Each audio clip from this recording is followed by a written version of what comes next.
I move forward with the welcoming remark for today's session. I would like to, it's live stream.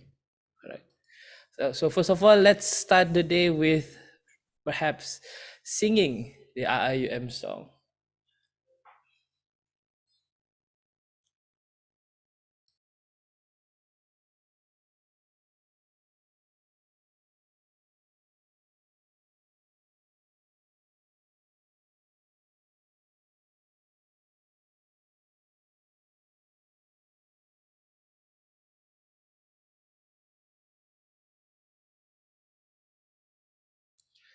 Oh yes. Also a quick reminder for today. Um, a few meeting rules. You can show yourself in video if you want to, and please mute your mic unless you want to ask any questions during the Q&A session.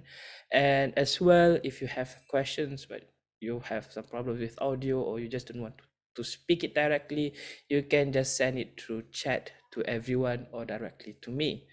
So with that, I think we can start along with the IIUM song.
Let's lead the way, lighten the future, share the wisdom to the spirit of Islam. Revelation and reason, we shall excel, we shall prevail. Merging faith and knowledge, we the Khalifa, we will fulfill the amanah. Together we make the world a better place. Forever expand the culture of Iqra. IIUM is to realize the meaning of Ramadan al-Amin. Together we make the world a better place. Forever expand the culture of Iqra. IIUM is to realize the meaning of mercy to all worlds for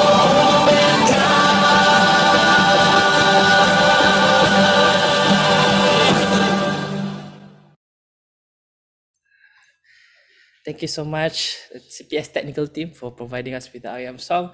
Inshallah, if you're at home, perhaps you're alone, perhaps you're singing it loudly by yourself, and I applaud you. Don't worry. Ladies and gentlemen, one of the rules in Sun Tzu's Art of War is know yourself, know the enemy. But we don't have any enemy, hopefully. But we do have ourselves. And before you tap into such existential crisis of determining who you actually are, today we are going to embark on a different journey where we got to know about the very institution that you're about to begin your postgraduate journey at. If yesterday's session revolves a lot around research, about why you conduct research, or why is it important for you to conduct responsible research, today we will be more intimate with IIUM. I hope that doesn't sound so wrong. But nevertheless, that is what we're going to do today. Just to be clear about the tentative, in the morning, we will be listening to briefings provided by various representatives from various units in the IUM. And on the afternoon, we will embark on an exercise to get to know about each other. So, ladies and gentlemen, I believe it is still not too late for myself to congratulate each and every one of you. Firstly, for continuing your studies in IUM, and secondly, to even decide on continuing your studies. Indeed, being a postgraduate student, you will need to be efficient in managing your available resources, as well as effectively engage people of various backgrounds in order to collect that very precious data for your research. Therefore, it is instrumental for us PG students to communicate with each other for the sake of our studies as well as our sanity. As I discovered myself, the postgraduate journey could have been a really lonely one. So it is time for you to acquaint yourself with people on the very same journey. And perhaps those people would share your burden as well as become the source of your inspiration. Do we have? All right. So, ladies and gentlemen, I hope that each and every one of you, wherever you are, be it at home, at office, or if you're on campus already, welcome to IIM campus. I hope that every one of you are doing well, and we will begin shortly with our first session when the speakers is ready. And on the meantime, feel free to grab some snacks. Perhaps you don't have breakfast yet. Please get some breakfast. Breakfast is an important meal for the day. And if you have any other commitments, remember 2 days in the morning, we're listening, we're trying to digest each function the function of each unit in the university, as well as if you have any questions perhaps in the operation, or perhaps you have any trivial issues that you encountered when you were trying to register or when you were arriving in the campus, feel free to ask. As PG students, your main objective is to question everything. I hope I don't make it sound a bit too rebellious, but nevertheless, that's who we are. We have 3 minutes until we start with our first session today. And with that, is everyone okay? Is everyone doing okay? Let me check the name. Oh, we have 56 people today. Alhamdulillah.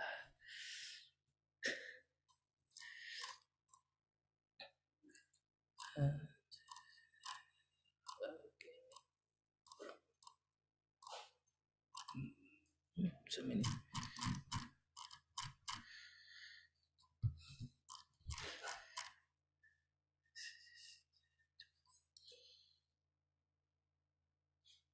Let it be. Oh, let it be.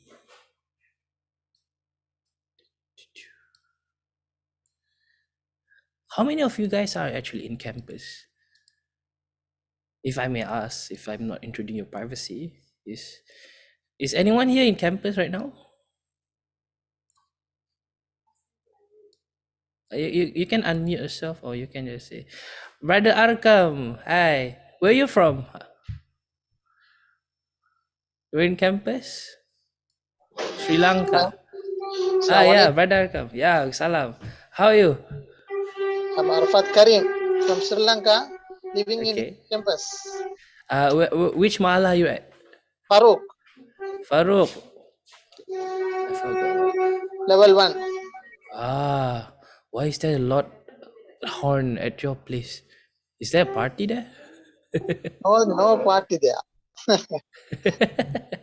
Well, I hope that you have tried cafe hopping around IIUM. Perhaps if I can share, that's one of the best thing. Like even until today, even when people already graduate, they always return to IIUM just to have a taste of the cafe. So I don't know. Are you a? Did you do your UG here or perhaps in Sri Lanka? I'm sorry. Did you do your undergraduate studies here or did I, you do I, I it? did I did undergraduate study in Sri Lanka. I completed master degree in here. Here. Ah, so Yeah, yeah. you're not I am completely alumni. you're not completely new lah. Okay, good, good, good. Okay. So you perhaps you can guide our fellow new Hello, Arkam. students. Yeah. So You can invite, sorry, you can guide our new students here on which I, delicacies to enjoy. okay, brother. I hope is there any physical session? It would be great for us. We have What? many. It would be great. Is there any physical sessions? Oh, okay. It would be great.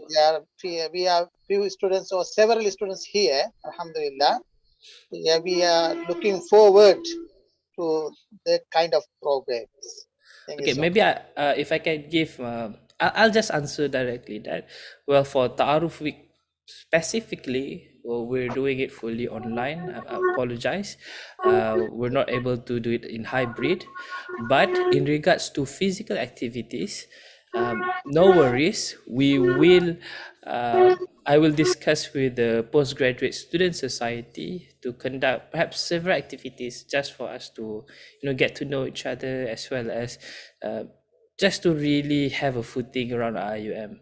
So don't worry, I will discuss with Postgraduate Student Society. In fact, I'm part of it. So a sister asked me where to get the best shawarma in IUM. You have a variety of places. Zao is closed. Sorry. Okay. First of all, when IUM students say Zao, it means a cafe here, not the club. So please understand that. Um, best shawarma is at Zao. I thought it's in Bilal. Okay, Mahalah Bilal. Mahalah Bilal is also great. Although if I can say, I think Hafsa has Mahalah Hafsa don't have shawarma, but the food is okay. Just okay. You don't hear anything here. All right, it's 9:31. Okay.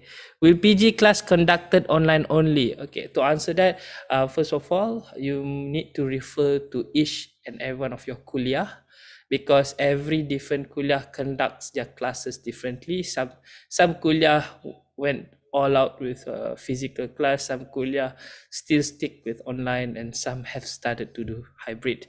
So it is important for you to communicate or to contact with the PG office in your kuliah to determine how you're going to have your classes. I hope I answer your question.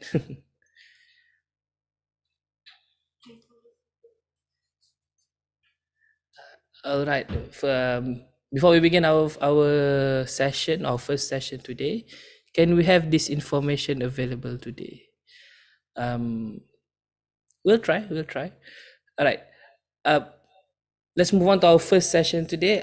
First of all, let me check in the participant. Is Madam Siti Hawa Darus in here? Yeah, I'm Rodi here. Alhamdulillah. All right.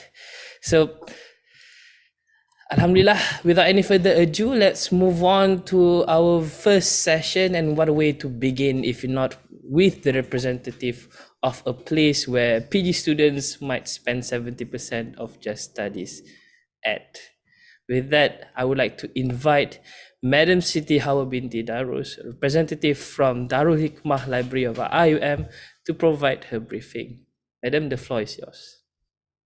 Okay, thank you. Bismillah.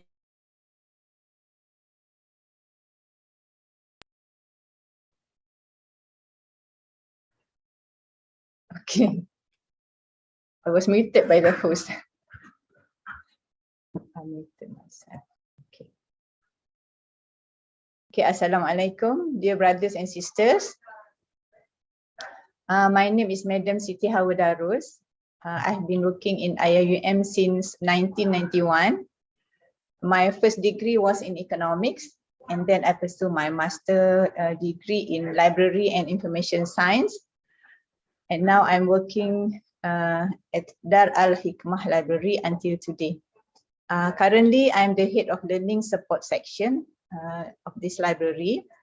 First of all, I would like to congratulate to all of you as you are selected to perform your postgraduate program in IIUM.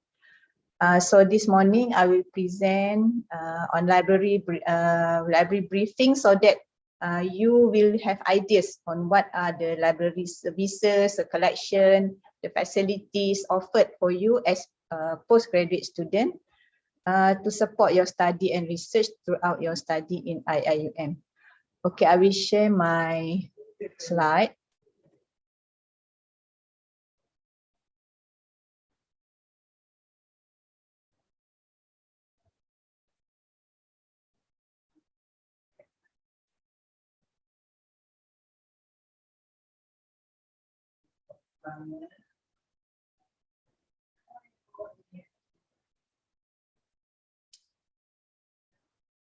Okay, can you see my slide?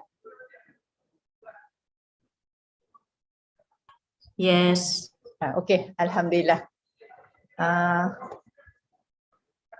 Okay, as an introduction, IUM Library was established in 1983 in Petaling Jaya, Selangor. Until now, there are 6 campus libraries available to support the teaching, learning and research needs of the IUM community. So there are 6 campus libraries available. First, we have a Center for Foundation Studies Library at Gambang, Pahang. And then here we call IIUM Main Library at Gombak. And we also have IUM Kuantan Library, Syed Muhammad Naqib Al-Atas Library. 1 minute, please.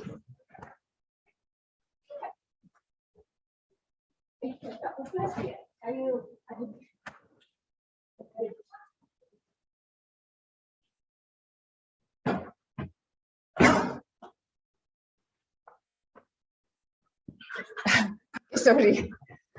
Okay, I continue. We have Syed Muhammad Naqib Al-Atas Library at Taman Duta Kuala Lumpur, and we also have Pagoh Library at Johor, and also Institute of Islamic Banking and Finance Library also at Gombak.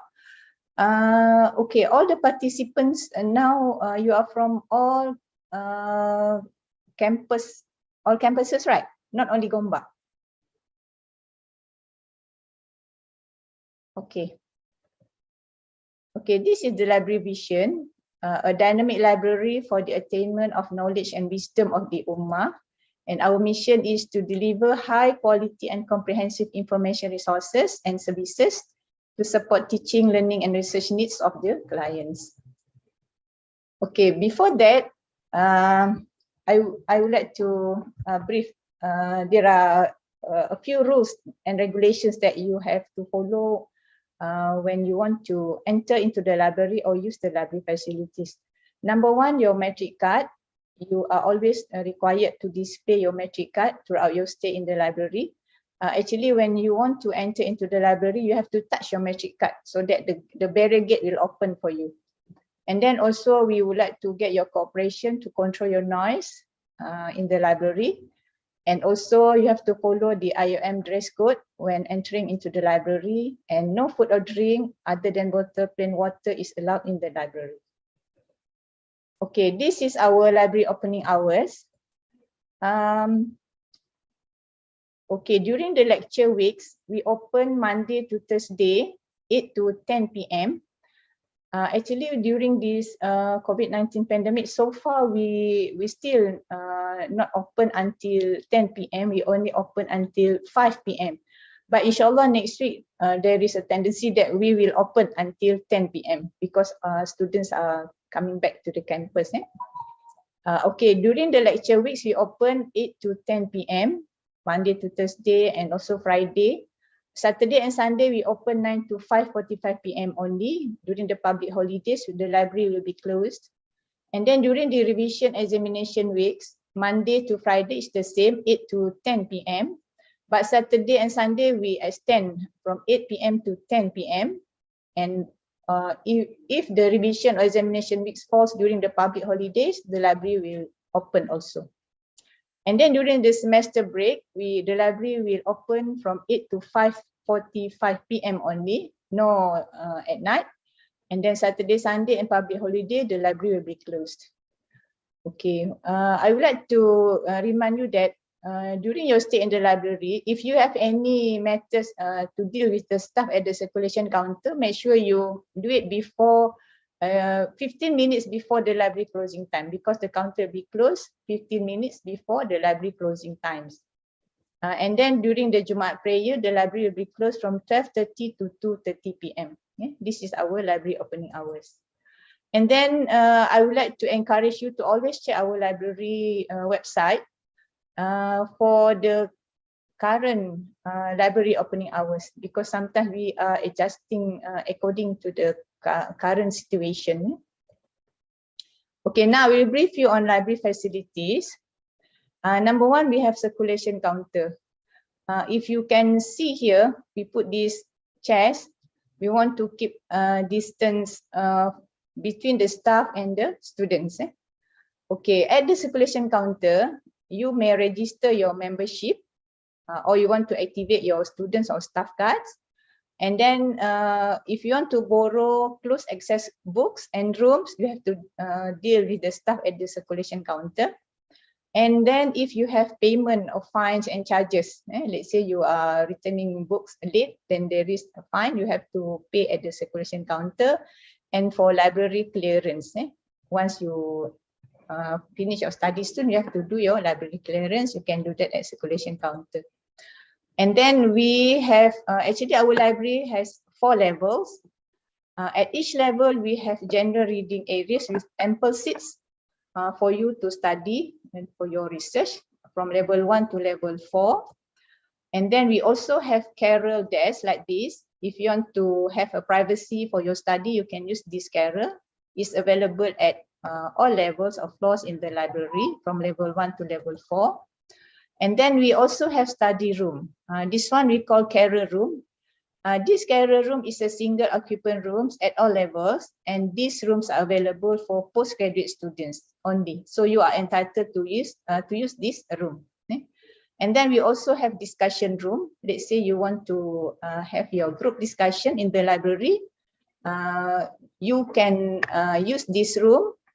And then the number of students, not less than 3 users, and not more than 6, 8, or 16, depending on the size of the room. Some rooms are smaller, some rooms are bigger. So you can deal at the circulation counter to get the key to use all these rooms. Okay, then besides that, we also have private carrel rooms. These rooms we offer for rent for postgraduate students. Let's say we understand that postgraduate students, you are quite busy. You have many materials with you, your books, your journals, your laptops. So you want to keep all your belongings in the room. So we provide a carrel room for rent, which is the rental fees is 60 ringgit, where you can use that room for 1 month. This is a request made by the postgraduate students before, and then we entertain their request. The rooms are available at level 4 only. There are 17 rooms altogether. So if you want to use this room, you can deal with the staff at the circulation counter at any time. But this one you have to pay. Previously, I explained that one is free.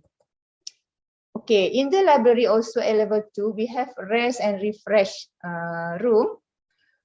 This R&R cafe provides a vending machines, all the biscuits, the coffee beans.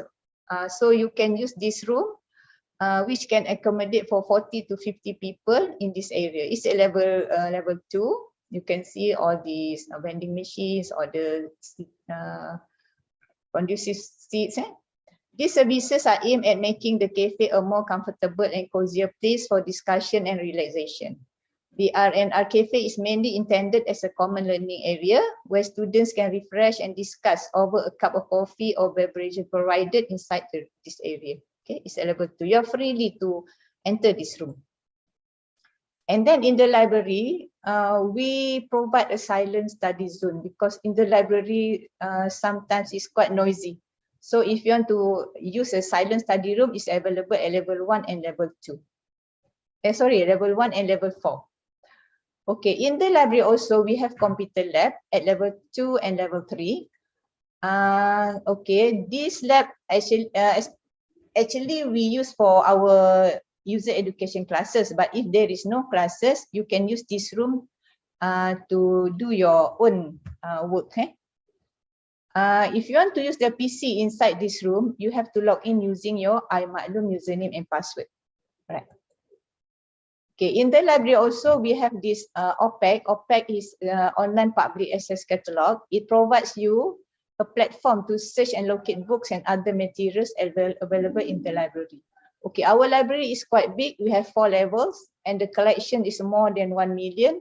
So maybe if you want to search a single book, maybe you don't have ideas where is the book is located. So you need to know the call number, at the book is available at which level, what are the shelf numbers. So you need to use this OPAC. But today I will not show you how to search the OPAC. You have to attend another session, the library session. And in that session, we will teach you how to search library materials by using OPAC. Okay, in the library also, we have self-check machine. It provides you it allows customers to borrow and renew books on their own. This self-check machine is available at level 2. So if you want to borrow books, let's say the book is available at level 4 or level 3, you can bring that book at level 2 by using this self-check machine. You can borrow the book yourself. And then also you can make online renewal. Okay. And then besides that, we also have smart book drop. If you want to return your book, you can do it yourself by using this smart book drop. Okay, in the library also, we have microfiche and microfilm reader. We have microfiche and micro collection, so you need to use this reader to view that information. Okay, in the library also, we provide photocopy service. This is an important service for students. It's available at level 2. You can do it yourself. Okay, just for information, this photo was taken before the COVID pandemic situation. Just to let you know that in the library, we have auditorium. This facility can accommodate for 150 students. If you have any activities, you also can use this auditorium, but we have to follow the SOP strictly. Besides that, we also have like multi-purpose room. This one also students can use for your activities. Okay, now we go to library collection. Just introduce to you what are the collections available in our library. Okay, there are a few types of collection. Number 1, we call general collection, reference collection, control access collection, serial collection, special collection, law collection, and online resources. Okay, for general collection, our library, we have 4 levels. At level 1, we locate law collection, and also Islamic law collection. So for students from Kuliah of Icon, your collection is at level 1, law collection.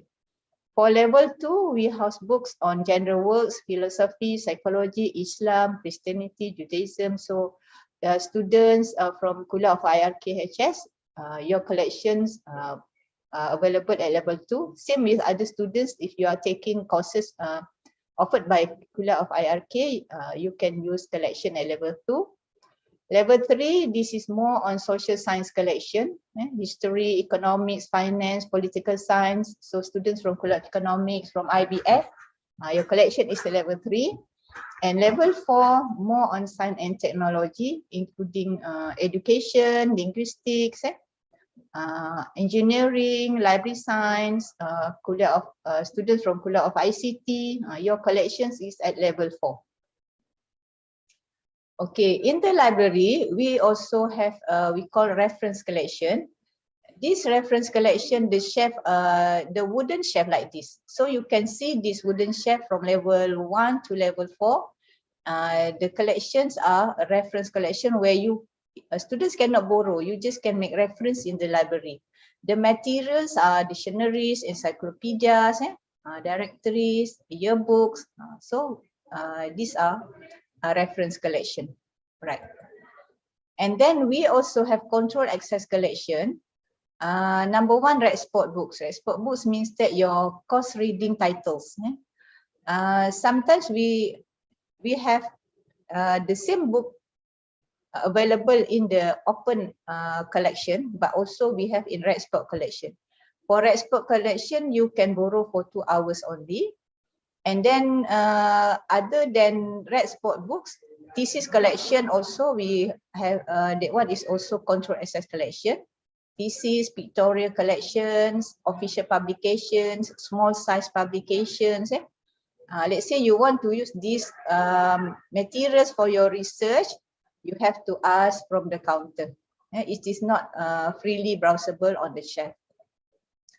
Okay, in the library also we call serious collection. These are all the printed journals, popular magazines, government publications, annual or company reports.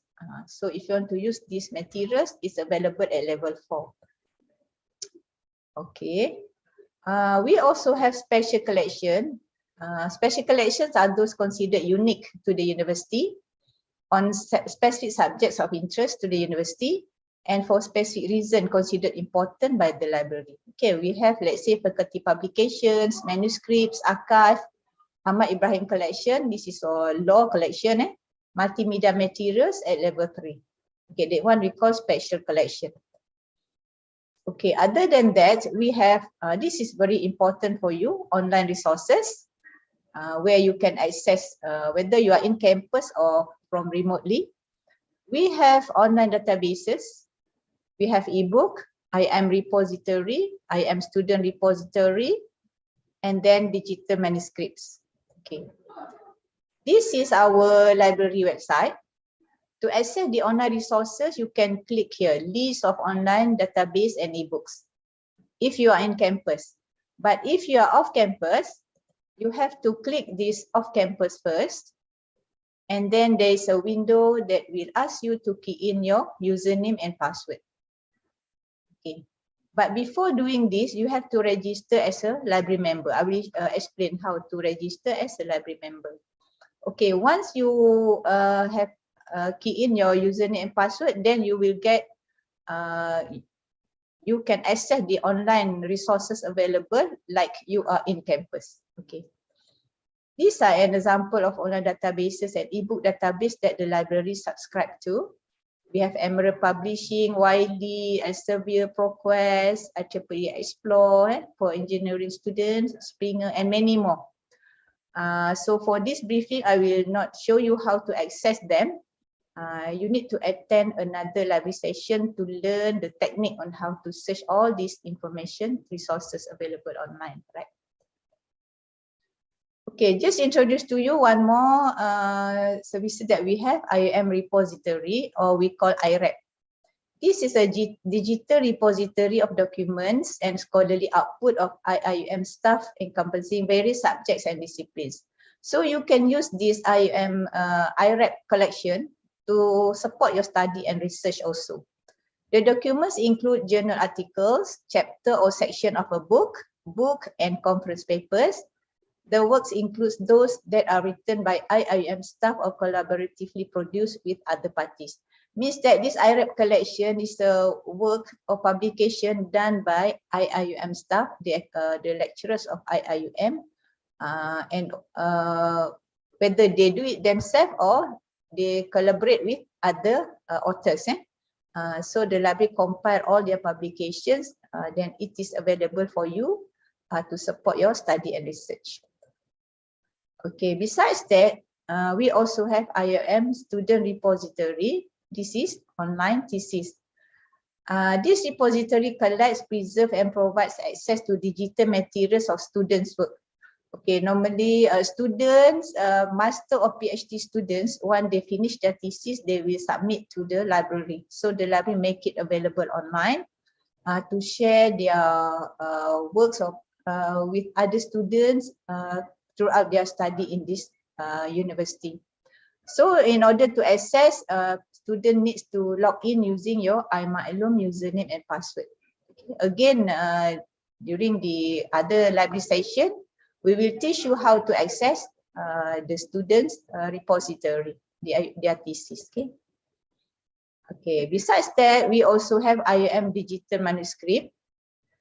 This database contains digitized manuscripts available at the IIM Dar Al Hikmah library. Our collection consists of original manuscripts in book format as well as in microform formats.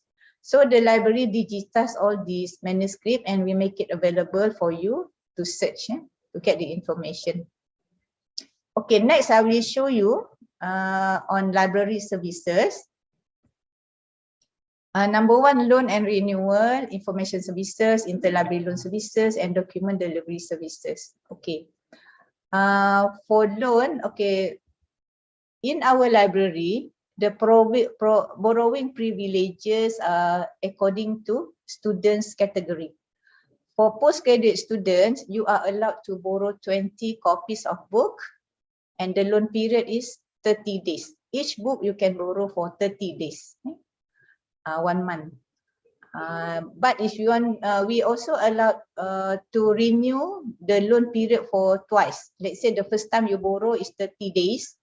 When you renew once, it becomes 60 days. And then when you renew twice, it becomes 90 days. So 3 months. Is it enough for you? Okay, after the second renewal, you cannot renew anymore. You have to return the book. And if you still want to use that book, you can borrow as usual. Sorry, okay, you can borrow as usual. Okay, just to let you know, if you want to renew the loan book, renewal can be done before the due date. Okay, if you want to renew, make sure you do it before the due date. As mentioned, maximum 2 times for each title. You can make around online renewal whether you approach the staff at the counter or you can do it online by your OPEC. Okay, online renewal will not work if there is a block in your record. Let's say previously you have borrowed books and you return it late and there is fine, but you still have not paid that fine. So in that case, you cannot renew the existing that you are, the existing book that you are borrowing now. Another situation is that you cannot make a renewal if the book has been reserved by other customers. Let's say you are borrowing a book, book A, and then somebody make a reservation for the book that you are borrowing now. So in that case, the system will block. You cannot make renewal for that book. All right. Just to inform you that the library also implement fines, overdue charges. For general books, 20 cents per day. Non-printed items, let's say CD, 50 cents per day. And then red spot material, if you return it late, there's a fine 50 cents per hour. Because red spot, we are allowed for 2 hours only. And for discussion room, if you return the key late, the fine is 2 ringgit per hour. Okay, please take note. All right. And then please be careful when you borrow books from the library. Please make sure you keep the book safely. If the book is lost or damaged, there is a charges that you have to pay. Okay. Okay, number one, loss or irreparable damage of library book or material. Number one, whether you pay the current market price of the item plus 20 ringgit processing fee for each book. Normally, when student the book was lost, they will report to the staff, and then the staff will check the current market price for the book, lost book, and then you have to pay plus 20 ringgit processing fee. Or you can buy the replacement copy of the same or latest edition, and then you only need to pay 10 ringgit for processing fee. Right. Okay, let's say the book is repairable, then you only will be charged as per repair cost only. Right. So please make sure when you borrow book from the library, you keep the book safely, because this is the university's asset. University asset. So we have to keep them safely. All right. Borrowing privileges will remain suspended until the overdue or loss or damage charges are either replaced or paid. Please take note on this. Okay, for payment, let's say you have overdue fine to pay. There is no cash payment, whether you pay online banking or e-debit by using the e-debit terminal at the circulation counter. Right. This is for book reservation. A user may reserve a book which is out on loan to ensure that he or she gets the item when it is returned. Let's say when you search a library catalog, you search book A, and then when you check the holding, it is on loan. Somebody is borrowing that book. In that case, you can make a reservation. You just fill up the form. It's available on the library homepage. You make a reservation for that book. Means that when that student return the book, you are the person will get the book because you made the reservation. If not, the library will put the book on the shelf as usual if there is no reservation. But if you reserve that book, once that student return the book, the library will notify you through email, and then you can come and collect the book at the counter. Okay. We also provide searching assistance. Again, let's say when you check a library catalog, you search for a book, the book is available, you get the call number, but when you go to the shelf, the book is not there. So you can fill up this form available on the library homepage. Then the staff will search the book for you. Okay? Maybe the students are taking the book and have a read in the library, or when they take the book and they go to the photocopy machine, then they just leave the book there. So the staff will try to search that book for you. Once they got the book, then we will email you to come and collect at the counter. Okay, another case is that we call urgent processing request. The library is keep on purchasing new books. Let's say when you check library catalog, the status is in process. Maybe the supplier has supplied the book, but it is in the cataloging process. The staff need to process the book, to assign the call number, to stamp the book. So if you need that book urgently, you can fill up this form. Then the staff will process the book urgently. Once ready, we will notify you, and then you can collect from the counter. Okay, this is another service, the new service that we provide. We call Hood Book Delivery Service. A new free doorstep delivery service by the Hikmah Library. Actually, this service we offer to IIUM students or staff with disability and the academics only. Okay.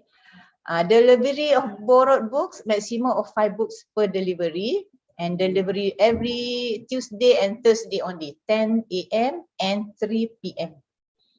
And this delivery service is to on-campus locations only, whether at Mahala or at Kuliah. For off-campus, so far there's no service for this one. All right. Another service the library has is inter-library loan and document delivery.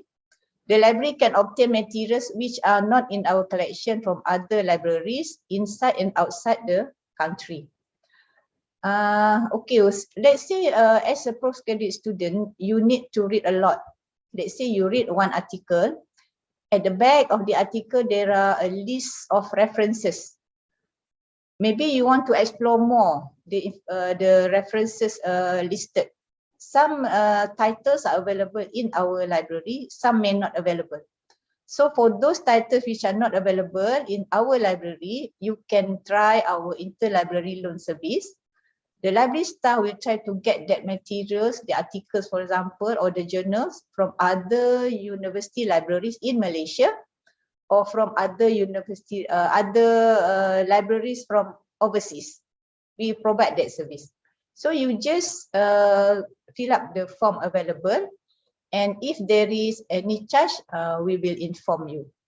So far, article is free. For book, it depends on the sender library whether they charge us or not. Then that charge will impose on you. Okay.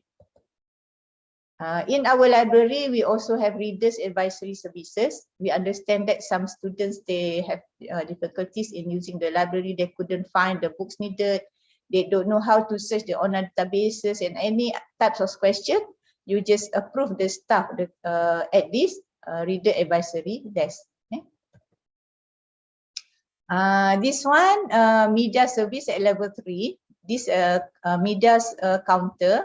If you would like to use media materials such as CDs, printed theses, special collections, microfilm, microfeatures, you can approach the staff at this multimedia counter. At multimedia collection, we have browsable thesis collections, browsable CD collection. So you can enter this room. We have printed thesis collection, and then you can browse yourself for your study. And also we have CDs collection, so you can browse yourself. But the operating hours is only up to 5:45 PM. And during Saturday, Sunday, public holiday, this area is closed. Okay, besides that, we also have Muhammad Kamal Hassan Library. The location is level 4 Rectory Building. The opening hours is until 4 PM only. This is the collection of our former rector, Professor Muhammad Kamal Hassan. Most of their collections are on Islam. I'm sure postgraduate students from Kuliah IRK, these collections are very useful for you. So you can use this Muhammad Kamal Hassan Library materials for your research. Okay, now I will show you, we talk about membership. To become, in order for you to use the library services, especially to access the information resources available online, the online databases, the e-books, you need to register as a library member. Okay, how to register? Okay, this is your matric card. At the back of your matric card, there is a barcode. So the membership registration form you can download from our library website, and then you have to key in your barcode here. Then you submit. Once approved, then you can start using our library services. Once you register as a library member, if you want to enter into library, you can touch your card. The gate will be open for you. And then if you want to access the information resources, whether online databases or ebook from off campus, from outside, you need to register your library barcode and PIN. That's why it is important for you to register as a library member. Otherwise, you cannot access. And then the PIN number, please remember your PIN number. Okay, again, if you want to borrow books by using the self-check machine that I explained just now, if you at that self-check machine, also you need to key in your registered username and password, the barcode at the back of your card. Okay, that's why you have to register as a library member, so that you are allowed to use all the facilities, the services available for you. Okay, this is an important one, just to inform you that the library also offer information literacy skill class. I think for postgraduate student, you need to attend advanced research skill. This is for postgraduate student. And for law students, you also can join legal research skill class. And also reference tool, we teach you how to use Mendeley for your research. After this, students from each kuliah, I think your lecturer will contact us, the librarians, especially during your research methodology classes. Normally, your lecturer will give a slot to the librarians to teach you how to search information resources available to support your study and research. We will teach you how to search online databases effectively, how to search OPEC, how to search ebooks, and then how to do your searching techniques. By attending this class, you will learn how to get the skills and knowledge in using the library information resources effectively, especially the online environment. Just to let you know, the library also have some channels to contact us. We have Facebook, YouTube, Telegram, WhatsApp, live chat, and Twitter. Okay, so you are always encouraged to communicate, to join our SOCMAC, especially to know the latest updates about the library opening hours, any new services that we are offering to the students. So please check our channels of communication or contact us by using all these channels. Okay. I think that's all from the library briefing today. If you have any questions. Thank you so much, Madam. I open the floor for questions, everyone. All right, there's a question in the chat room. Firstly, from Sister Shakira Abdul Halim. Number one is, where can we get our metric card? And secondly, is the PIN number for the library is our metric card number? Okay. The metric card, I think the smart card office will provide that card, right? Okay, once you get that card, and then at the back of the card there is a library barcode. So the username is your library barcode. The PIN is any number, any 6 digit that you assign as your password. That's the difference. So that's why you need to get your metric card. There's a library barcode. That one is your username, and then you assign your PIN. But if you are still not in campus, you can email to Smart Card Office, and then they will give you your barcode number.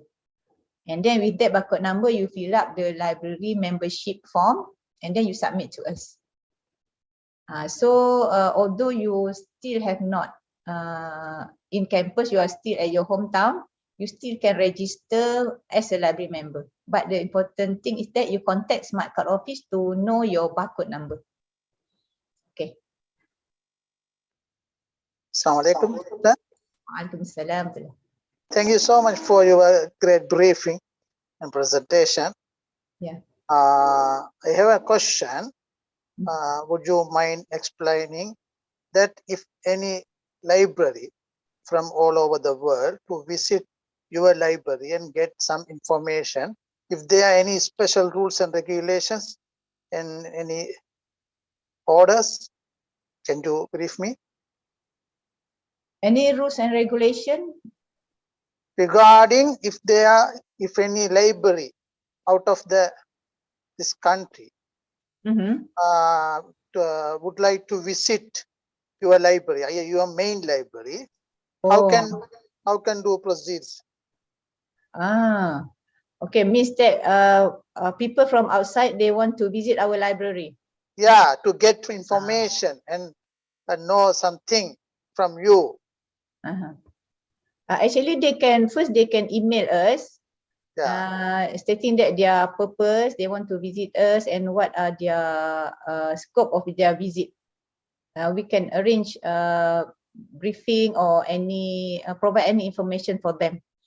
But to access our online resources, our online database and ebooks, only our IIUM community only can access. It is not freely available to other people all over the world. Yeah, is at the meantime, is there any training session for librarians outside this country? For librarian, yes, we can. Library. Yeah, we provide, because previously there are some attachment at our library. Just communicate with us and we can make the arrangement. Okay, thank you so much, sister. Yeah, welcome. Thank you so much, Brother Arafat, for your question. Arafat, Sheikh Arafat. I have another question, I guess, from Shandi Primanda Setio, which is Jambina Setiawa. How can we register to research skill classes? Okay. Number one, normally your lecturer who teach research methodology class will contact the librarian to set the date and time to conduct the library research skill class. Besides that, number two, you actually for each kuliah we have liaison librarian for each kuliah. Let me show you their names. I will stop sharing first.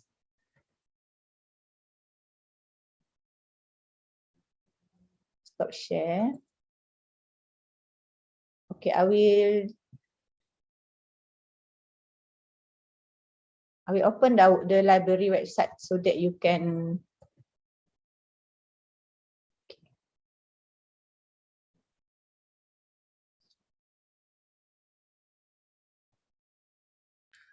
In the meantime, madam, there's a question. I think it's open. Just want to ask if the library is open for public or Okay. walk-in. We also open our library to the public, but there is some rules that they have to follow. Let's say if they are students from other public universities, actually they are free to use our library. Just bring their matric card showing that they are from which university. Because we have an agreement among the libraries in Malaysia that each student from each university can use other libraries freely. Okay, let's say you are staying at Kedah, you can go to IIUM library. Just show your matric card there. Same with if you are at Johor, any other states. But some that one is free. For school student also we offer. But other than that category, we have a daily user where they have to pay 20 ringgit per day, for example. Let's say for individual, those from overseas, let's say they want to use our library for 1 day. So we charge 20 ringgit per day. Inside the library, they can use all the library materials, our online databases, so they can use that. So you can ask us further what are the category of users they can use our library from, although they are from outside, not our IIM community. Thank you so much, madam. Let's go back to the All right. previous question. The Sorry question for just that. now. Okay. This is the library homepage. Down here, if you scroll, you can see. Madam, are you sharing your screen? Oh, sorry. No worries. Sometimes we forgot to share. Okay, share screen. Okay, this one. Okay, can you see the library homepage? Okay, this is the library homepage, the online database that I showed you just now. If you scroll down, the question is how to join that library research key class, right? Just now I said that your lecturer will approach the librarian, or you yourself also can approach us on the library webpage. You scroll down, you can see here there are some names according to the kuliah. Let's say this is my name, Siti Hawadarus. I'm the liaison librarian for Kuliah of Economics, IBF, and also CPS office. From Kuliah of IRKHS, your liaison is Madam Zahila. You can call her or you can email her to request for the class. For KAED and KICT, Madam Zalirawati. Kuliah of Engineering, Madam Kunurizati. Kuliah of Education, Sister Faiza. ICOL, Law, Madam Tuan Safaat. These are from Kuantan campus. There are the librarians' names here for each kuliah that they in charge. Same with Pago, and also Semena Library, Brother Fazli bin Umar. So we are all the librarians assigned to cater for the information needs for each kuliah. So we are your contact person for your kuliah. So anything related to library services, you want to join the library class, you want to learn how to search the information effectively, just contact and communicate with the liaison librarian that the library assigned for each kuliah. So you have somebody in the library that you know, inshallah. So don't feel afraid. Just approach us. Inshallah, we are always here to help you. Okay. Thank you so much, madam. Yeah. Last question. This is just the last. This is the last question. I think it relates a lot to a lot of PG students. Is that can we bring kids to the library just to show them around? Okay. According to our rules and regulation, we are only allowed kids 12 years old and above. Below than 12 years old, we are not allowed to, because we are afraid it will create noise in the library and disturb students want to study in the library. Okay, thank you so much, madam. I think that answers Brother Osman's question. I think that's all for today. If you have any further questions, you can, as you can see in the screen, you can contact madam through the information provided there, or you can just visit IIUM Library's website. Thank you so much, Madam Siti. I think we learned a lot today. In fact, the hood delivery, book delivery is actually a service that first time I actually heard about it, and I can't wait to use it. We have started end of last year actually. Then that's pretty new then. Okay, so everyone, I hope that you thank you so much, madam. Thank you for your attention. For all students, you are welcome to use our libraries, and please use our library up to the maximum for your study and research, inshallah. Inshallah. Thank you so much, madam. Yeah. I forgot to mention that you're the deputy chief librarian to everyone. Yeah. All right. Okay. Thank you so much, everyone, for your questions, and thank you so much, Madam Setiawa, for giving us a brief tour about the university. About the IIUM Darul Hikmah Library, and let's move on to our next session, which is a briefing provided from the finance division. And with that, can I ask his? Okay. He's here. With that, I would like to invite the Deputy Director, Student Financial Services for Finance Division, IIUM, Mr. Muhammad Saiful Rijal bin Zaini. Sir, the floor is yours. Okay, thank you. Bismillahirrahmanirrahim. Assalamualaikum warahmatullahi wabarakatuh. Okay, thank you to our moderator, Brother Faiz Nakib. Okay, so for today, basically, me, representative from the finance division, I will share with all of you actually. So basically, it's all about the briefing on the student financial policy and procedure. All right. So basically, for today's briefing, what the topics that will be covered? Basically, I got the 4 topics for today. Which first, basically the type of the fees, which is actually I will brief you all what kind of the fees that you have to pay while you study in the university. Second, how to view the student financial statement. Okay, basically this student financial statement, we recorded all the charges and also the record of your payment by the student. Okay. And then number 3 will be the financial policy and procedure. This basically it will be all about when you need to pay for your fees, and then what will be the policy in case of you are taking a study leave or withdraw from the university. Okay, all the related policy to the financial will be covered under this topic.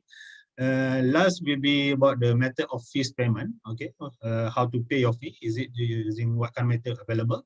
Okay, so basically these 4 topics will be brief for you today.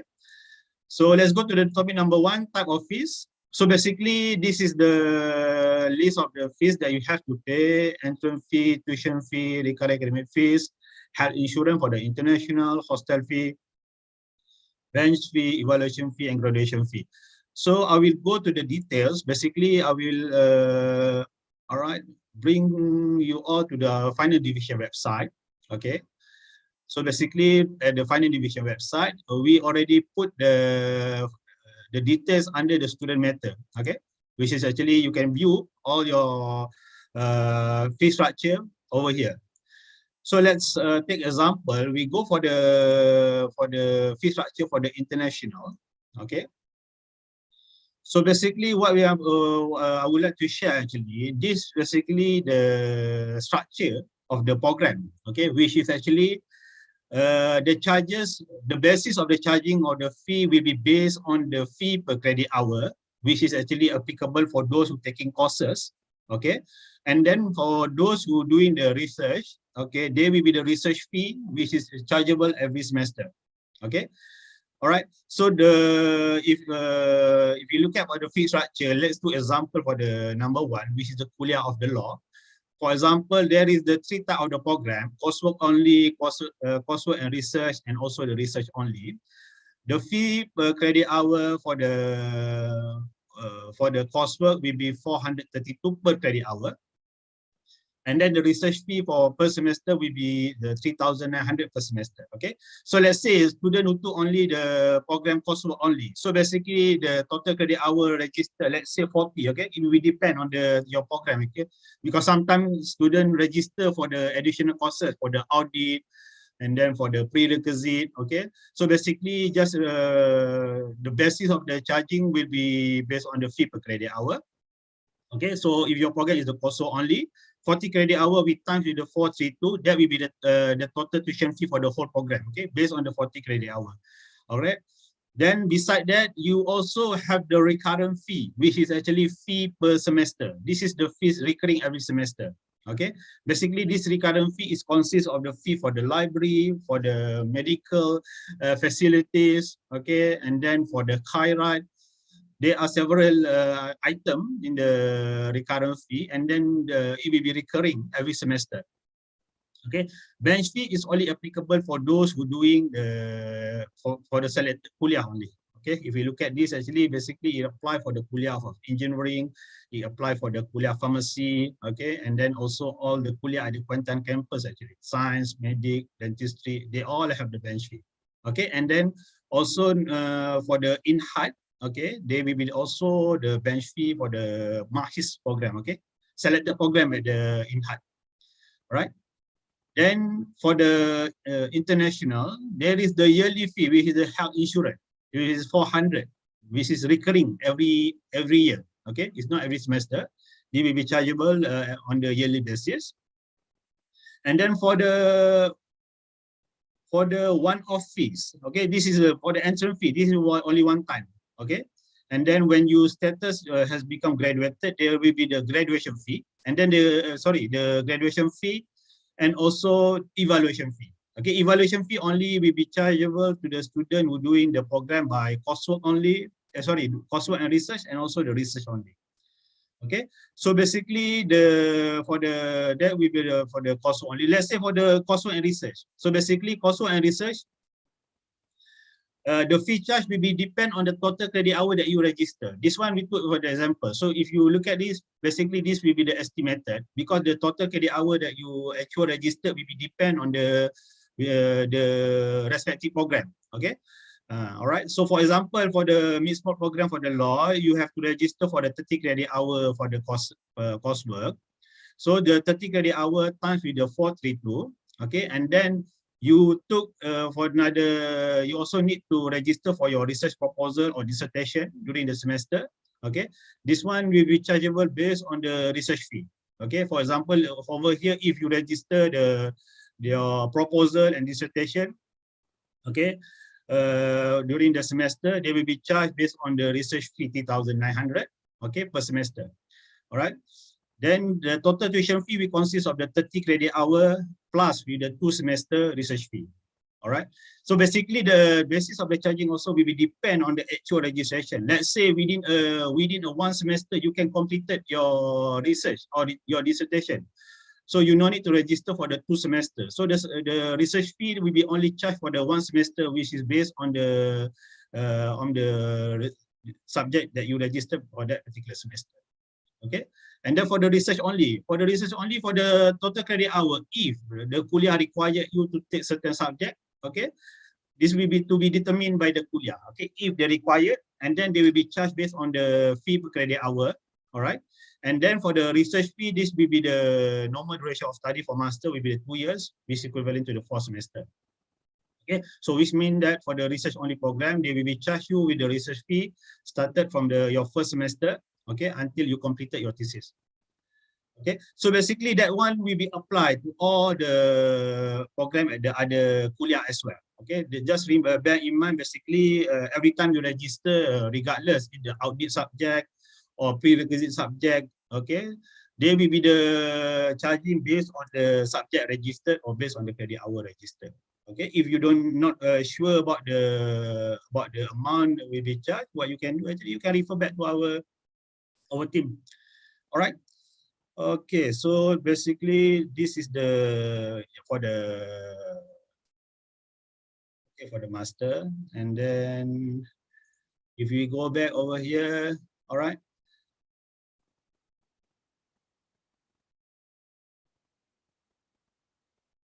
So the rest for the PhD, okay, basically the thing is will be the same. The basis that I mentioned just now, it will be for the coursework that you register will be chargeable based on the fee per credit hour.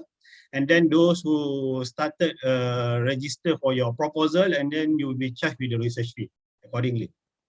Okay, so basically the thing is the basis of the charge. I just want to highlight the basis because basically all of you can review back actually the structure at our website. Okay, all right. So this is the type of the fees that you already you have to pay when you study in the university. Okay, and next will be the rate of the hostel fee. Okay, hostel fee for the postgraduate room. Okay, the rate will be the hostel will be charged based on the semester basis. Okay, for the semester 1 and semester 2, if you stay at the hostel for Malaysian, they will charge you 1,212 ringgit 50 cent.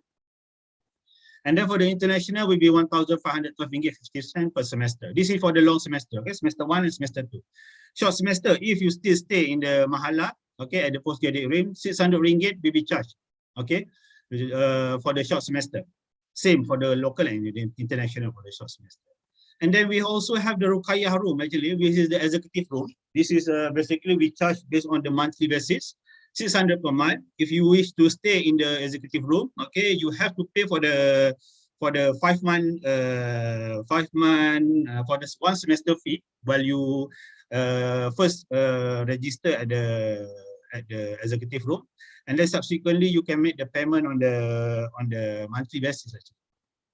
Okay, and then for the undergraduate room, okay, this one also, if you wish to stay at the undergraduate room, you can apply to the residential service division, and then basically the rate is cheaper, which is the 552 ringgit per semester for the Malaysian, and for the international will be 687 ringgit per semester, 50 cent per semester. Right, this will be. Okay, done with the first topic, and then we go for the topic number 2, how to view student financial statement. So basically, this student financial statement, what you can do actually, you can get it from your student portal. Okay, at the IIUM. All right, you just go to the finance division website, go to the student, and then log in. Basically, you just click to the student portal IIUM. Just key in your username and password. Then under the dashboard, you can go to the My Services. Okay, My Services. There is the finance over there. You just click over there. Basically, this will be the financial statement look like actually. Okay, the thing is actually this financial statement will actually show the details of your name, matric number, passport, okay, your status and everything. And also for the fees column, basically this is the summary of the financial fees that we charge to the student. For example, if you look at for the semester 1, okay, the entrance fee we will only charge during the first semester. Tuition recurrent and hostel if you stay in the hostel. Okay, tuition recurrent, academic and hostel fee, this will be recurring every semester. All right, but however the hostel fee will subject, if you register, if you stay in the hostel, will be charged. If not, and then they will not appear. All right. And then for the payment, so basically for the payment column, basically this we recorded all kind of the payment, either from you, from your payment or from the sponsor. For example, this statement will be from the PTPTN. If there is payment from the PTPTN, and then there will be the record of the payment from the PTPTN. And then if you make the payment for the by yourself, and then they will record it as the student payment. So basically this financial statement, it will recorded all kind of the fees and also all kind of the payment that you already paid to the university. Okay, so if there is the payment that you already made and then suddenly was not updated in your financial statement, okay, you just notify us through the email, okay, and then we will do the checking and make sure that all the payment will be updated accordingly. Okay. All right. So we already in the topic number 3. Okay, financial policy and procedure. Okay. So basically about the policy and procedure, number 1, all outstanding fees should be fully settled at the beginning of the semester, which is actually by the end of the every month after the semester began. For example, this semester began on the March. Okay, by the end of the March, you need to make sure all the payment has been fully paid. I believe because all of you are the new student, and then should not be a problem because you have to pay before your registration. Okay. Then next for the August, this will be the short semester. If you stay, if you register course or you stay at the hostel during the short semester, by end of the August, you need to fully pay, okay, all the fees. And then by the next will be the semester 1 will be begin on the October. By the end of the October, you need to make sure that you pay all the fees has been charged accordingly. All right. Otherwise, student will be barred from the registering for the coming semester and sealed their examination result. This will be the consequence. Okay. All right. Second, entrance fee will not refunded in the event of the student withdraws from the university. So if you decided to withdraw after you register as a student, and then the entrance fee will not be refunded. And then the tuition fee and related fee. Okay, related fee referring to the recurring academic fee, okay, which you have paid will be refunded as follows in the event of the withdrawal or study leave. Okay, please take note, okay, because this one, in case if you plan to withdraw from the university or taking study leave during the semester, okay, after you register, okay, after you register, you plan to take the study leave, okay, we only will going to 90% refund from the first day up to the first month, which means that you will be charged with the 10% of the tuition and related fees, okay, recurring academic fees, okay, 60% refund from the second month, for the first month up to the second month, okay, so within the second month, after you register, if you want to withdraw or take a study leave, they will be charged of the 40%, and only 60% will be refunded, okay, will be the 40%, and then no refund after the second month of semester. So please take note, if you plan to take any study leave or withdraw from the university after the second month of the semester begin, there will be no refund, which means that you must pay the full fee, okay? They will be charged 100% after the second month of the semester, all right? So my advice on this, if you plan to take the study leave or withdraw in future, and then you are not sure about the financial implication, please contact with the finance division to check what will be the financial implication, all right? Okay, number 4, during the short semester, tuition fee will be charged according to the credit hour register, and the related fee will be charged half of the normal fee. Okay, this one charge rate for the short semester. And then number 5, students staying for the short semester at the hostel will be charged 600 for the postgraduate group. Okay. And then for the study extension, a student who opt for the study extension should pay the full research fee plus credit hour fee, if any. Okay, so this one, please take note. Okay, if you have to extend your study, okay, the financial implication, you have to pay the full fees actually. Okay, the full fee means that the research fee, the host for one semester you have to register, and then in case if you're taking any subject during the study extension period, you still have to pay the fee as per credit hour registered. All right, and also the recurring academic fee. So my advice is you need to plan properly to make sure that you graduate on time. Otherwise, there will be the financial implication if you extend your study. Okay, and then number 7, audited fee. The fee per credit hour for audited subject will be half of the normal fee. Okay, basically this one, if you are taking the audited subject, okay, audited the subject will be charged based on the fee per credit hour, but the rate will be 50% from the normal rate of the fee per credit hour. Graduation fee 200 ringgit is compulsory to be paid for graduated. Okay. Postgraduate who register comprehensive exam will be charged additional tuition fee. Okay, those who register comprehensive exam during the semester, there will be additional fee of the 200 ringgit. Okay. And then prerequisite subject, the fee per credit hour prerequisite subject will be charged according to the type of the subject registered. Okay, which means that if you register for the, if you are a PhD student, register for the master subject. So basically the rate per credit hour will be based on the master subject. All right. The university has the right to revise the fees without any notification, but normally we do notify if there is any revised fee.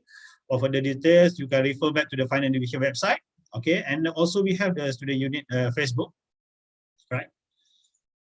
Okay, so this will be my last topic for today, topic number 4. All right. So method of fees payment. So basically, we are strongly advised that all the students to pay using the JomPay. Okay, this JomPay actually can be used at all online banking actually. If you have the online banking for the bank in Malaysia, Maybank. Maybank to you, CIMB click, okay, you just go to the payment and then there is the JomPay item over there. You just click there and then just insert the biller code. Biller code 75903. Okay, reference 1, you just key in your matric number, and reference 2, you just key in the IC number. Okay, so why we did promote for the JomPay, because any payment from the JomPay, it will be updated on the next working day after we receive the report from the bank. So basically, it will be safer to pay using this JomPay. Okay, basically because we're going to receive the bank on the next working day. All right, and then based on the report from the bank, which is payment of the student, we're going to update it inside the student financial statement, which I showed to you earlier. All right. So otherwise, alternative, we also have the online payment at the IIUM e-payment. Okay, which is actually for this IIUM e-payment, you can make the payment using, at the moment, is only left for the debit card actually. Okay, and then for the credit card, it also can be used for the credit card, but only for the local bank. Okay, because for the credit card for the overseas, they already suspended recently actually due to because the visa find out they are attempt fraud actually to make the payment from the third party source. Okay, so basically that one for the e-payment. And then for the overseas, okay, this one applicable. IIUM Flywire. Basically, this Flywire services actually, it can cater for the payment for the overseas. If you have the online banking in your country, okay, this is only apply for the overseas payment, okay. If you have the credit card in your country, okay, or the online banking in your country, you can use the Flywire services because they can cater, and then the coverage is more than 200 countries actually. They can accept the payment. All right. Then other than that, you also can bank indirectly to the university account at any bank Muamalat branches, and then using this account number 1407 000 06 time. Okay, 000 000 5719. And then for the copy of the payment, you must email to the email finance@iium.edu.my for recording of the payment. Okay, and then please make sure that you key in your matric number as the reference. Okay, all right. So then, other than that, payment using credit or debit card machine also available at the finance division counter. You may come to our counter.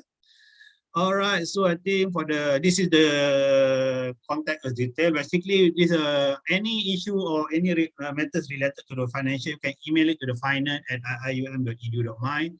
This will be the contact number. Okay, I will maintain the slide to the screen after this. Okay, because yeah, I just want to share one slide first. Actually, this will be my last slide. Finance division counter service. Basically, at the moment, we are open. We have the physical and the virtual counter. Okay, because currently not 100% student yet coming to the university, so we have to cater for the virtual counter to those who are stay at their hometown. Okay. All right, so for the physical counter, will be open in the morning, okay, Monday to Thursday, 9 until 12:45 p.m. And on the Friday, will be 9 until 12:15 p.m. And then for the virtual counter, will be open on the evening from 2 until 4:30 p.m. Okay, so what you can do, this one you can view there is the code that you can scan, which is available at the finance division website. Okay, and then if anything, if you cannot reach us to the virtual counter, what you can do actually, you can always email us. Okay, all right, so basically this is the end of the presentation for today. So as I mentioned, I will put this screen as for your reference. Maybe you want to screenshot or whatever. All right. So I think that's end my presentation. So I think we are open for the Q&A session. Okay, Brother Faiz. Thank you so much, Mr. Saiful. I do have a question here. It's from Shandi. Yeah, Assalamualaikum, Mr. Muhammad. I have a question regarding my tuition payment through TT. I just realized that the account name that I wrote in the payment form was IIUM student account. I believe the correct one should be Finance Director IIUM, but I also wrote my matric number and reference number on it. Regarding this issue, will IIUM receive the payment or it will be refunded to my account and after that I should conduct another payment again? Do you have any similar experience, sir? Okay, all right. Thank you. This is a good question. Okay, especially using the TT, telegraphic transfer from their country. So basically, what you can do actually, when you after you make the payment, you can email to the email finance@iium.edu.my. Okay, and again, after you email, what we'll do actually, the process we will check actually. Just now you are mentioning that you put the name as the IIM student account, something like that actually. As long as the account number is correct and also there is the Swift code is correct, okay, the payment inshallah we will proceed. Okay, so but the thing is actually every time that you already made the payment, any kind of the payment using the TT, you can email to us. What we'll do actually, we're going to send that document to the bank for the checking of the clearance. Okay, once clear, it will be updated inside your financial statement. Okay, so if you view your financial statement and then you see nothing of the payment has been added, then you can do the query to us actually whether is it the payment is clear or not. If the payment is not clear, the bank will issue the notification both. Okay, they will notify to you and also to the university actually. The reason, sometimes the reason they mentioning that the name is the wrong, something like that actually. Okay, but the thing is actually as long as the account number is correct, the beneficiary name also should be one of the item, but sometimes if the bank look up the name of the IIUM student account is that is the actual name actually, but the beneficiary will be the finance director. Okay, and then it will can be processed. Okay, so anything it will be depend on the clearance at the bank. That's why every time you make the payment using the telegraphic transit, okay, no worries, just email to us because we will do the follow up with the bank, and then if there is any successful, if the payment successful, will be updated in your financial statement. Okay, that one will be finished. If not, then the bank will notify the reason of the reject, and then we notify back to the student. Student can refer back to your bank that you are transferring because basically the money should be returned back to the bank that you are transferred earlier. Okay. Thank you so much for the answer, sir. To anyone who have any questions, you can unmute yourself or you can just chat, comment your question to the chat box. I think there's one perhaps is that if, for example, if we overpay, it means that it is carried over the next semester or is this Okay, all right. immediately refunded? Good question. Okay, if in case of if there is any overpayment, okay, the fee will be carried forward to the next semester fee. They will be carried forward as the payment for the next semester fee. That's why I mentioned just now, whatever payment that you make will be appear in your financial statement. Okay, and then if there is the record of the extra payment, it will carry forward to the next semester. So no issue of the payment will be refund or not. We only will refund after your status will be graduated. If your status graduated or you withdraw from the university, if there is any extra payment, will be refunded. If not, it will be carried forward to pay for your next semester fee until you graduate. Okay. Thank you so much, sir. Anyone, any questions from the floor in regards to financial matters? Anyone? Thank you, sir. Okay. Hello, everyone. If you guys have any questions, feel free to ask. If you if you cannot unmute, or if you're shy to unmute, you can just simply comment it.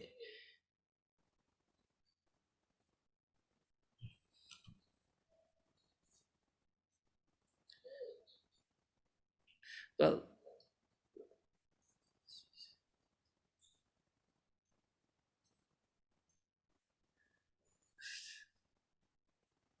I think that there's not much question. Although, like, I think there's one.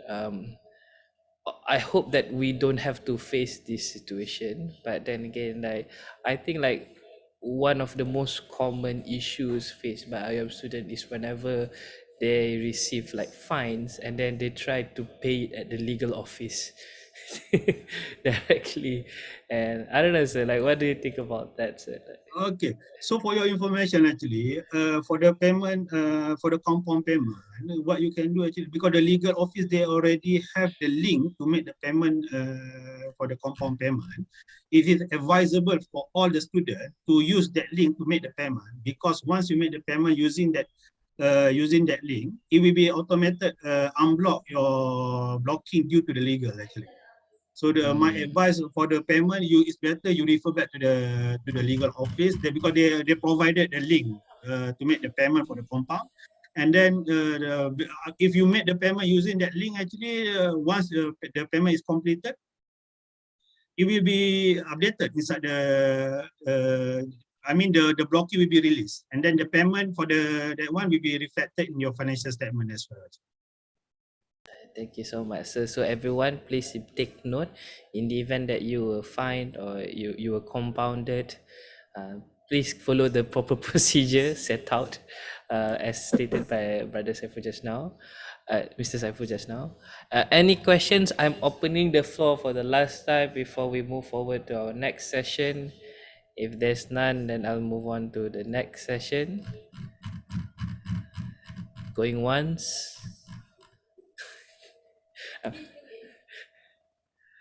All right, I think everyone is really clear. But then again, I feel like since everyone here have information on the screen if you have any questions later on, perhaps you face a situation, you can contact the information.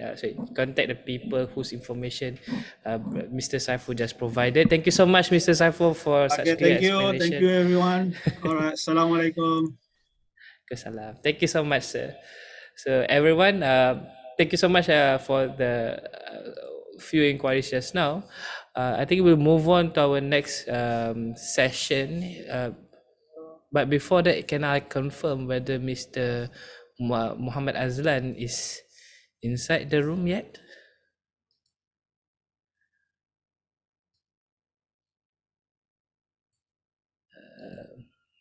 Our next speaker.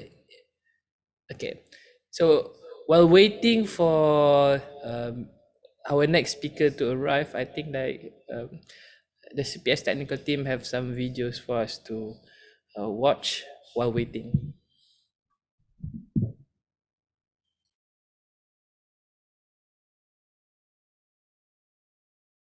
This quick video tutorial will show you how to connect to IIUM student Wi-Fi.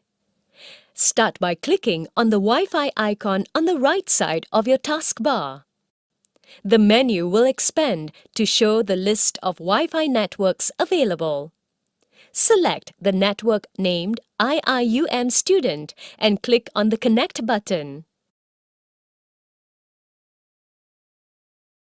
A web browser will launch, showing a login page where you can fill in your IIUM username and password.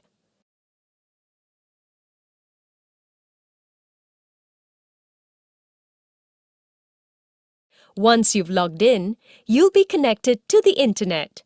Happy browsing! Thank you so much, CPS technical team, for the informative video just now. I think I have confirmation that a representative from ITD is here. Is Mr. Muhammad Azlan Bizain inside this Zoom just right now? Yes. Alhamdulillah. All right. With that, thank you so much, everyone. Let's move on to our next session, a briefing from the Information Technology Division of IIUM. So for that, I'd like to invite the Information Technology Officer from ITD IIUM, Mr. Muhammad Azlan bin Zain. The floor is yours. Very much. MS. Assalamualaikum warahmatullahi wabarakatuh. This is already my session. Not 11 yet. If you well, if you want to begin, if not, we just play more videos. Okay, I begin. I can share the screen, right? Okay. We made you co-host already. Okay. All right.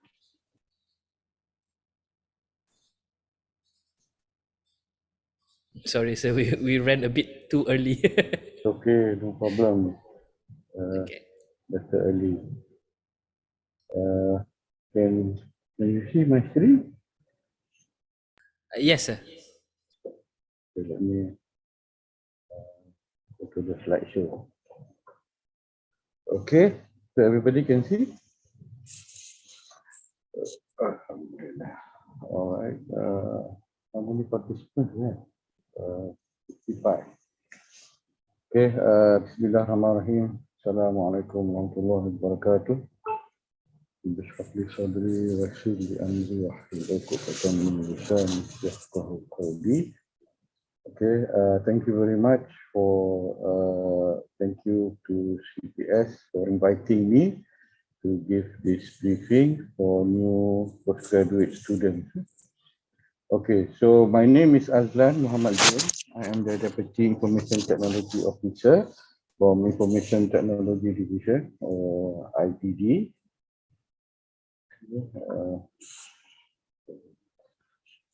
All right, so this is our vision and mission. Okay, I think you can read this from our website, okay, which I will give later on, our website. You can hear me or not? Loud and clear, sir. Okay, Alhamdulillah. Because just now my earphone is something wrong. Okay, so this is our vision and mission and our objectives. Okay, let's go next. All right, so this is our org chart, our organizational chart. Let me see if I can get hold on. Zoom in. How to? Okay, because I think in the Zoom sharing, I cannot zoom in.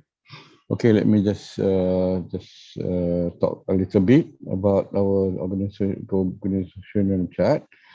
So at the top, we have our Chief Information Officer, Professor Datuk Dr. Nobik Bashar Idris, who is from KICT. And then we have a special officer under the Office of the CIO, Brother Ahmad Ash'ari alias. And then we have our acting director at the moment, Madam Normaliza Jumaat.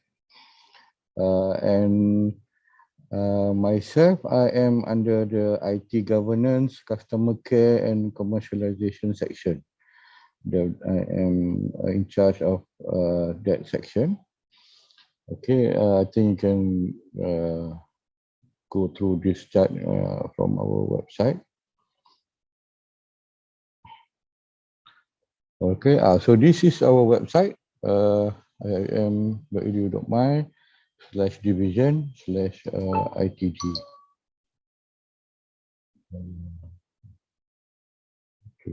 Okay. All right, so you can go to our website to look at the vision, mission, organizational chart, and our policies, regulations, and so on. Okay, so this is the section that I was talking about just now under me, governance and customer care. So under this section, these are some of the functions, okay, of the governance and customer care section. Okay, so you can see there we deal with IT governance, IT best practices, governance framework, the quality management system, the ISO 9001-2008 implementation at ITD. We promote our products and services, and we also manage the ICT services help desk counters at the ground floor at ITD. Okay, and also we conduct customer feedback surveys and monitor customer complaints at all our channels. Okay, and we also under this section we also have the Go Green initiative, which is actually under the IIUM Green IT Committee. All right, so next we have the application services section. Okay, so under this section, it deals with mostly application system development, support, maintenance for all the university systems, for all systems in the university. And also database, information management, the staff and student portals, okay, and email services and security. Okay, and then the infrastructure services, this is mostly on internet, Wi-Fi, network, telephone system, ICT security, ICT support, video streaming services, the data center, the IIM data center, which is the heart of the IT services, IT requirements for the KCDIOM and IT resources. Okay, so next, this is just a snapshot of the policy which is applicable to all students. So you can find this policy from our website, the policy for responsible use of ICT resources for IIM students. Okay, so especially for new students, please go through this policy. I think I have in the next slide, yes, I have some extract from the policy. Okay, so this is just some extract, not the full policy, but you can find it on our website. So in the policy, you have, for example, here unauthorized access to accounts, users are forbidden unauthorized access to accounts or data or files on all IUM ICT resources or resources belonging to other organizations. Okay, and then student computing laboratories, users of student computing resources are required to abide by the rules and guidelines set by the relevant authorities. Unlawful activities, so students are not allowed to use the IIM ICT resources for any unlawful activities. Okay, example given, copyright infringement, defamation, and so on. And the use of electronic resources provided by IUM, for example, databases, online journals, e-books, provided by the library is governed by license, individual license agreements, and is for non-commercial research and study purposes only. Okay, and then some more extracts, continuation. So users are not permitted to use the university's ICT resources to access pornographic materials or to create, store, or distribute pornographic materials.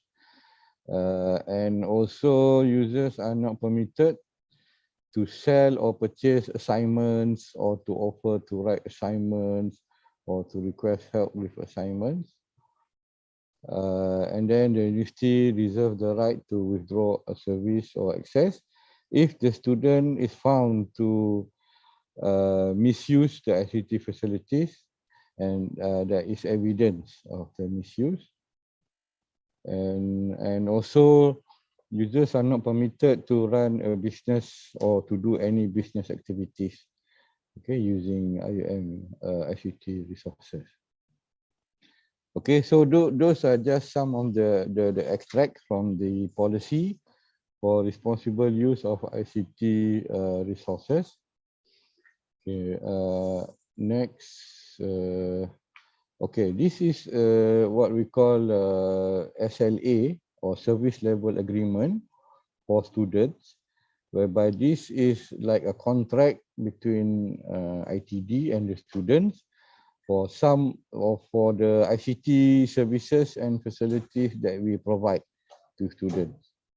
Okay, so this is an agreement whereby if there is anything wrong, so we promise to resolve the problems within 1 day or 2 days or 3 days, depending on the type of the problem.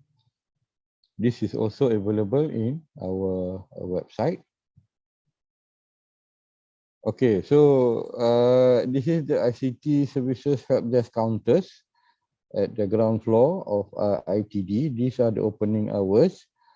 Okay, but at the moment we are only open in the morning. In the afternoon, you have to book an appointment, okay, to come to our service desk for any issues. Okay, because we are trying to minimize face-to-face contact at the moment due to the increasing number of positive COVID cases in the campus. Okay, this is also, you can go to our website and you can get the online form to book an appointment, or you can just come in the morning during from 8:30 to 12:30. Our counters will be open. Only from 2 to 5 we will entertain students or users who have appointment booking. All right, so these are the contact details for our help desk. So we have the telephone line, our email, servicedesk@iumedu.my, and our hotline WhatsApp number, okay, 016-983-2415. So I think it's easier to just WhatsApp us on this hotline, and then we can channel your issue or problem to the person in charge, and it should be quite quick, easier and quicker using the hotline. Okay, so these are some the channels that we provide for our help desk. We have the telephone line, and then of course we have the physical counter, but the one for the moment is only in the mornings. And then we have the hotline WhatsApp number. We have the email, the servicedesk@iumedu.my. This one is also for the WhatsApp and the email is you can send WhatsApp or email anytime. I mean 24 hours, but we will process it during office hours. Okay, and then for staff, they have the staff portal channel where they can submit an issue to our help desk. Okay, I think you all know about the Wi-Fi, the IUM student Wi-Fi. I think most of you by now should be able to connect to the IUM Wi-Fi staff, IUM student Wi-Fi service. Okay, so this is actually I think last year that we announced that the official IUM live email or official IUM email for students, if the live email is your username at live.ium.edu.my. You can find this video in our YouTube channel. Okay, please subscribe to our channel. YouTube channel. The channel is ITD IIUM official. Okay, and the video title is ITD live email announcement video. I'm not sure. Let me see if I can play this video.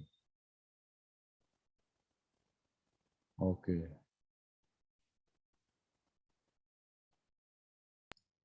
Oh, the audio is you haven't shared the audio. Oh, how to? Well, when you share the screen, Uh-huh. there's actually like a prompt to also share audio of the uh, The laptop, computer. uh where Yeah. to share the audio? Share sound. Okay. Okay. All right. Can you hear? Yes. All right.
All right. Okay. So it's actually a policy and an official IUM policy whereby the students' official email will be the live.ium.edu.my email. So all official communications for students will be given through that email. So please make sure that you register and activate your live email. Later on, I will show you how to do that, how to register and activate your live email. This is quite important for especially new students lah. Okay, because you have by registering and activating your live email, you also get access to software, free software like Microsoft Office, Microsoft Windows, and so on. All right.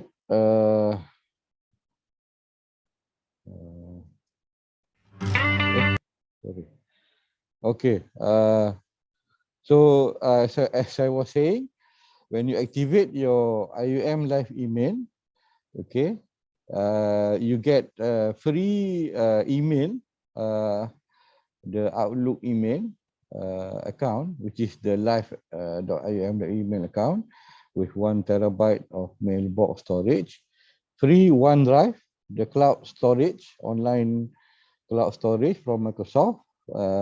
It's the same as Google Drive, but it's called OneDrive under Microsoft. It's also 1 terabyte. And then you can, once you activate your live email, you can download Microsoft Office 365 for free. And this is the original Office. It's not the pirate one. It has all the applications in the Office suite like Microsoft Word, Excel, PowerPoint, Outlook, and others. Okay, but basically, as students, you will need like Word, Excel, and PowerPoint. Okay, and then you can also get access to this Microsoft Azure, which is a portal or a web store from Microsoft, where you can download other Microsoft software such as Windows 10, Microsoft Access, Microsoft Visio, Microsoft Project, Microsoft Visual Studio, Visual Studio, and so on. All right. Okay, so what are the available software? What are the software available for IIM students? So under the Office 365 apps, okay, once you activate your live email, you will see this list in your dashboard when you log in. Okay, so all these are available for you. So for example, like Microsoft Excel, PowerPoint, Word, you can use it. You can use the online version. Okay, this is the online version. But of course, you need the internet lah. But you can also download the what do you call that, the offline version lah, where you download, you install it on your PC or laptop. Okay, so you have a lot of free software actually, which you can browse and you can discover on your own. Okay, all right. So this is the Microsoft Azure that I was saying just now. This is, so actually this software and email from Microsoft is actually an initiative by the Ministry of Higher Education, whereby they have signed an agreement with Microsoft. So Microsoft giving free software for all students, for all IPTA students, local university students. So more than 100 software, and then you can download and install genuine copies of Microsoft products for free. Okay, so but you need IUM live email registration, because that will be your account to download and install all the free software. Okay,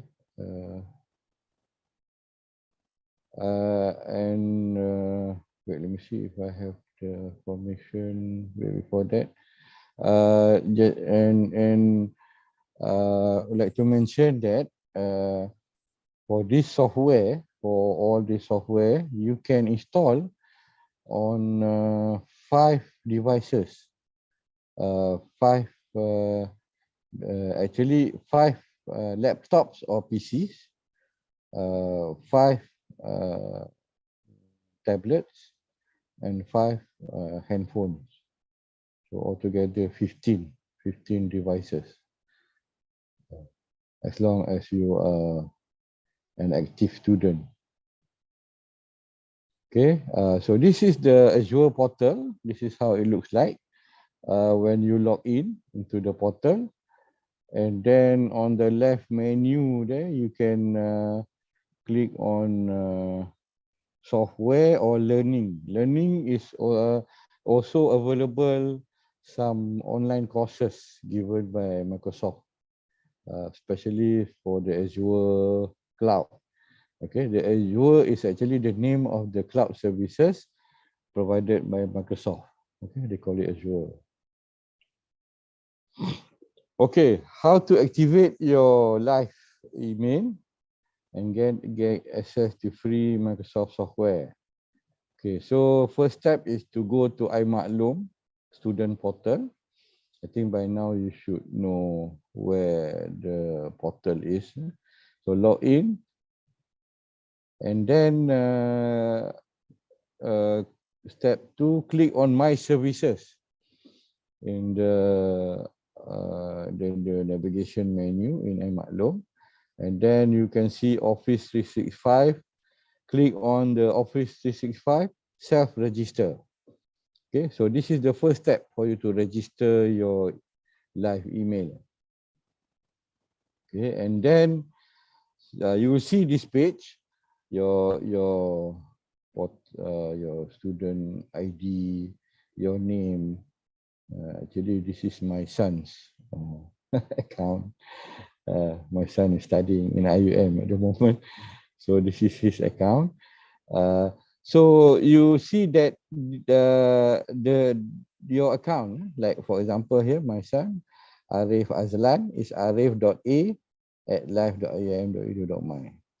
So the first time that you register, you will see the temporary password, Office 365 temporary password, which is basically capital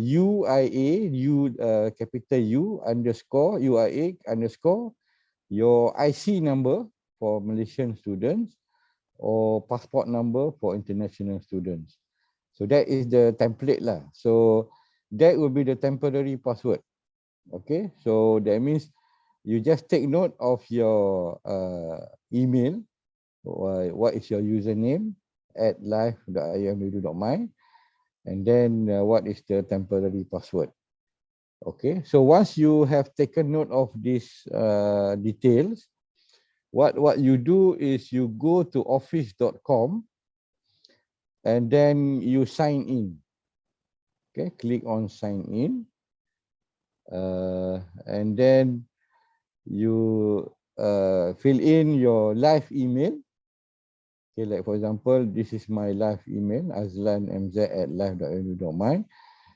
For my son just now, maybe it should be arif.a@live.imu.my, and then click on next.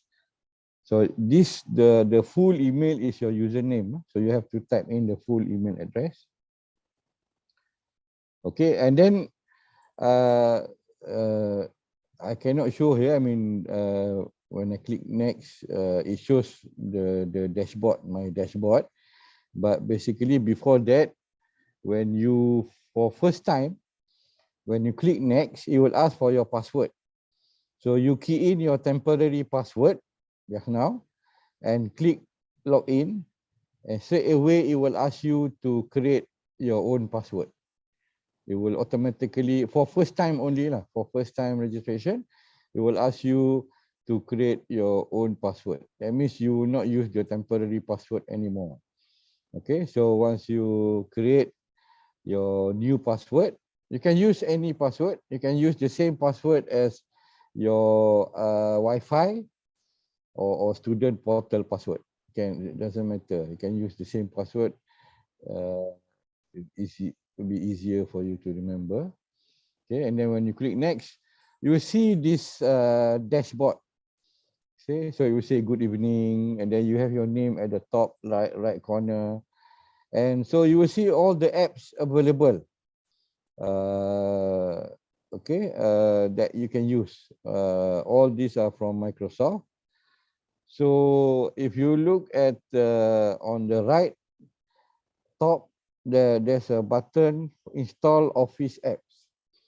Okay, so you click the down arrow, you will see Office 2016. I'm not sure now, maybe it's a different version, it's a higher version. Because every year Microsoft, I think almost every year Microsoft will upgrade the version of the Office. So you click there and then it will start to install Microsoft Office in your laptop or PC. And you can install for up to 5 devices. Okay. But it will take some time. It will take around 15 to 20 minutes for the full installation. Okay, it will first install an installer, a small file. Then once the installer is installed, you have to run the installer, and then it will install Microsoft Office from online to your laptop. So you have to keep your laptop connected to the internet for the duration of the installation. Okay. All right. So now, once you have registered your live email, you have logged into office.com. Now, if you want to download other software from Microsoft, from the Microsoft Azure portal, okay, this one from your iMaklum, okay, you go to under My Services, you go to software, okay, that box where you have the word software there.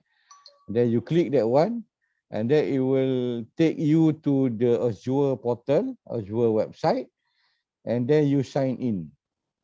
You sign in using your live email and password, which you have registered and activated. Okay, so once you have logged in, you can see all the software here.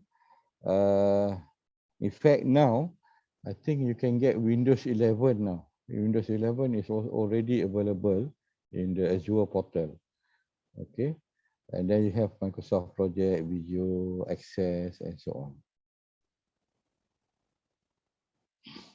Okay, and also you can also learn about cloud computing.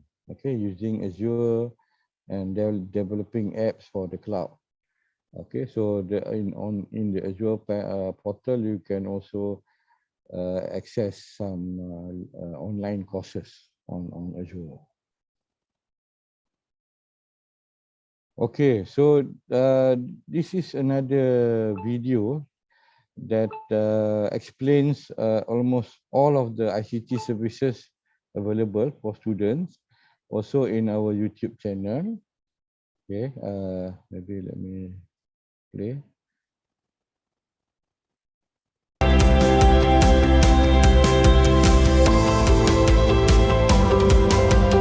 Sound you can hear?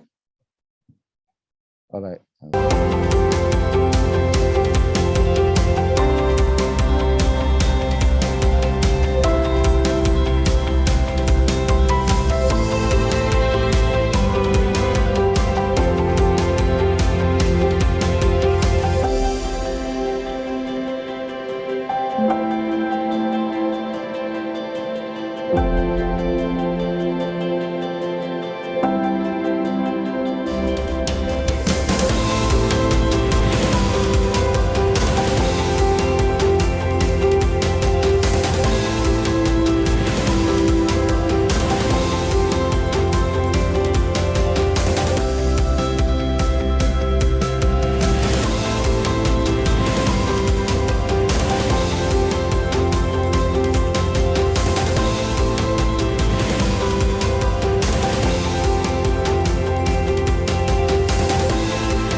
Okay. Okay. Next. All right. So this is regarding your password. If I think when first time you activate your PIN number, okay, the PIN number that you get for in your offer letter, you activate your PIN number, then you have to set your own password, right? So that password will be used for all ICT services as a student in IUM. But let's say if you forgot your password, you can go to the IIUM student portal, and I mean you don't at the login page, but don't log in. You just go at the top there. You can see forgot password. Okay, on the right there, you can see the link to activate PIN number. If you have not activated your PIN number, you can click that one. Or on the left, there is a link forgot password, whereby you can set your password yourself, self reset password for students, or student self reset password. So just follow the form, fill in your matric number, your IC or passport number, your registered mobile, and then set your new password. Okay, so you can, so now you can self reset your password. Okay, to report Wi-Fi problems at the mahala, just now in the video, it showed you the steps how to report Wi-Fi problems at the mahala in Gombak. Okay, there on the student portal there, you can see the button Wi-Fi mahala support Gombak at the bottom. So you click there, and then you sign up using your IUM live email only. Okay, only IUM live email accepted. You sign up, and then you log in. Wait for that, and then you log in, and then you submit your problem for the Wi-Fi at the mahalah in Gombak. Okay, so you can get our service catalog and our handbook from our website. Okay, and this is our Facebook, IIUM ITD. Okay, so please share and like us on our Facebook. I think, okay, that's the end of my presentation. Thank you so much, Mr. Azlan, for Okay. the lengthy and I think it's pretty descriptive about the IT facilities available for our PG students here today. So everyone, I open the floor for any questions or inquiries. If you have any questions, feel free to unmute yourself, or perhaps just comment it in the comment section. I believe that Sir already answered one question in regards to the limitation of device, where it is 15 people, right? I say 15 devices. Am I right? Yeah. Yes, 15 devices. So that's one. And there's one question from Sister Mariam, which is, may I know about SPSS or other statistics software? How can we get the license for the software? Oh, okay. Unfortunately, unfortunately, we only provide SPSS software for staff, for lecturers lah, for staff, not for students. We don't provide SPSS for students. So students, you have to find out on your own how to get SPSS. Maybe you can ask your kuliah or your lecturer.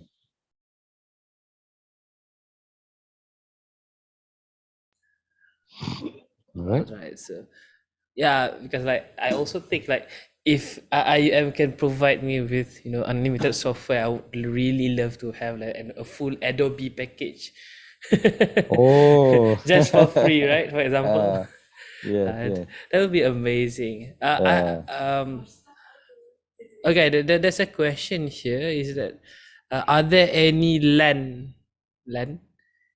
Local area Are network. there any? I think there's are there any LAN in campus? Uh, can you be more specific? Where in campus? Where on campus? In Mahala. Oh, okay. Okay, at the moment only Mahalah Rukayah has the wired. I assume when you say LAN connection, you mean wired internet, wired network connection, right? Where we use the cable to plug into our laptop. So at the moment, only Mahalah Rukayah has that facility. The other Mahalah do not have that facility. The other Mahalah is only using Wi-Fi. And recently, I think in 2019, we have upgraded the Wi-Fi at Mahalah. Should be okay. Because the signal has been the bandwidth, the connection has been upgraded. Well, it looks like it's time to change Mahala. 600 ringgit a month. Just now we get to know. So I guess Yo. 600 ringgit per month is also inclusive of the LAN. Yeah. Wow, LAN quite service. expensive. I didn't know about Yeah. that. But it's good. At least we know where we can, Ah. if we have a friend from Rukaya, we can just Ah. visit them, right? Yeah. There's a question from Sister Sharifa. May I know if the general lab is still operating as usual, where which students may print handouts there? Yeah. The ITD general labs are open. Yes. Except for the BYOD lab, which is still closed due to the pandemic. But our general lab, general PC labs are open. Yeah, can come. That's a direct question here. Where is Wi-Fi the strongest in campus? At the Mahalah, because the recently we upgraded the Wi-Fi at the Mahalah, but the Wi-Fi at the other campuses, at the other areas, still not upgraded, which we are going to upgrade inshallah this year or next year. But so the Mahalah should be the highest because they have the latest upgrading exercise that we have implemented. Should be lah. But I understand sometimes at the Mahalah the problems in the rooms, because sometimes in the rooms, because when you talk about Wi-Fi, because it depends on the wireless signal. So sometimes there are places where there are blind spots, where because of the wall or the structure. But I think we have tested it when we upgraded the line. It should be okay lah. It should be quite fast, especially if you are using a latest device. Because it depends also on your device, on your laptop or your handphone. Because sometimes these latest devices, they have this new Wi-Fi adapter, which is faster. Okay, the speeds are faster, the bandwidth are faster. But if you are using the old devices, then they may affect the speed lah of your internet. Okay. Oh, wow. Okay, so Wi-Fi in a Mahala is like the Yeah, strongest. yeah. I just know about this. At the moment in Gombak, it should be the highest. There's an interesting question here. Does IIM Wi-Fi block any particular activities? There are some sites, I think, that we block due to security reasons. Okay. In fact, I think I'm not sure. Last time, I think I'm not sure about Netflix. Netflix, can you access Netflix at the? Netflix can. Can I think last Uh, time it was blocked, but oh. now, but because during the pandemic, can a lot some of the students who are staying at the mahala, because they requested some of these movie websites like Netflix and maybe some other like Astro on the go, because we understand when they are because they cannot go anywhere because of the pandemic, they are stuck in their rooms, so their mental health will be affected. So I think because of that we decided to open lah. We open Netflix, Astro on the go, and some other movie If I'm streaming not websites. mistaken, like y- ITD did like for a short period of time unblock Steam, right? Steam is what type of It's a website? gaming Gaming. platform. Yes. Yes. I think we did unblock for a while. But now I think now the policy is we block at the mahala during office hours, but you can access it at other buildings, in the administration buildings or in the kuliah building during office hours. But after office hours, it's open. I think it's open even at the mahala. If I'm not mistaken, that's the new policy lah. I'll say that this is great news for our fellow gamers anywhere here. You know. Of course, I think there must be gamers. Actually, if you look at the policy that I showed just now, the responsible use of ICT policy for students, actually in that policy it says that gaming is not allowed. but but I know lah, recently because of this situation and so on, we opened it for a while, and then now we have this new policy lah about the office hours and after office hours. I think that is reasonable. I think that is sensible. You know. Fair lah, I think. Yes. Anyone? Any other questions? Thank you so much, Sister Sharifah, Sister Shandi, Sister Shandi, for your questions. Anyone have any other questions about IT facilities in IIUM, or perhaps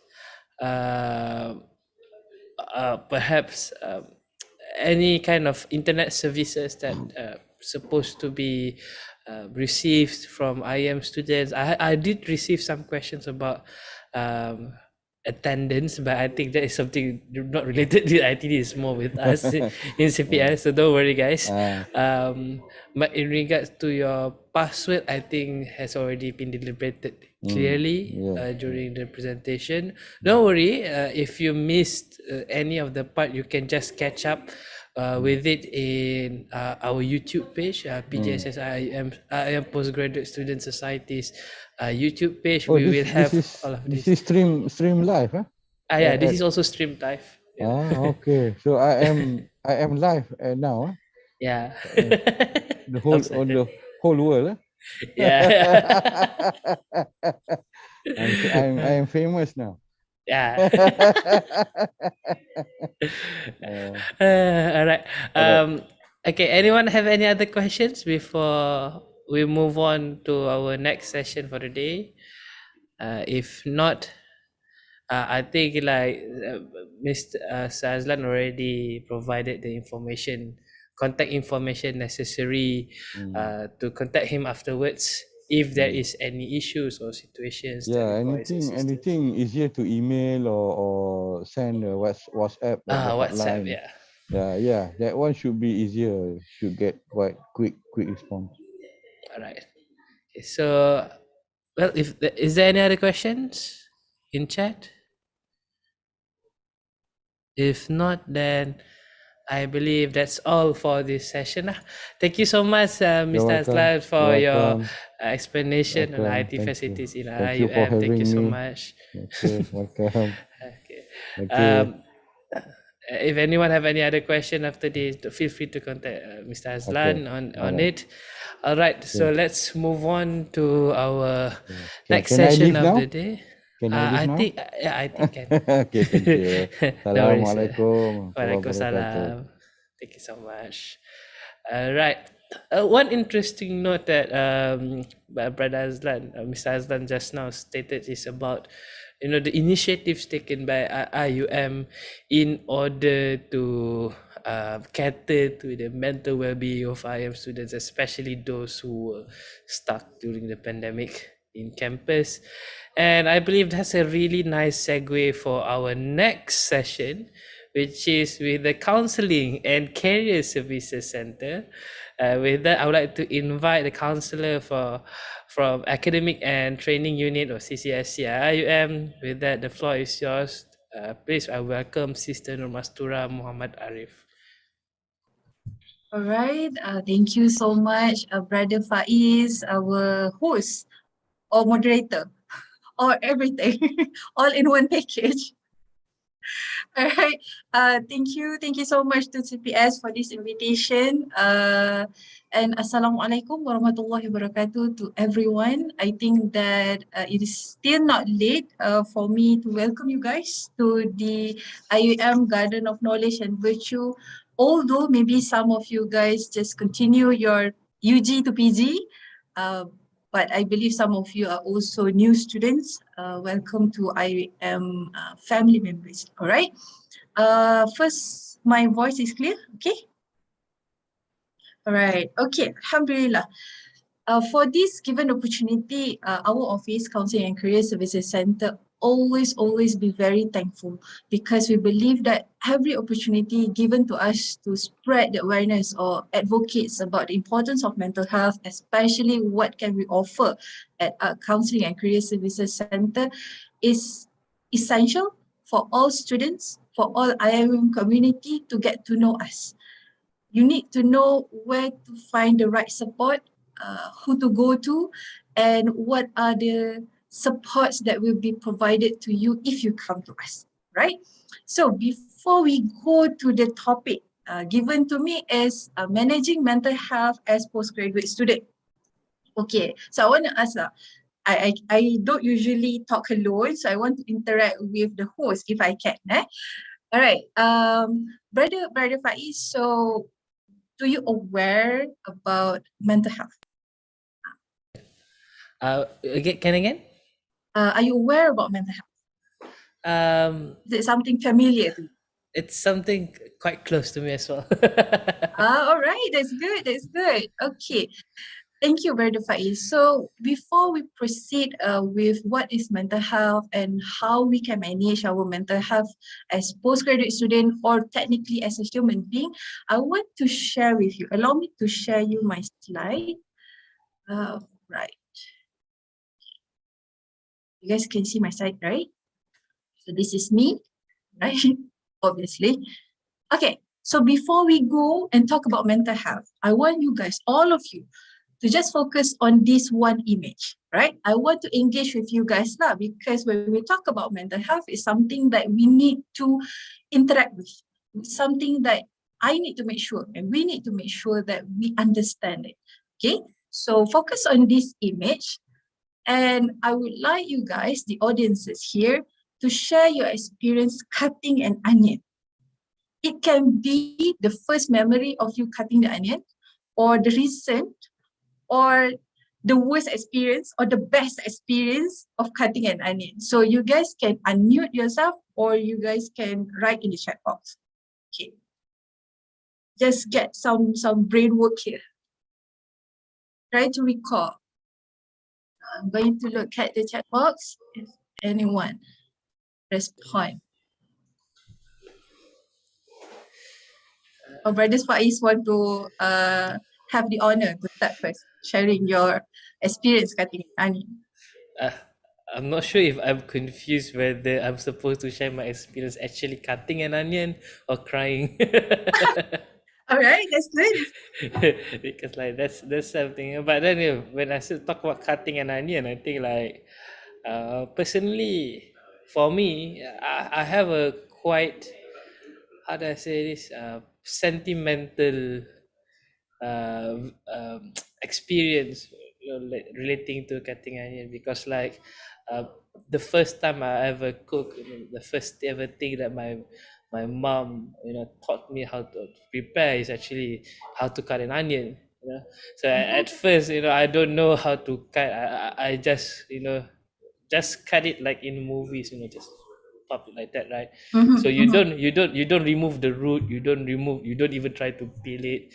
So it becomes like quite a, I would say, messy situation during the first time we actually did it. So it was quite, I say it's quite sentimental, because like it's the first time ever, it's the first ingredient I ever used for the first time ever I cook. So yeah, that's me, for me personally lah. Right. That's my experience. Very Anyone else? Come on, yes. guys. I can share my experience as well, if that's okay. Yes, Sister Sidra. Yes. Thank So, you, Faiz and Sidra. so I just talk about cutting an onion. Yes. Your experience. Okay.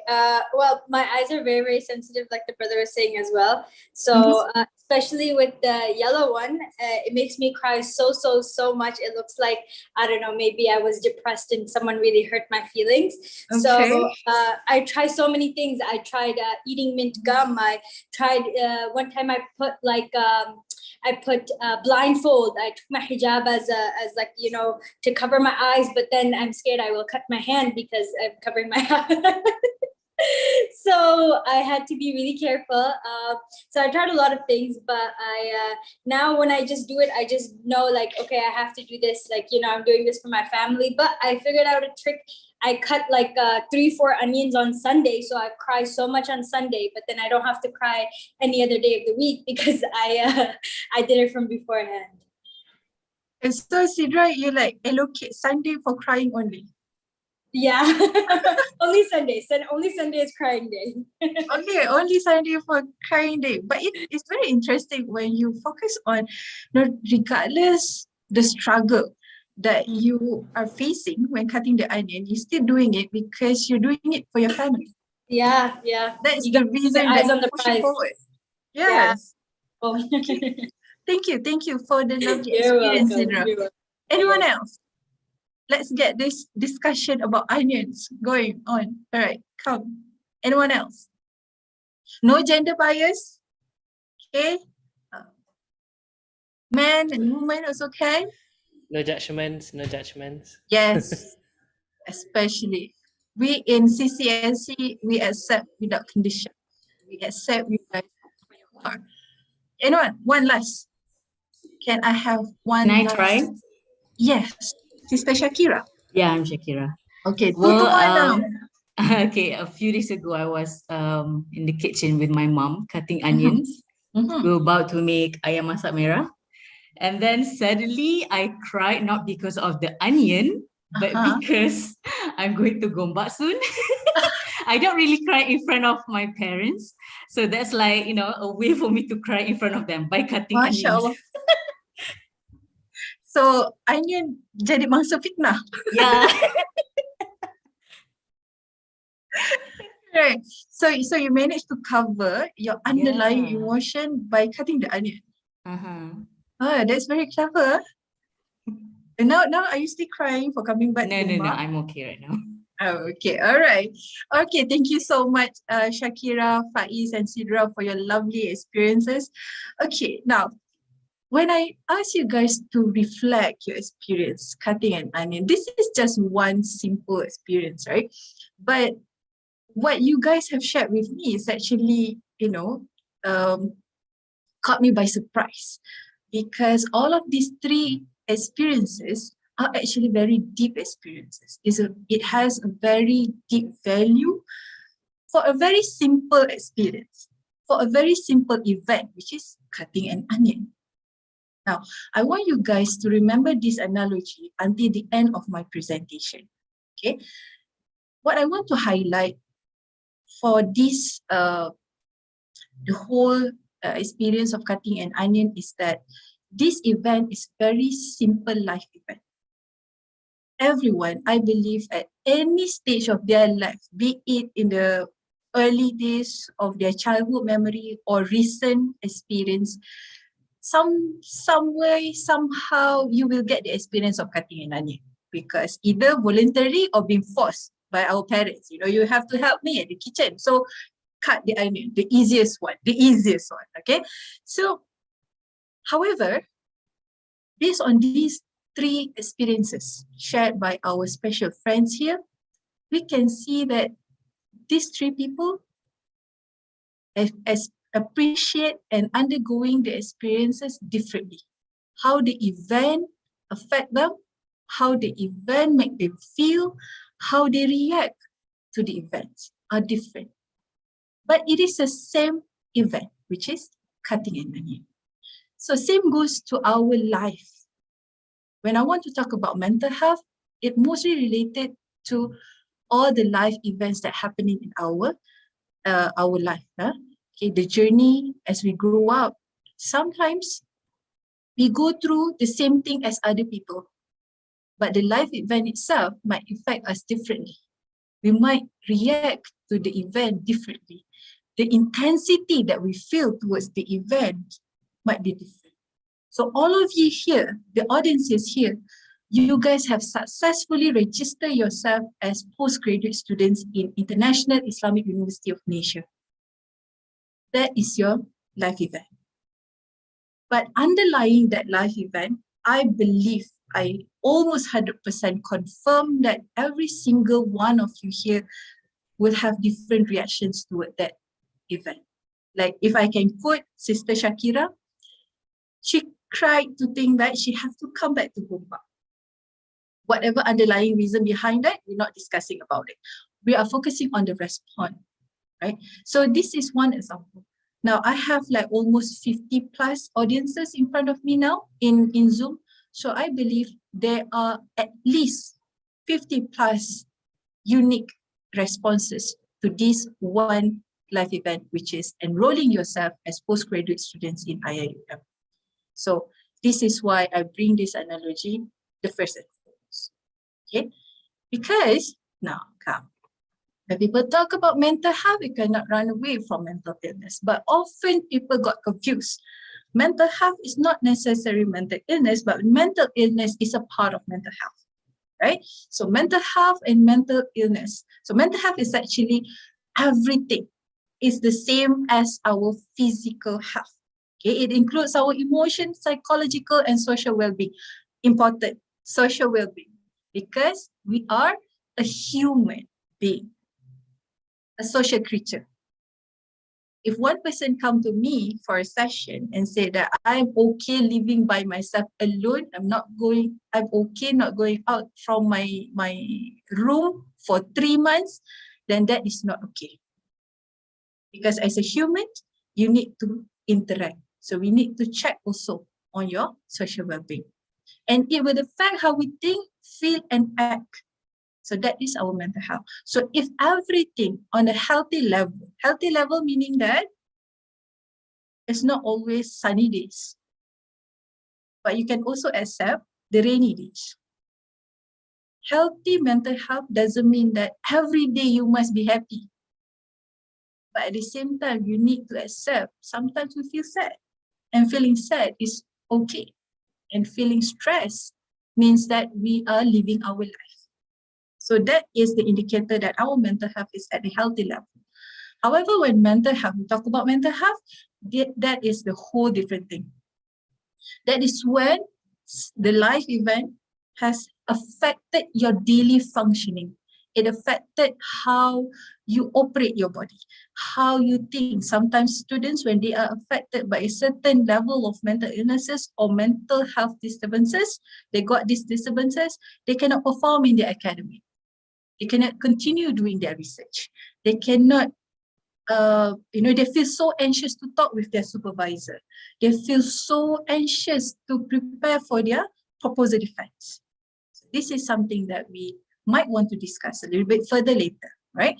So this condition involve significant changes in thinking, emotion, and behavior. Significant changes meaning that previously you are able to wake up for subuh prayer, okay?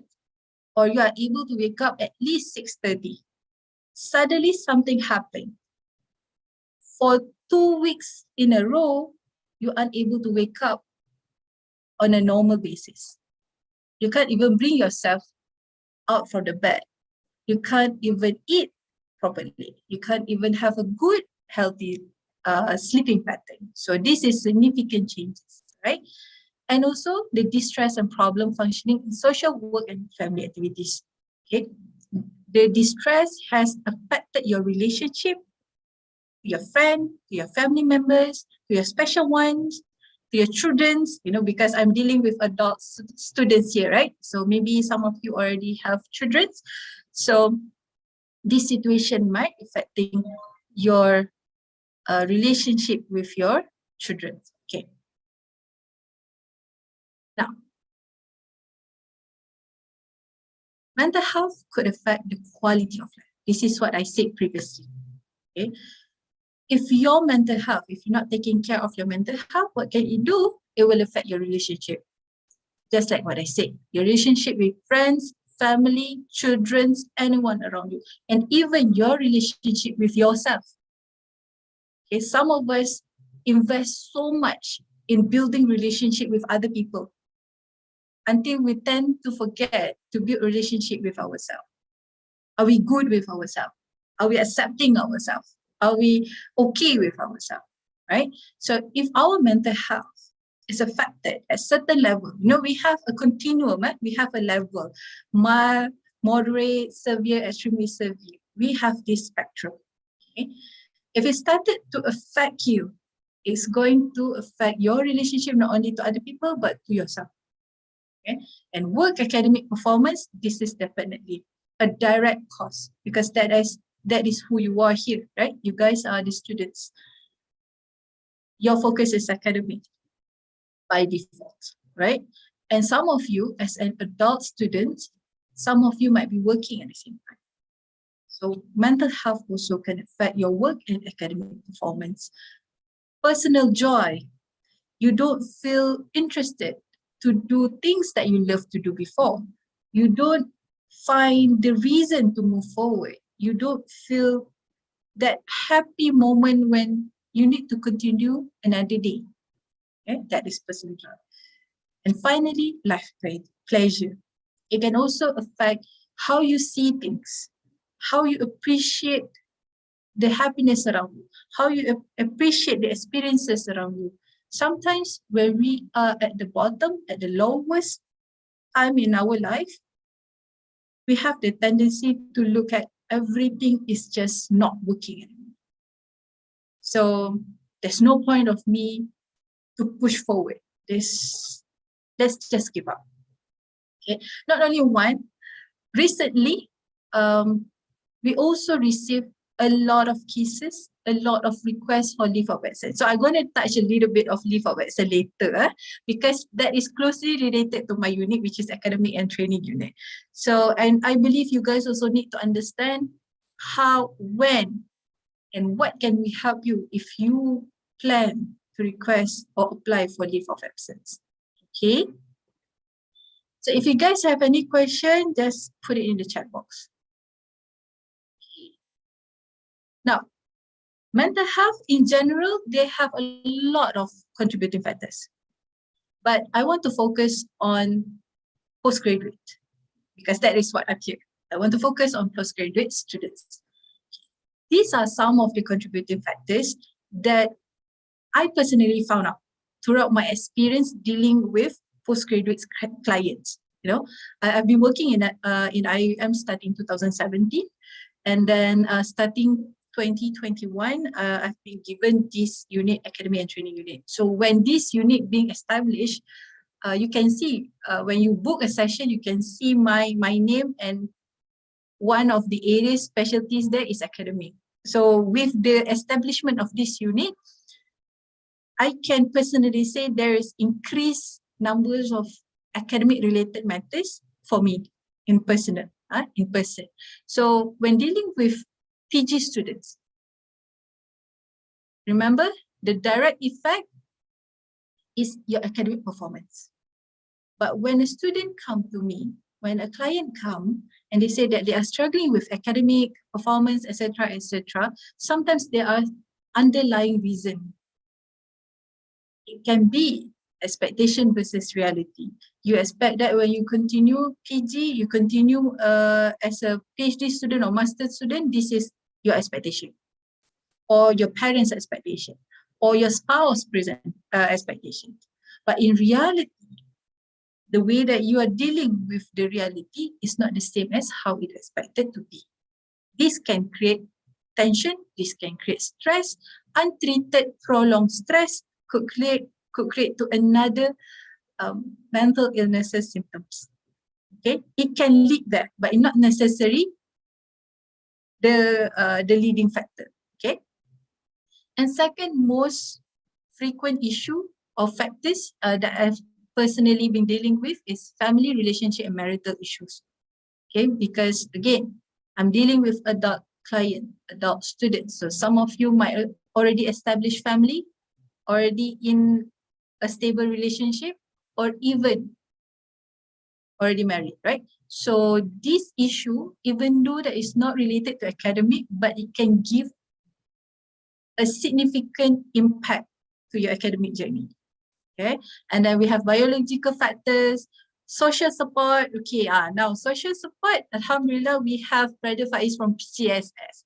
Now PGSS, I believe you guys know your role as one of the mechanism or one of the platform for the PG student to receive social support, right? Because undeniably, the journey as PG student can be a little bit more lonely as compared to UG. Okay, because if you are, of course, number one, if you're taking master by research or you're taking PhD, you are doing the research alone. No one is duplicating your research, right? So if you want to talk with your friend, you're not talking the same language. Your friend talk about different thing, you're talking about different thing, and so you feel like, I cannot connect with my friend anymore. I feel like so far from my UG friend. You know, back then when I was undergraduate, this is my colleague. We hang out together. We can spend the days and night together. But now, when I decided to pursue these specialties and my friend these specialties, things change. So your social support started to be a little bit shaky, especially for extrovert. This I want to highlight. You used to get a lot of friends, but when you started your PG journey, you see, one by one, your friends, moving forward with their own agenda in life. They're no longer with you. So you started to feel a little bit lonely. Why they are not with me? Okay. So these, to a certain extent, can make you question your own value. Why did I do something wrong? People don't like to be friends with me anymore? Or what? Sometimes it can make you question your self-value because of the journey itself. That's why social support for PG students is very, very important. Regardless, if you come to me, it's okay, I already have spouse, I already have boyfriend, girlfriend, I already have this and that. No, social support, you need different circle for different needs. Social support in terms of your, later I will touch on the study skill, social support on campus, social support at home, the spouse, of course, if that is your main support, let it be, but don't deny the other needs of support. Okay. Next, minimal coping skill. It's not, we need to understand when we grow, our coping skills also need to expand. We also need to improve our coping skills. What you did during your UG time, if it's okay that time, it doesn't mean that it will be okay when you are PG. Okay, what used to be function for you may not be functioned now. So as we grow up, our coping skills also need to grow according to our level of difficulties in life. Okay? If you are dealing with complicated issues, PG related, adult students issues, definitely you cannot 100% adapt the coping mechanism that you used back in your UG years. Because UGs is different, PGs is different. So we need to upgrade system. Tadi the session with ITD, right? So we ourselves also, we need to upgrade our system.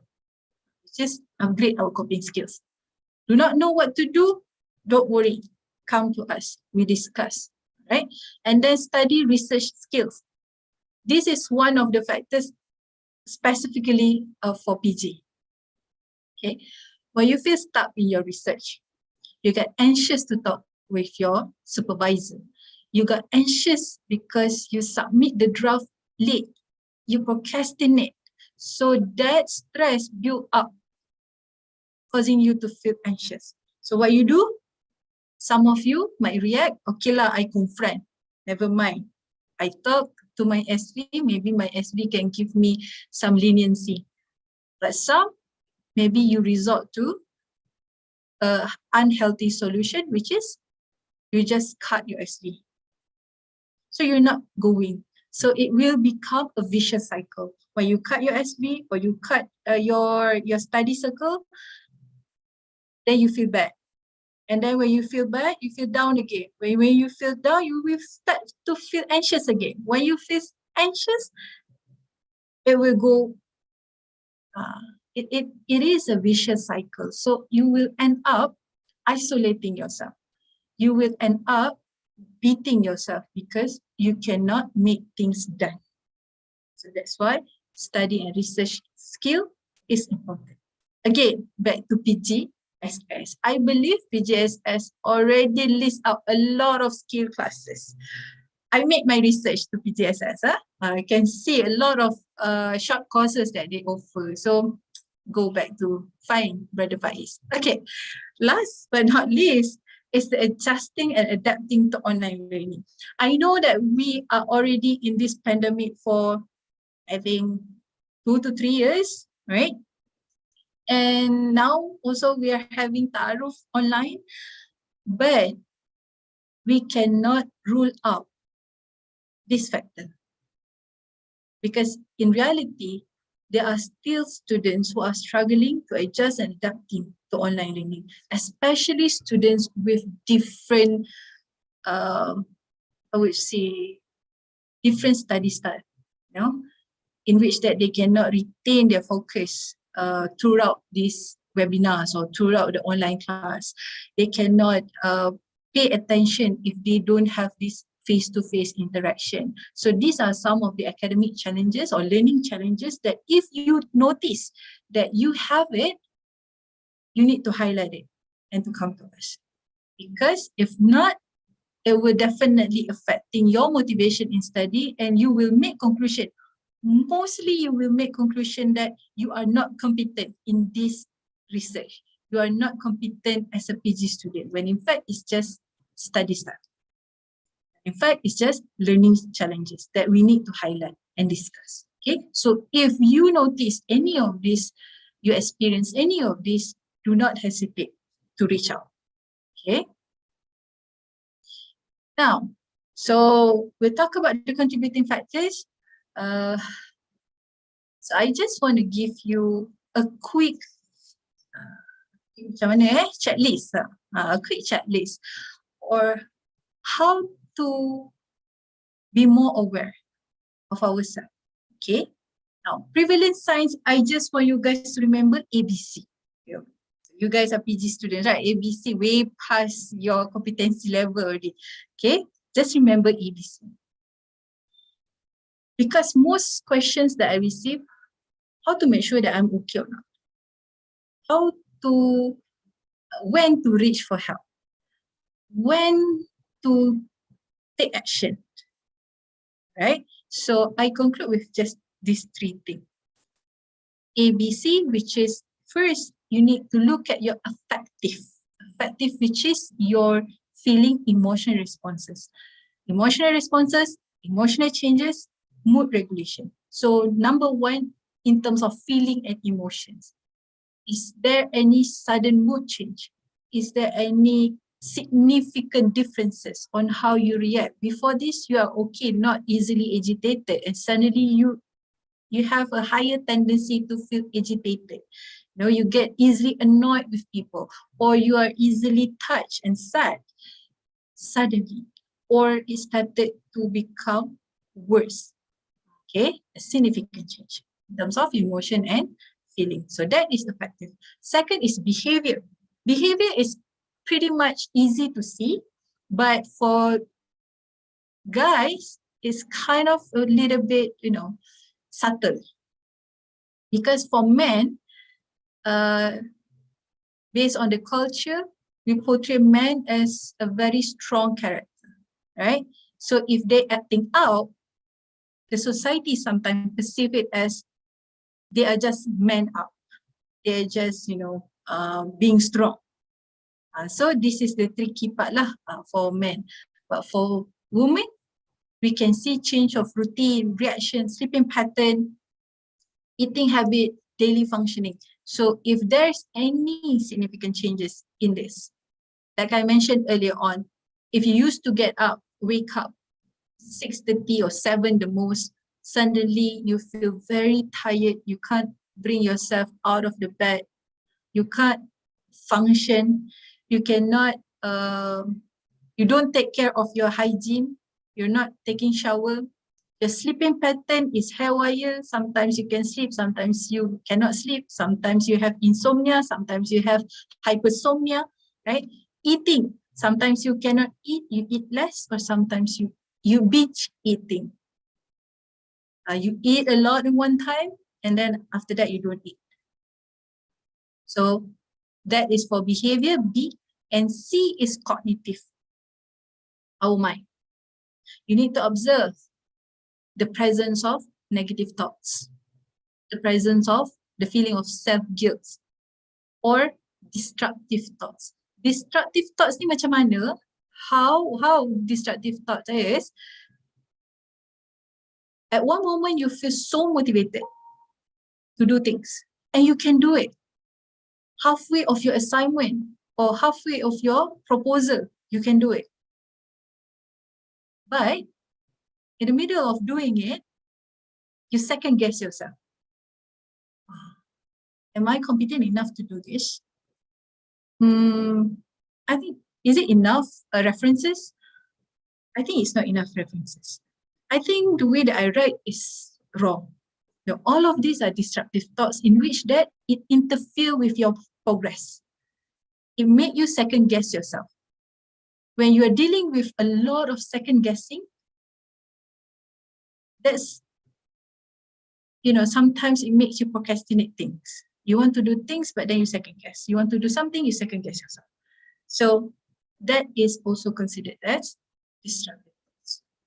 Other than having suicidal thoughts or anything, self-harming thoughts, that also come from the thinking part. You need to observe. If there's any presence of that type of thoughts, then meaning you need to seek help. You need to reach out. Okay? All right. So far, okay ke? Right. So I hope that our discussion is still santai-santai. Okay. As PG student, I can attest to the truth to all. All right. Okay. Thank you, Faiz. Okay. If any one of you, is there any? Oh, okay. The question.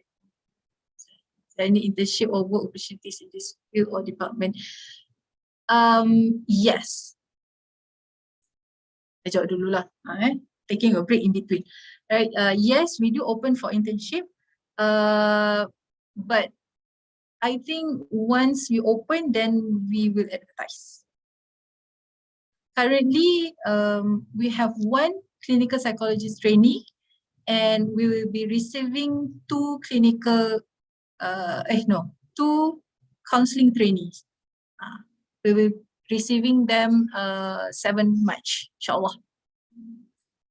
So far full lah, our interns already full, except for the career. Okay, by the way, we have 2 portfolio, our office have 2 portfolio. We have counselling and career, but under counselling we do, the specialties of our office is that we have clinical. Okay, we have clinical psychologists. Not many of public university have clinical psychologists as one of their members in the center. So we do have them. That's why we are hiring for clinical trainees as well. Okay, right. Thank you for the question. Yes, Faiz. Oh no, I just unmute myself. Just for Uh, that. Just gonna say like the things that you shared just now. I think it's based on your experience dealing with PG students, and when I say I can attest that to be the truth, is just that it is indeed the truth that even I'm a new PG student as well. I moved straightforward from UG straight to PG. And all of the problems, all of the issues that you described literally happened, and I believe it happened to everyone. So every PG student, like you will be lonely, like you will doubt, question yourself at some point during your thesis. In fact, like it's really normal, if I may share, it's really normal if you suddenly like you're stuck in your research and you don't write for 1 month or 2. I have friends, even that also happened to me. It's just part of the package. I see. yes, that's what we talk about, expectation and reality. Yeah. We expect smooth sailing, Yes. but suddenly people throw rock at us. Suddenly the wind change. Suddenly there's a lot of sudden lah. Okay. But I think it's good lah. Okay, madam. Yes, please continue. I think it's good that madam highlighted all of this. Just for the new students to be prepared of. This is what you're going to face. Not to scare you, but to give you a blanket, that this might happen along the way.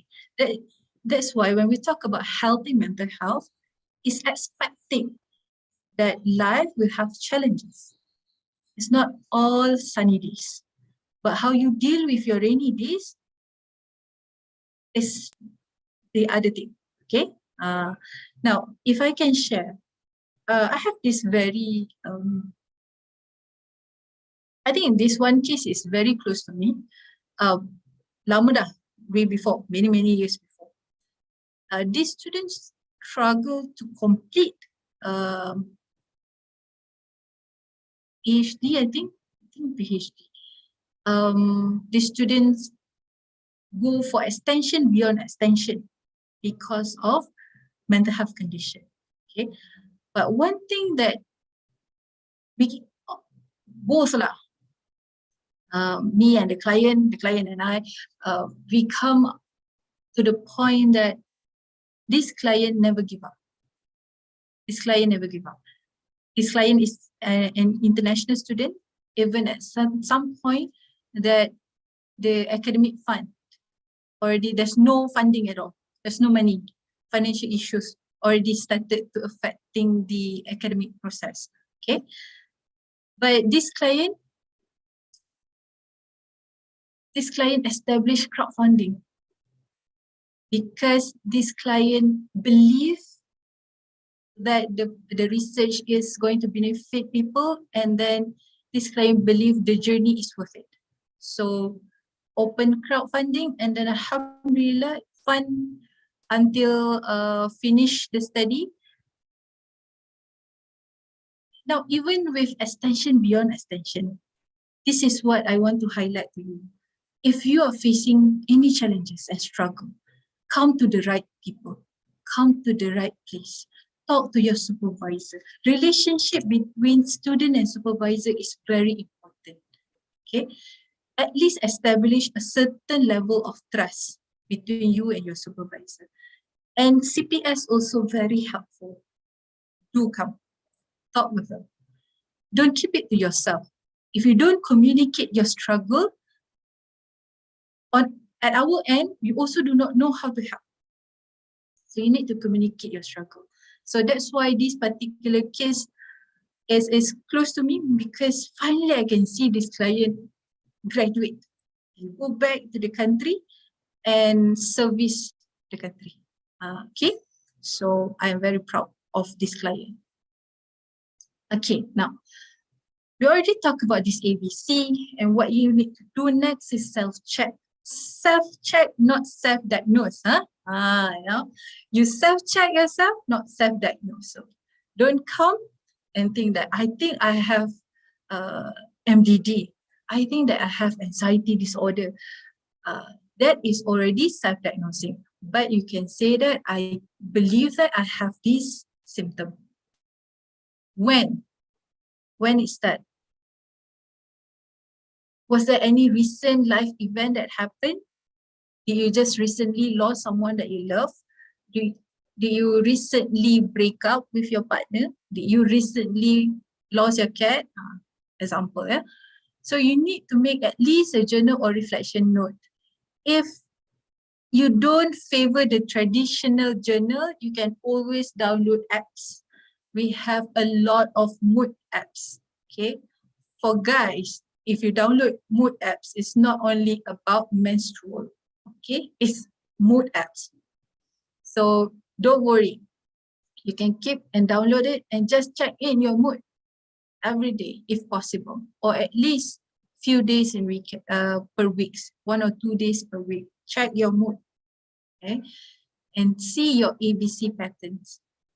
If you do this, you can actually help your counselor or psychotherapist or clinical psychologist or whoever professionals that you are meeting with. You can help them by giving this pattern. You already established a pattern. Now, in a mind, usually I will get overwhelmed more than 10 times. So that is a lot. Or in a month, I will have like at least 5 self-harming thoughts. That is also a lot. But this information, we're going to help you and also the professionals that you are meeting with, okay? And then identify what has changed, recent life event that happened.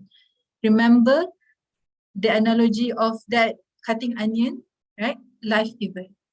What are the things that might recently happen, or it already happened in the past, but you haven't processed it. You haven't like macam accepting it or processing it or embracing it. So what are the things that happen? Can the issues be solved alone or need help? If you need help, what type of help? And finally, the rule of the thumb is completely honest and genuine to yourself, because there's no point lying to yourself. Okay? When you want to reach out, when you want to start to open up, you need to be honest. Not to us, of course, to us you need to be honest, but first and foremost, you need to be honest to yourself. You want a certain level of assistance, then why you want it? If you're feeling a certain way, don't sugarcoat it. If you're feeling stressed, don't sugarcoat as, alah, okay je, it's okay, everyone is going through the same thing. Alah, my issue is very petty, okay. Now, if that issue, you think that issue is a petty issue, it will not be affecting you. Because most of my clients come when their first thought, when they already booked me, they already booked a session with me, and then they have this contemplating phase. They feel contemplating whether they want to attend the session or not, because they think that the issue is very petty, a simple issue. So my answer will always be, if that issue is affecting you, it's not a petty issue. It's not a simple thing, okay? So that's why, be honest. All right. Seek help. It's okay. In our office, the record, if you come voluntary, the records are kept confidential, Okay, but however, if you are applying, again, if you're applying for leave of absence, definitely we will release, report your kuliah to CPS to facilitate the process. Okay, and seeking therapy can be scary because it's a new experience. It will be awkward. Nowadays, due to the increased number of cases for COVID, we opt for online session back. Before this, we have hybrid, but now we need to focus on the online session. So online session can be very intimidating for some people. They do not know how to type out. They feel like it's so overwhelming. So I cannot type, I cannot chat. Okay, but you can request, once you book an appointment, you enter the chat box, maybe you can discuss with your counselor or your clinical therapist there. Can I request for a voice call, maybe? Okay, try to communicate your challenges again, right? So these are the services provided by CCSE. We have counseling, psychotherapy, career session, counseling, clinical career assessment. We also do assessment. We have intervention. We have individual or group therapy session. You can come with your friend if you like, in a gang, dealing with similar issues.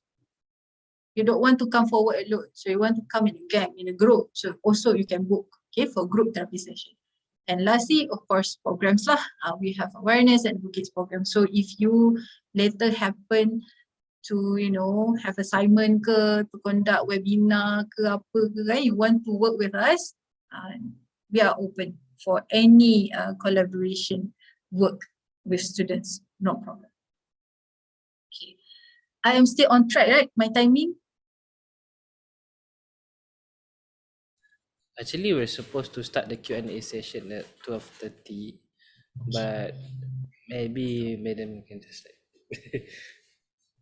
Okay, I've finished because yang hujung-hujung ni it's all about how you cope, some coping strategies. Okay. I think it would be nice if we get like maybe some questions and some direct. Maybe this can be presented on them. Maybe Yes. students, if you guys have any maybe questions about the services, questions about I think I'll allow this Q&A session to go along with the presentation. So please don't feel shy or to just communicate. Just unmute yourself or simply just put in the chat box if you have any questions of issues regarding mental health or regarding counseling support. With that, I think Madam, you can continue lah. Okay. Yes. If you have any question, just unmute or put in the chat box. Okay. Now, positive support, we talked actually earlier on. So it's important to get the right circle. Your circle of friends may be limited. If before you may have like 20, 30 friends with you, but now as you continue your journey as PG, maybe 5, maybe 2, but if that circle is right for you to support your progress as a PG student or your academic research, then that circle is good. Numbers, quantity doesn't always equal to quality. You need to prioritize your need because you are growing up. We have different needs. So when you address your needs, you prioritize your needs, then chances to feel lonely will be lower. Okay. Okay, so this is a quick one, a quick self-care plan.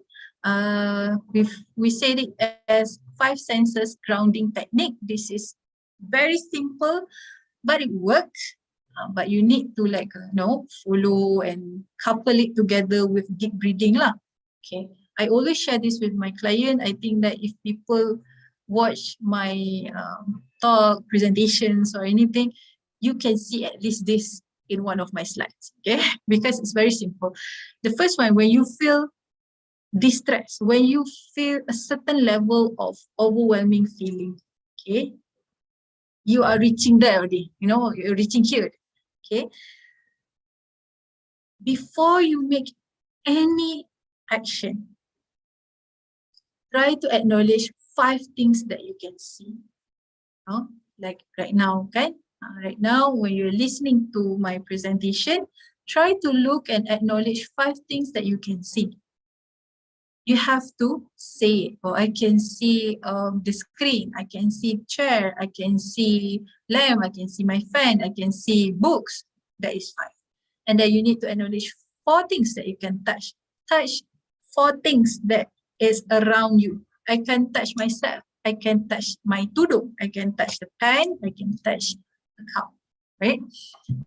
And same goes to acknowledge 3 things that you can listen. I can listen to Madam Mastura's voice. I can listen to my cat. I can listen to this, right? And then 2 things you can smell, and finally 1 thing that you can taste. Literally tasting something. If you have candy with you, eat the candy. If you have drinks with you, drink the water, okay? Why? Now the reason why. How can this help us? You know, when we are getting overwhelmed, our feeling is fronting. So we cannot think rationally. So at that brief moment, sometimes we can make or we can take a very harmful action. The moment is very brief, very short, but we are not rational. So sometimes we can opt for something harmful. Okay, so this technique will ground you back to reality, will pull you back. All right, okay, Mastura, sekarang ni, you know, right now you are giving a presentation. No, you are mindful. Now you started to be mindful of your environment. Regardless of what are the things that disturbing your mind, but once you ground yourself, you know where you are. Okay, if you are experiencing panic attack,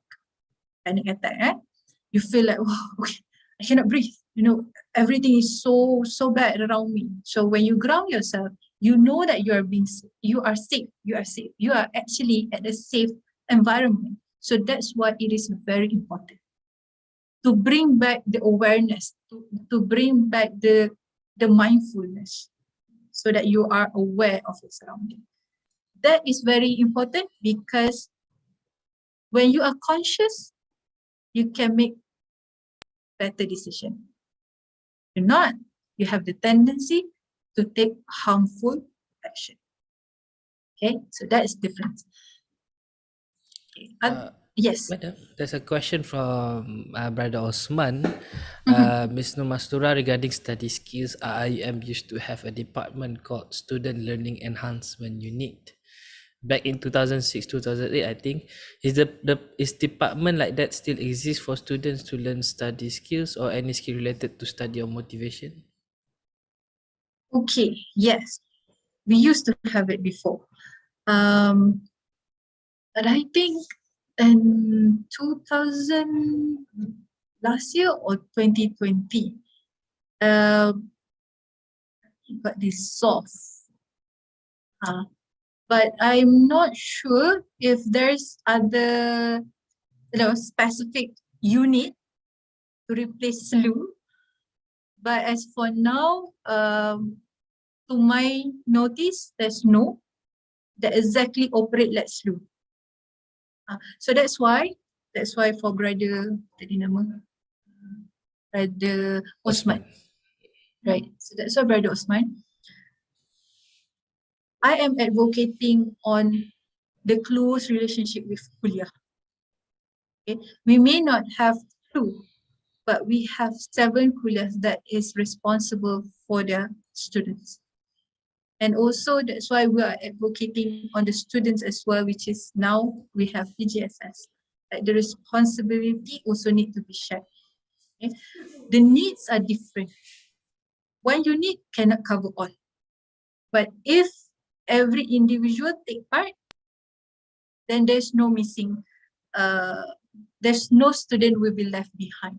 Because, if you come to our center, right, we can help you in terms of motivation, study skill in general. But for specific technical term, for specific technical techniques, like, you know, if you're engineering students, you need to do this in a certain way. If you're ICOL students, you have a certain technicalities that you need to deal with. So if that challenge you, so we need to go to these technicalities, the expert of these technical things. Like ICOL, we need to go back to kuliah for further assistance. That mentoring is important. So if we can advocate on mentoring, then it will be good. In terms of technical things, which is your specialization, your specialized area. You cannot get A if you don't do this, technical things. But in general terms, we can help. Our office can always help. But when it comes to technical things, we need people on the field, be able to help our students. Okay. I hope that I'm answering the question. I think Madam answered the question. I think there's only there's another question direct from. Is the services also open to public or limited to IIM students only? Okay. At this moment, the services is only open to IIM community, covering student and staff. Okay, we do have the counselor for staff separate lah. So you guys cannot book our counselor yang for staff tu, you cannot. So you only book others. But for public, we are planning to. I think this year we might see some changes because we are moving towards that. That's all. Okay, But for alumni, continue. for example, I still have my clients already as alumni already working. That is on personal basis. If you like, it's going to be our CSR. You become an alumni and then you contact back your counselor, and then that is CSR, not yet as a service that we establish. Okay. Okay. So I proceed. Okay, this one is one of my favorite too, but I believe it's going to be challenging for those people who live in apartment, condo, equivalent to that lah. Okay, because rarely we can set our foot on grass. Okay, but for those students who are returning to IIUM, you have no excuse because IIUM has a lot of grass, Okay, if you can, just go down your block and then just try to walk, but make sure lah, don't step on any, like kucing ke apa ke kan, right? So try to walk barefoot on the grass and focus on the sensation. So this is also one of the way to activate your senses. Remember, when we are feeling overwhelmed, emotions is fronting. So we need to be able to ground ourselves. We need to bring back a certain level of consciousness so that we can make a better decision. This one is my favorite. Okay, and then be messy and creative. Be creative.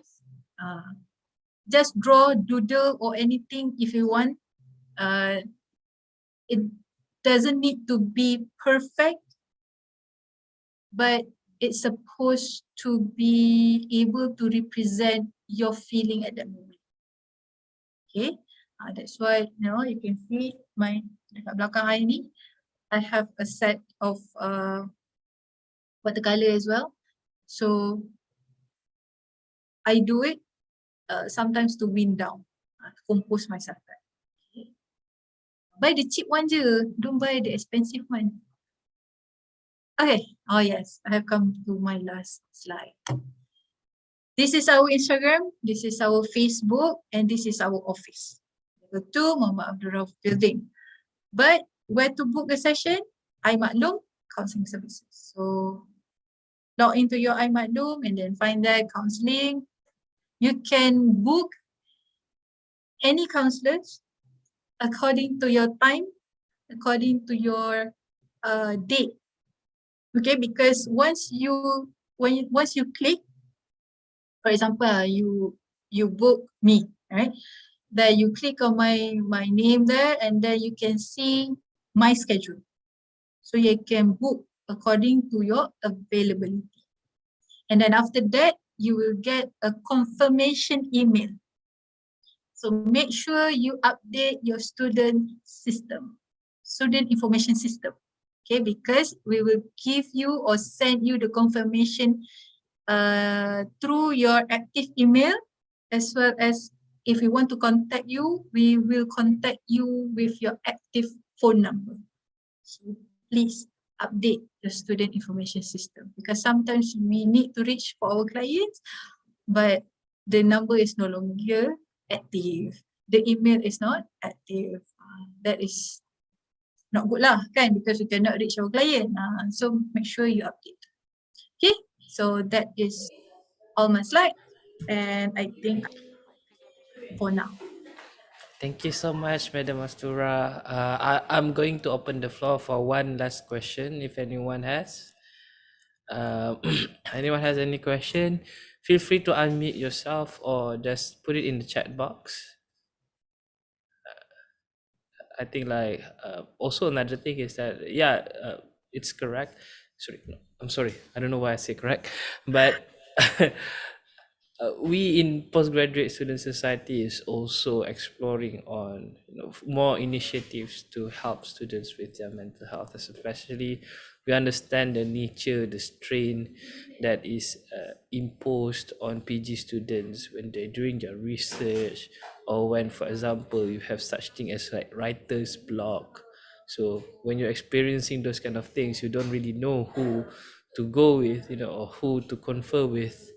And I believe like it is really important for us students to the motivation, the drive needs to be there all the time. Without it, it's really hard for us to maintain any kind of momentum or maintain any kind of proper studying throughout our time in here. So anyone have any questions? If there okay, if there isn't any question at the moment, then I believe that's all for this slot. But then again, if anyone you want to take a picture or just screenshot the screen just right now to save the information. If you have any questions, any concerns, or perhaps it is an issue that you're uncomfortable of sharing in public, you may contact Sister Mastura, Madam Mastura, through her through the information or the details that she had already provided just now. Thank you so much, Madam Mastura. I believe it is really beneficial for students, especially those who are about to, going to continue your studies. In essence, continuing studies alone is something that requires a lot of motivation. You already have your degree, why you need more? That's the mentality that a lot of people have. So the fact that everyone here choose, by their own will to actually begin, continue their study continue their postgraduate study, I think it's something that is really noble of you guys. Thank you so much, madam. I would like to really. Are you muted? No. Oh, okay. Thank I you. It's think. my pleasure too. All right, thank you so much, madam. I think that's all for our morning session today. We're going to proceed with the photography session first, from the CPS technical team. Sister Faria, you can take over. Assalamualaikum everyone. Kindly switch on your camera. I'm going to take a commemorative photo, especially with our dear madam. Thank you very much to all the speakers today. Okay. Now I can see all of you. Okay. Take a snapshot now. 1, 2, 3. Okay. One more. 1, 2, 3. Okay, done.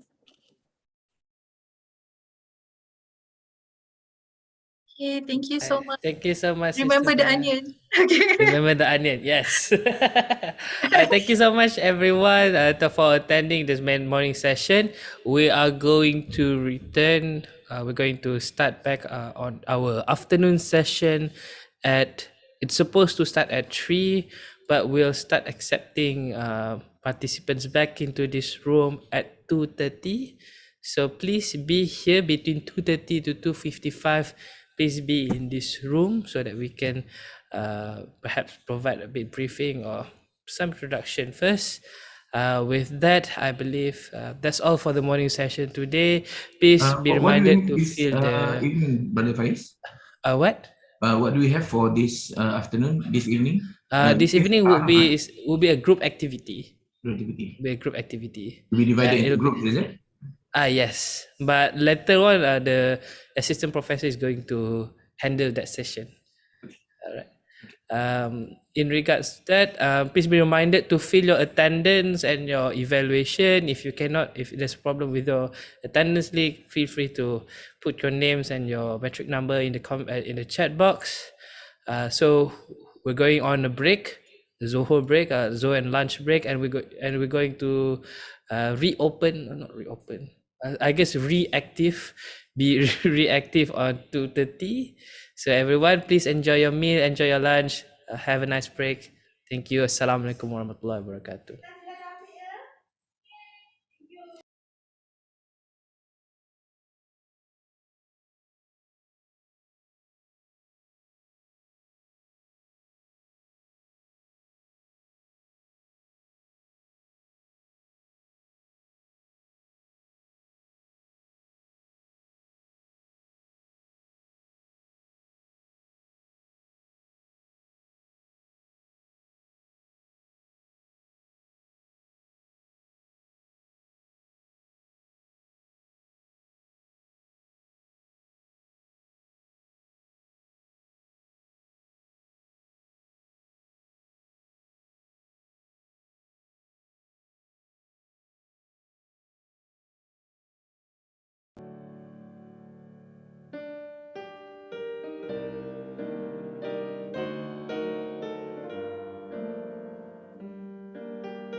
Bagaikan permata di celahan kaca, kedipnya sukar untuk dibezakan.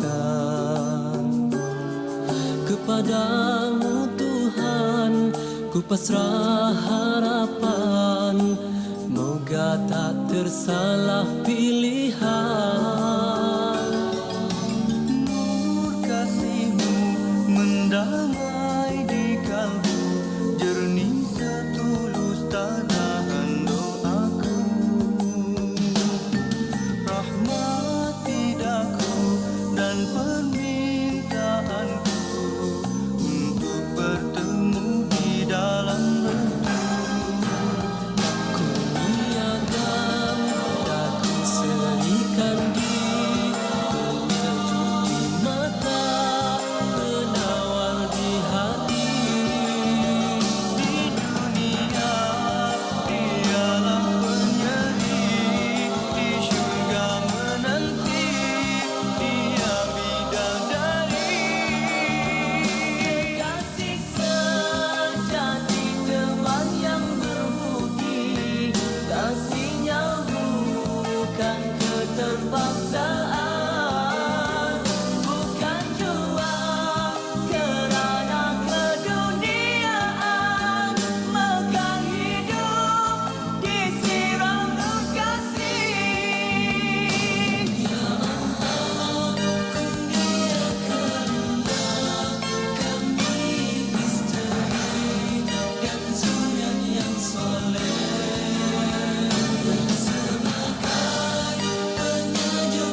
pendamkan perasaan ini, ku rahsiakan rasa hati ini, melindungkan kasih yang berputik tersembunyi di dasar hati. Ku pohonkan petunjuk ilahi, hadirkanlah insan yang sejati, menemani kesepian ini, mendamaikan sekeping hati. Oh Tuhanku, berikanlah ketenangan abadi untukku menghadapi resahnya hati ini, mendambakan kasih insan yang ku sayang.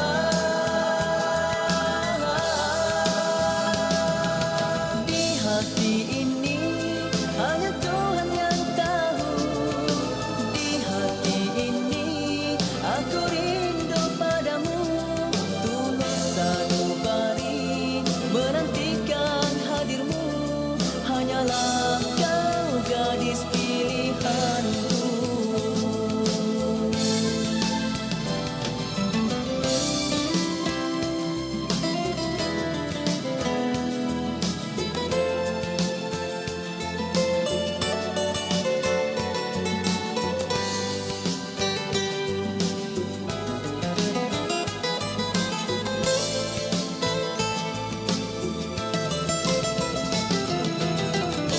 Tuhanku, berikanlah ketenangan abadi untukku menghadapi rasanya hati ini, mendambakan kasih insan yang ku sayang.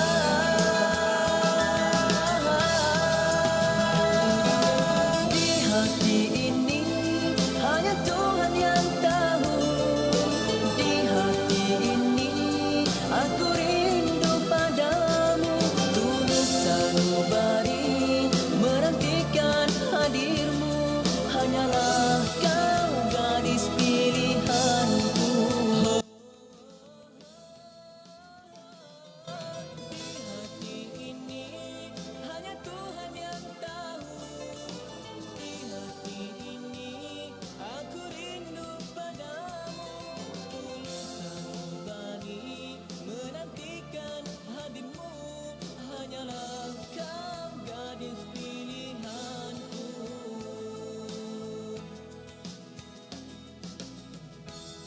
Kerana batasan adat dan syariat,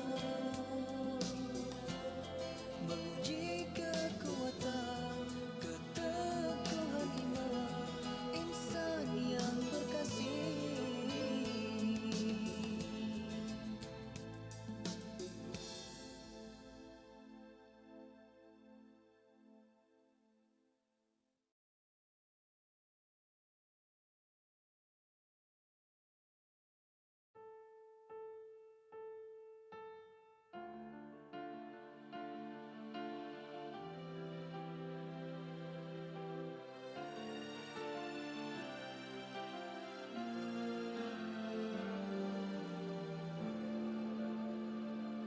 Andainya dapat ku menulis nota-nota cinta buat dirinya,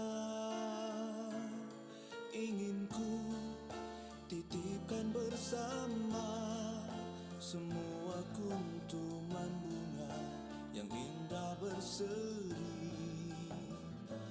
Ku sembur haruman mewangi bersama kata-kata puji, sedang dia tahu kasih dan cintanya aku menjalin ikatan menuju ke surga.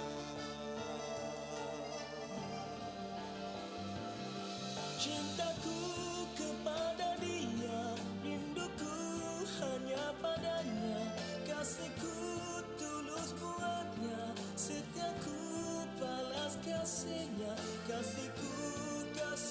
setia pada yang punya. Dambaku pada yang esa, pujian hanya buatnya. Akurku kebesarannya, teragung maha sucinya. Taatku hamba yang hina pada pencipta.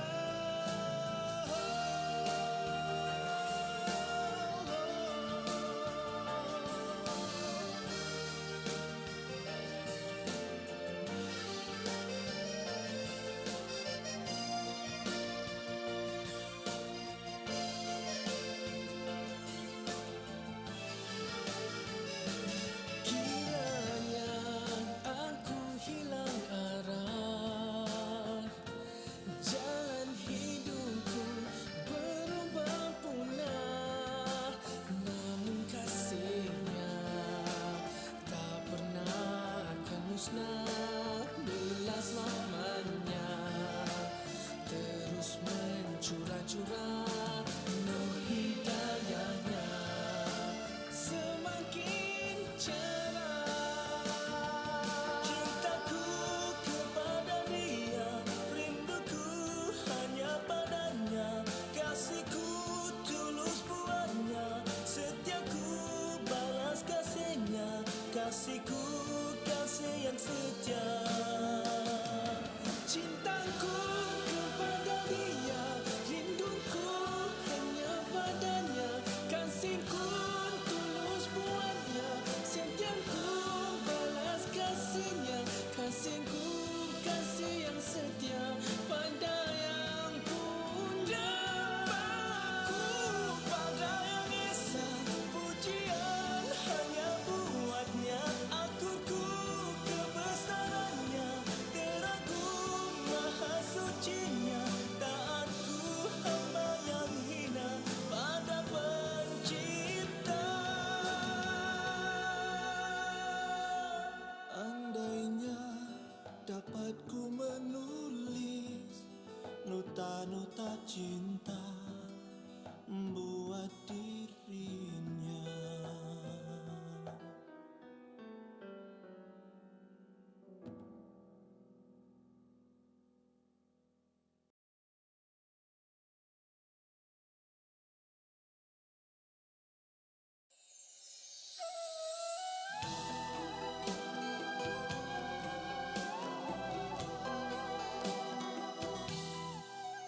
Menyingkap tirai hati, mengintai keampunan di halaman sulung rahmat-Mu Tuhan. Tiap jejak dan bertapak debu kejahilan akan ku jirus dengan madu keimanan.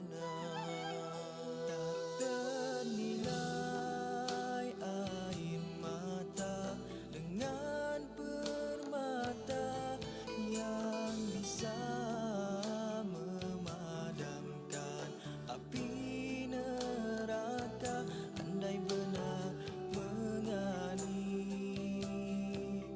dari nasuhan nurani, takkan berpaling pada palsu duniawi. Masing-masing cinta yang ku cari sebenarnya terlalu hampir, hanya kabur kerana dosa di dalam hati. Aku berada daerah cinta,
kasih pilihan di hati, punya ibu di penghias diri.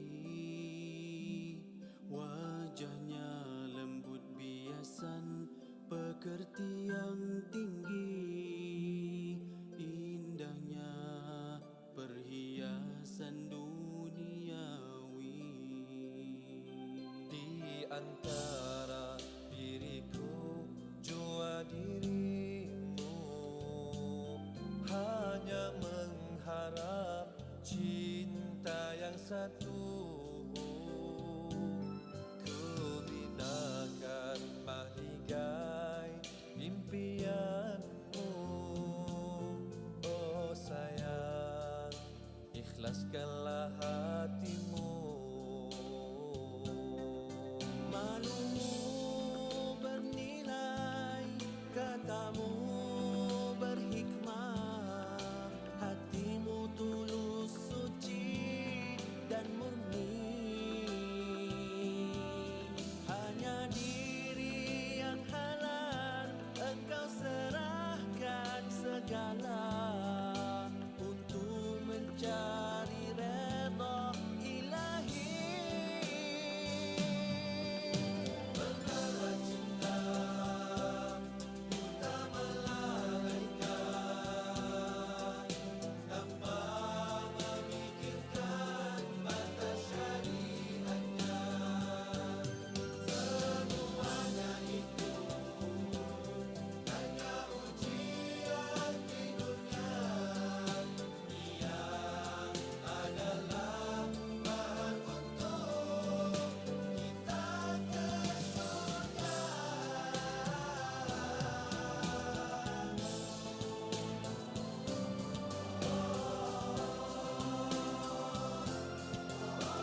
bidadari, tenangkanlah jiwaku. Sumpah setia, hidup mati selamanya, kerana kau istriku, istriku tercinta, pelengkap rusuk diriku.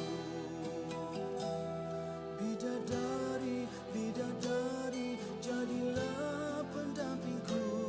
Bidadari, bidadari, jadilah sang setia. Kena cinta, cinta suci, buktinya tidak pernah sepi, sepi daripada cobaan yang tak terduga. Kau umpama bintang utara, penunjuk jalan yang terang. Kau beri harapan saat ku jatuh, bangun semula, dan berikan sakti cintamu, penawar racun berbisa, dan ikatan kita cinta abadi hanya di syurga.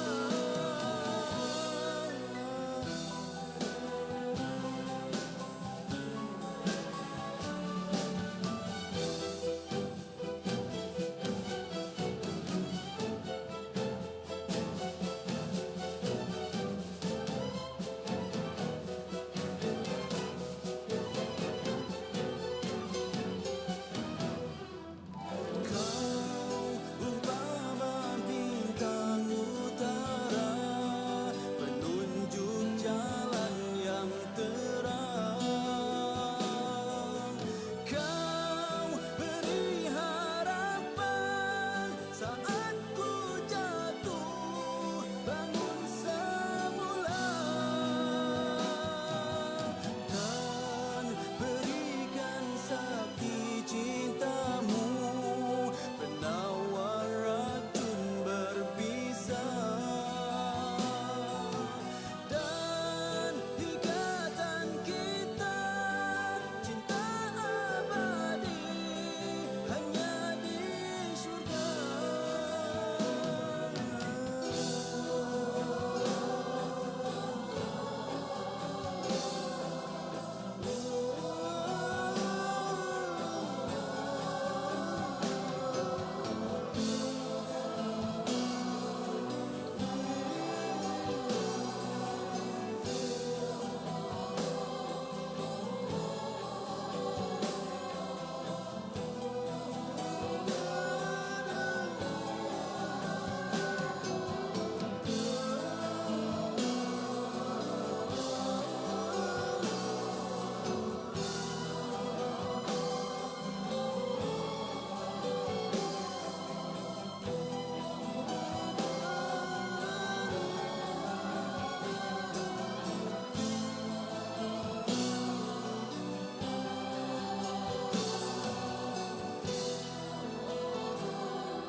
Tak perlu aku ragui sucinya cinta yang kau beri. Kita saling kasih mengasihi dengan setulus hati. Ayah ibu merestui, menyarum cincin di jari dengan rahmat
Kau tahu ku merinduimu, ku tahu kau menyintaiku. Oh kasih, bersabarlah sayang, saat indah kan menjelma jua, kita akan disatukan dengan ikatan pernikahan. Oh kasih,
percaya kata janjimu, karena ku yakin apa di genggammu. Keharuman setang di syurga, bukan kilauan sebilah belati. Oh, tersiksa jiwa merindu, bagai terkurung di basah tengkuju. Kewangian aroma bunga tak menggugah keteguhan iman. Cinta tak pernah terbongkar dan terlebur pada redup renup mata yang menipu. Tuntas ku mendaki puncak cinta teragung. Izinkan aku menapaskan kata bicara hati yang mudah diterjemah. Betapa aku gerun pada teduh untuk bernaung, kerana awal itu rapuh. Bahagia buat mereka yang bertemu cinta yang teguh,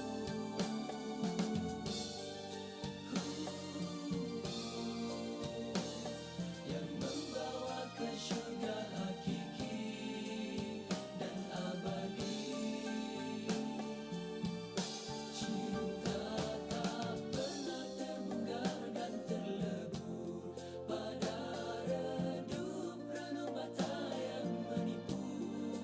Tuntas ku mendaki puncak cinta teragung. Izinkan aku melafazkan kata bicara hati yang mudah diterjemah. Betapa aku gerun pada teduh untuk bernaung. Dendam tak marak menyala dan membakar oleh putih salju yang berguguran. Kerana dosa itu lebih hitam dan gelap.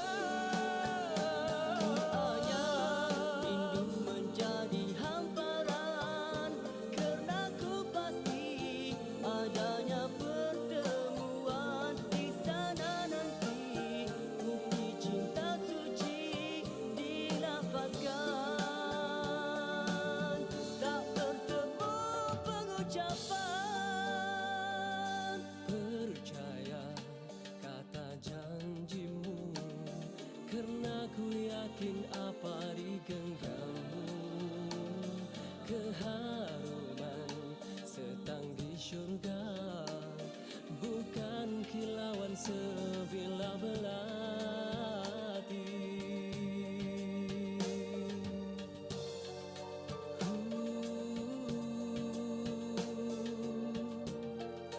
Kata janjimu seharum setanggi syurga.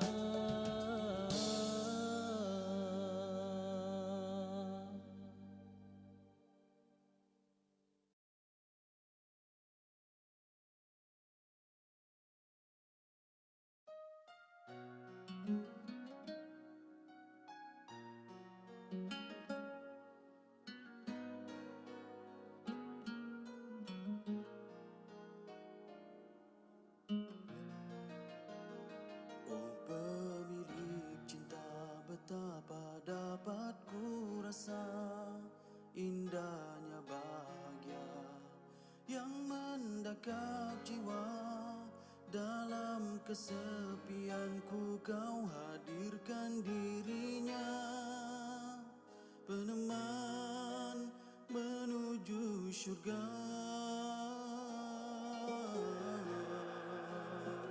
Oh pemilik hati, sungguh kau maha mengerti lemah diri ini.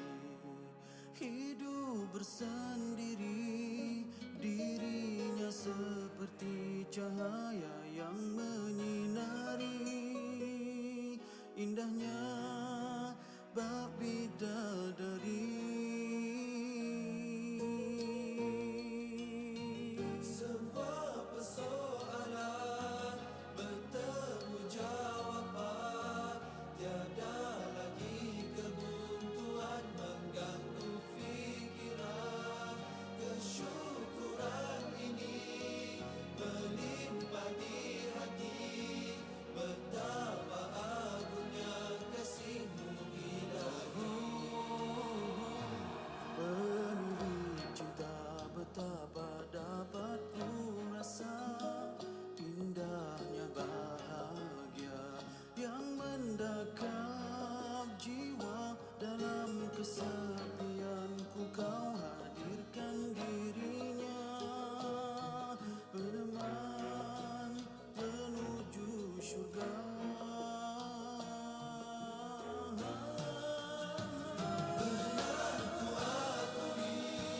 Jarang ku lafazkan kata-kata penghargaan atas pengorbanan, namun hanya Engkau maha mengetahui betapa dirinya amat ku hargai.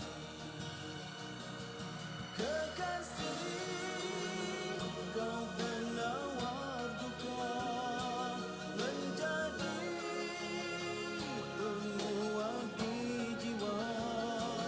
Walau ku bertalu diuji, dirimu tetap setia di sisi.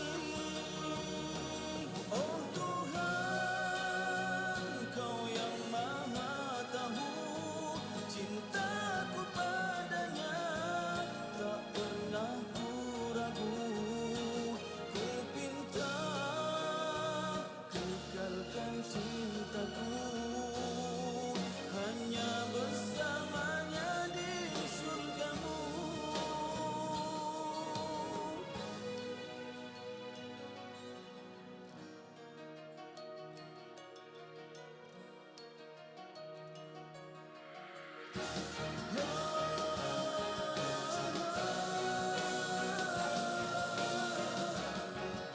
Duhai kekasihku,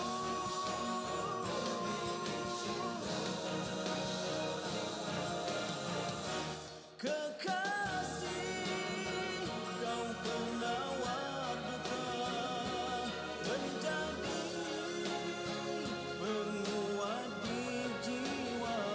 Walau ku bertalu diuji, dirimu tetap setia di sisi. Oh Tuhan, Kau yang maha tahu, cintaku padanya tak pernah ku ragu. Ku pinta kekalkan cintaku, hanya bersamanya di syurga-Mu.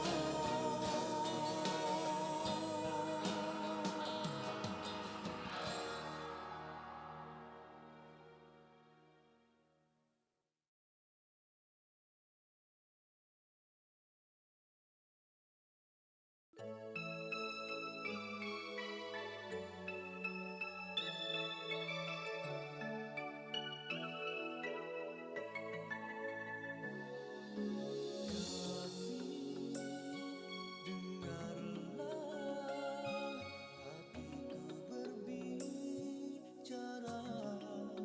Oh kasih, izinkan diriku bertanya,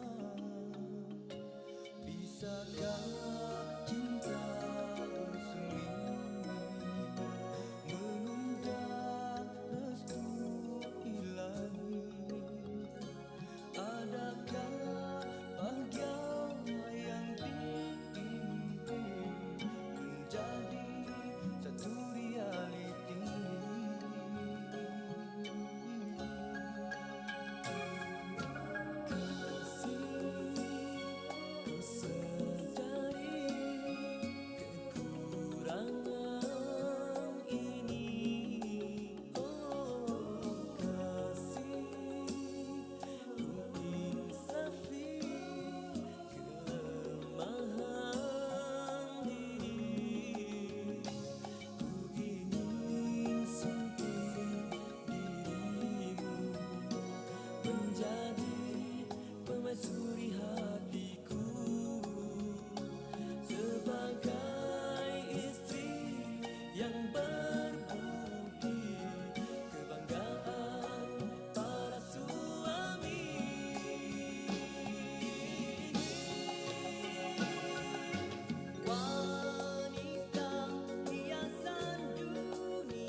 lagi, walau 1000 kali ku ulang sendiri, aku takkan tempuh lagi.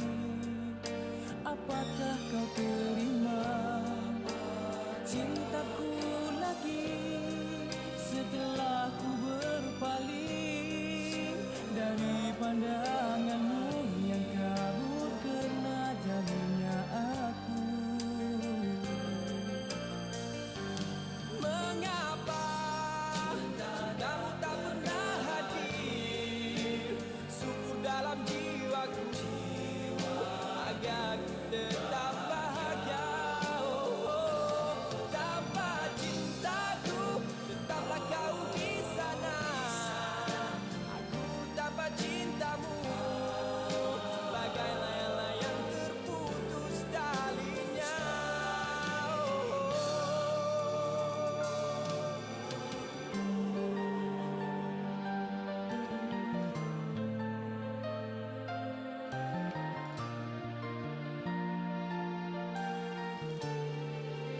Telah ku mungkiri janjiku lagi, walau 1000 kali ku ulang sendiri, aku takkan tempuh lagi. Apakah kau terima cintaku lagi setelah ku berbalik dari pandanganmu yang kabur kerana jauhnya aku?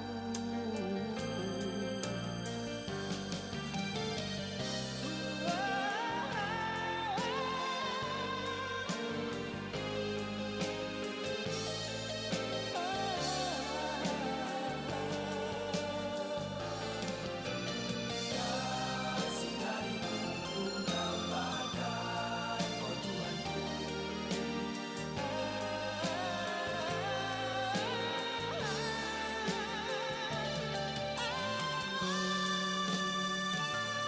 Masihkah ada sekelumit belas remis kasih-Mu Tuhan untuk ku berpaut dan bersandar? Aku di sini dan tetap terus mencoba untuk beroleh cinta-Mu, walau ranjangnya menusuk pedih.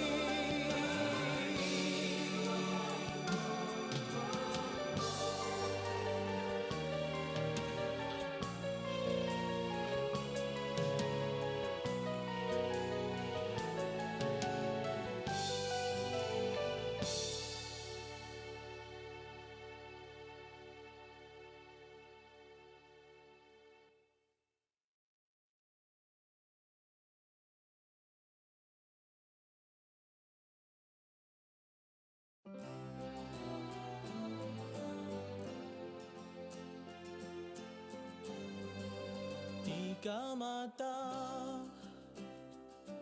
diuji manisnya senyuman, terpamit rasa menubur harapan,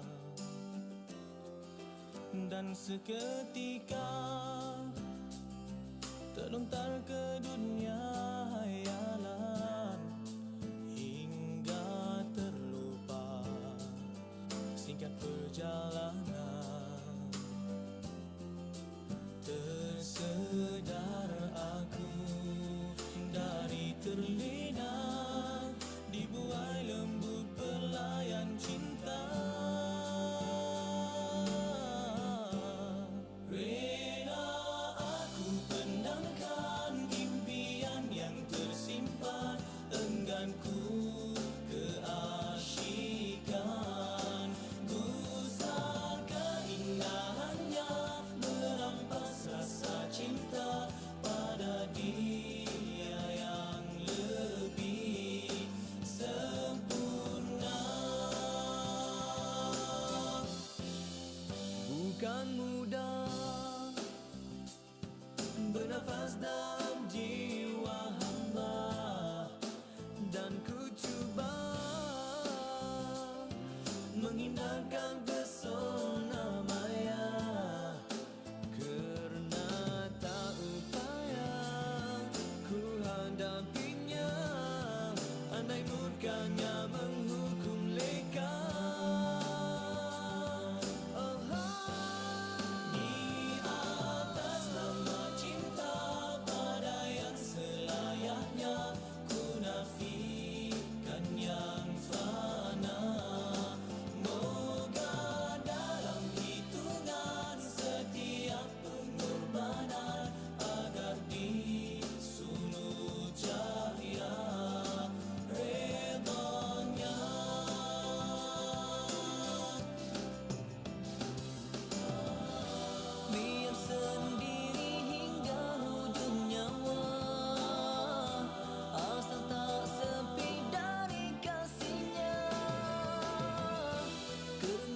Sesungguhnya hakikat cinta hanya Dia yang esa.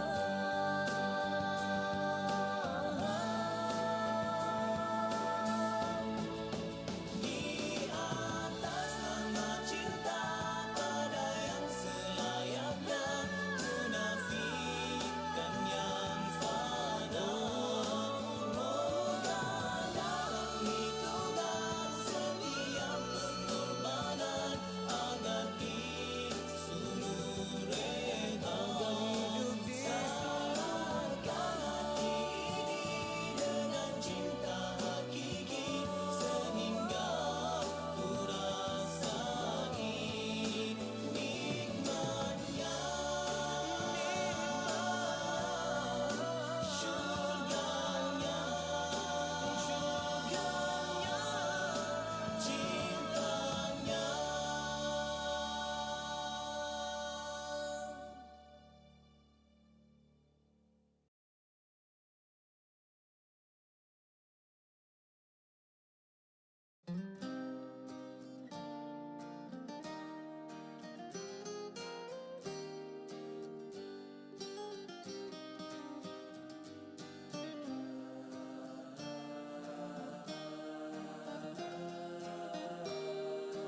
bagaikan permata di celahan kaca, kedipnya sukar untuk dibezakan.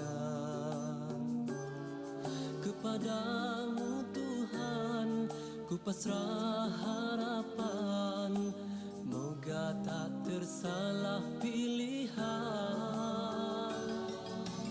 Nur kasih-Mu mendamai di kalbu, jernih setulus tanahan doaku.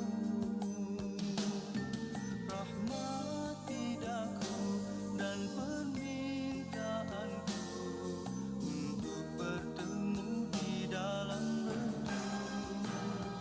Kurniakan daku serikan di penyejuk di mata, penawar di hati. Di dunia dialah penyeri, di syurga menanti dia bidadari. Kasih sejati teman yang berbudi, kasihnya bukan keterpaksaan, bukan jua kerana keduniaan, mekar hidup disiram nur kasih. Ya Allah, kurniakanlah kami isteri dan zuriat yang soleh, sebagai penyejuk mata.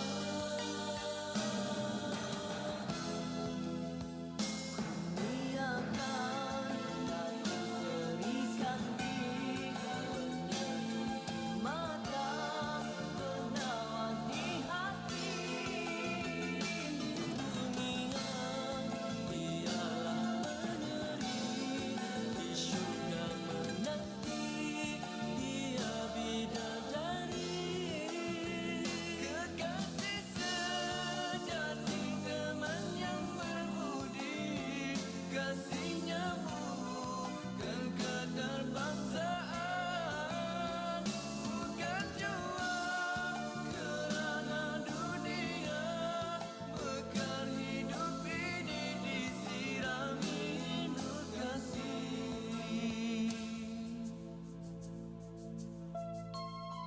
Di tangan-Mu Tuhan ku sandar impian, penentu jodoh pertemuan. Seandai dirinya tercipta untukku, rela ku menjadi miliknya. Kurniakan daku serikan di penyejuk di mata, penawar di hati. Di dunia dialah penyeri, di syurga menanti dia bidadari.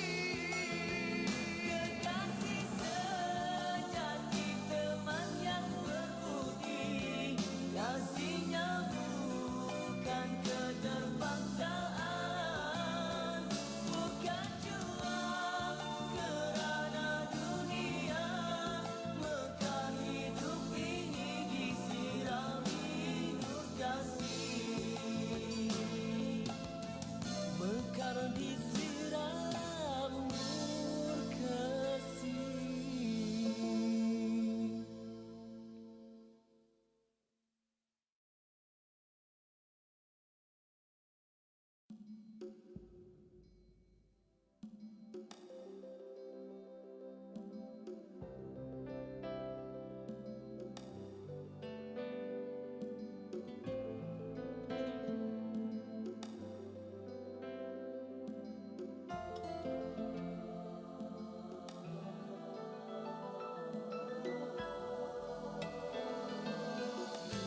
Pendamkan perasaan ini, ku rahsiakan rasa hati ini, melindungkan kasih yang berputik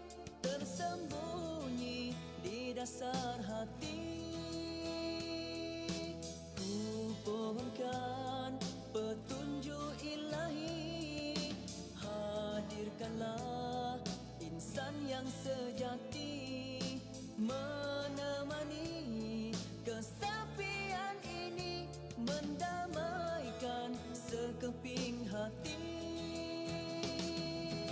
Oh Tuhanku, berikanlah ketenangan abadi untukku menghadapi resahnya hati ini, mendambakan kasih insan yang ku sayang.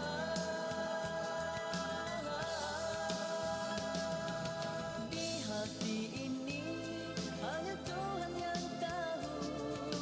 Di hati ini aku rindu padamu, tulus sanubari menantikan hadirmu. Hanyalah kau gadis pilihanku.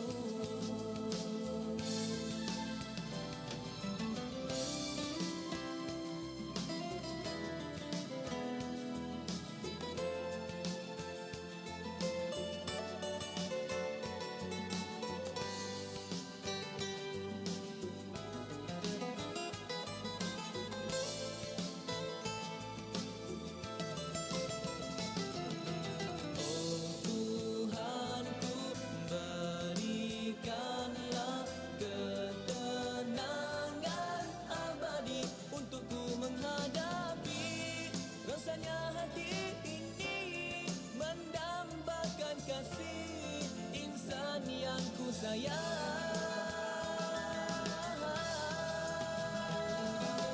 Di hati ini hanya Tuhan yang tahu.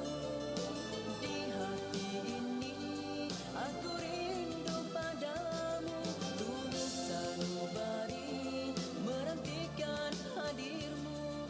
Hanyalah kau gadis pilihanku.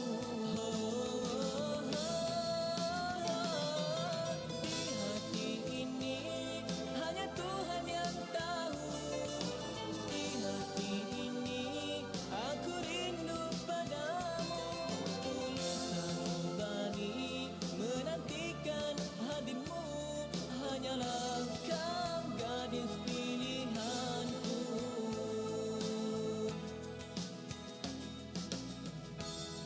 Kerana batasan adat dan syariat, menguji kekuatan keteguhan iman insan yang berkasih.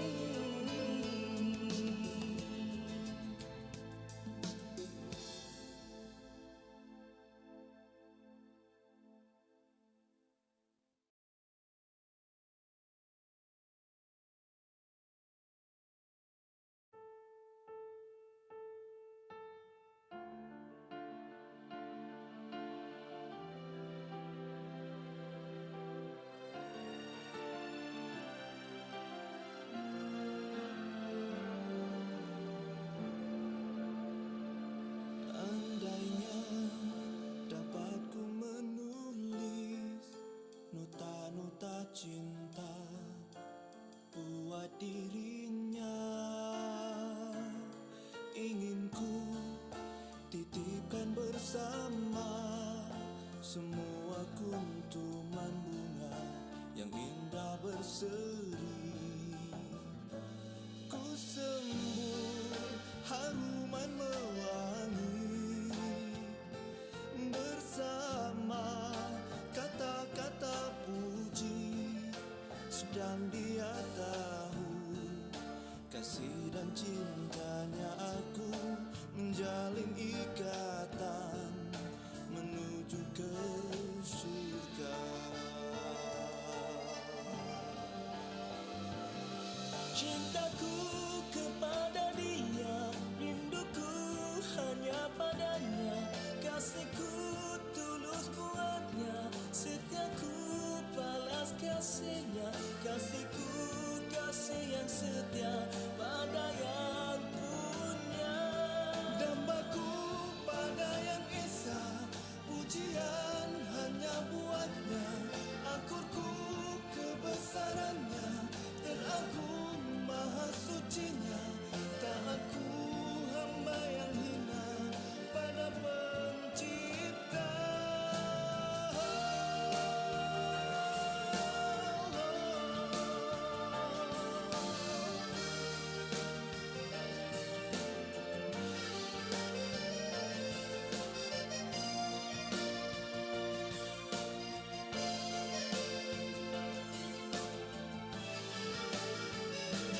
Kiranya aku hilang arah, jalan hidupku berubah punah, namun kasihnya tak pernah akan musnah. Belas rahmatnya terus mencurah-curah, nur hidayahnya semakin cerah. Cintaku kepada dia, rinduku hanya padanya, kasihku tulus buatnya, setiaku balas kasihnya, kasihku kasih yang setia. Cintaku kepada dia, rinduku hanya padanya, kasihku tulus buatnya, setiaku balas kasihnya, kasihku kasih yang setia pada yang punya. Aku pada yang esa, pujian hanya buatnya, akurku kebesarannya, teragung maha sucinya, taatku hamba yang hina pada pencipta. Andainya dapat ku menulis nota-nota cinta buat dirinya.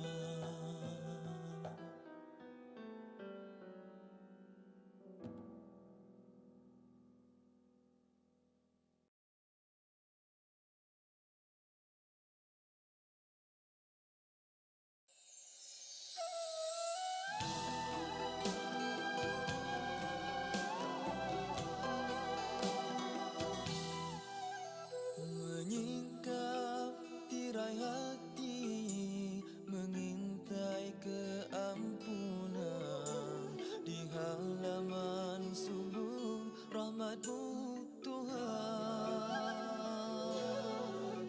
Tiap jejak dan bertapak debu kejahilan akan ku jirus dengan madu keimanan. Tak ternilai air mata dengan permata yang bisa memadamkan api neraka.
segumpal darah bernama hati.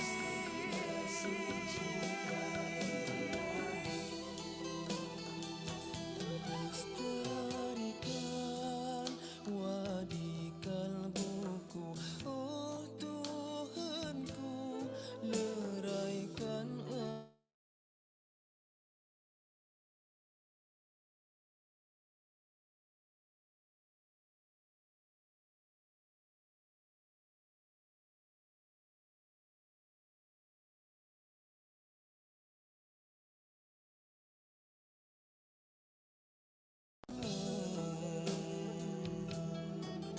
wahai Tuhanku.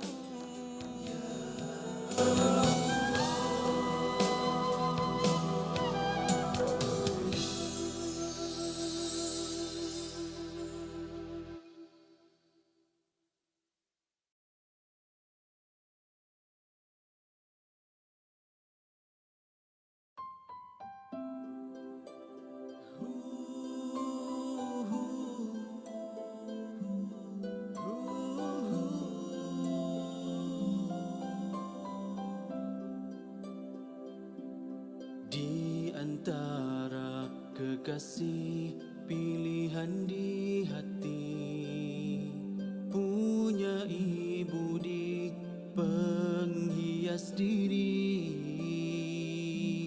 wajahnya lembut biasan, pekerti yang tinggi, indahnya perhiasan duniawi. Di antara diriku jua dirimu, hanya mengharap cinta yang satu. Ku binakan mahligai impianmu, oh sayang, ikhlaskanlah hatimu. Malumu bernilai, katamu berhikmah, hatimu tulus, suci dan murni. Hanya diri yang halal engkau serahkan segala untuk mencari redha ilahi. Betapa cinta tak melalaikan tanpa memikirkan batas syariatnya. Semuanya itu hanya ujian di dunia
kekalkanlah permaisuri hatiku menemani dalam menggapai cintamu.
It's a new dawn, it's a new day, it's a new life for me.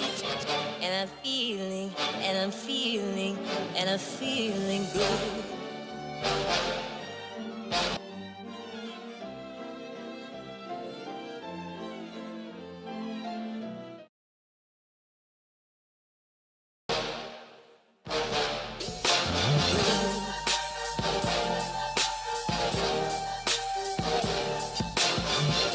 Blossom on a tree, you know how I feel. It's a new dawn, it's a new day, it's a new life for me.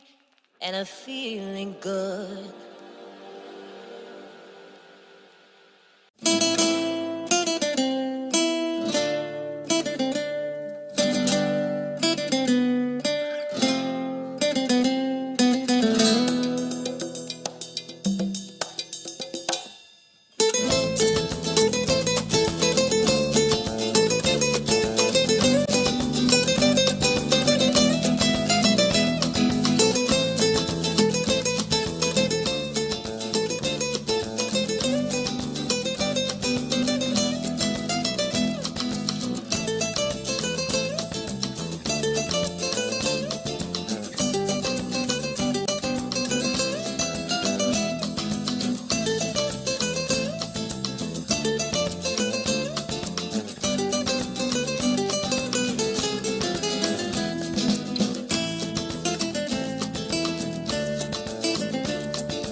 Postgrad is like hiking.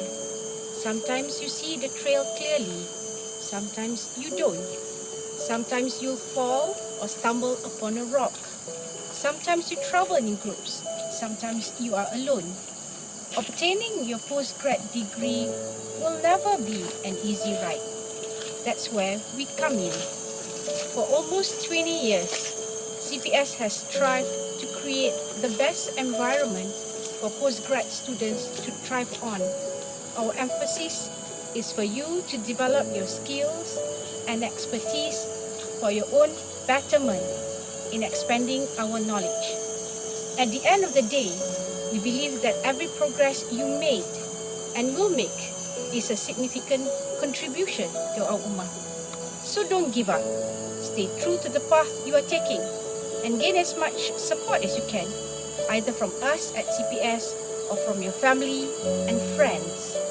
Know that you are never alone on this journey. One day you'll reach the top, but right now, at this moment, you are surely leading the way for the Ummah.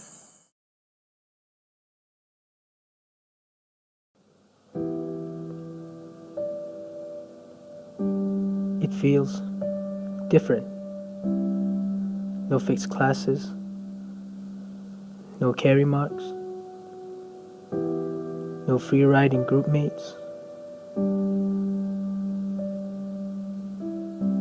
no one to tell you to do this or that. You can choose to do whatever you want. You're free to explore the world. You decide on your next step. To obtain a scroll, not many could hold. You are like the captain of a ship,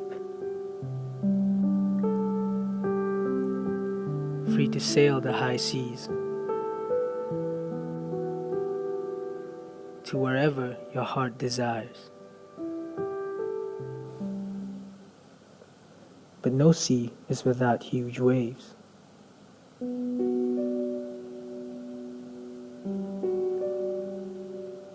Sometimes your journey may be too costly, that it will break you before you arrive at the shore.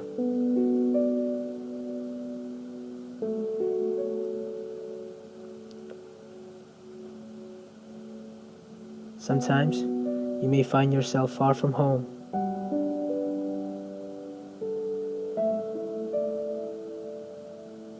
that you crave the gaze of your loved ones.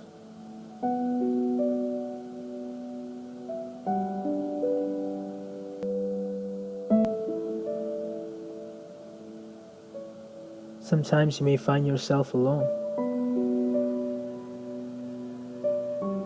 venturing into an unknown world with no one by your side.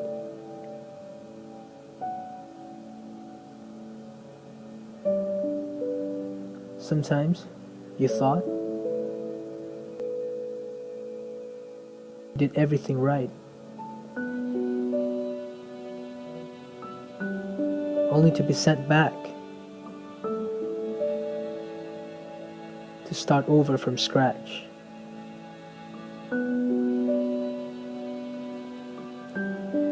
Nevertheless, Allah's plan will always be the best for His servants.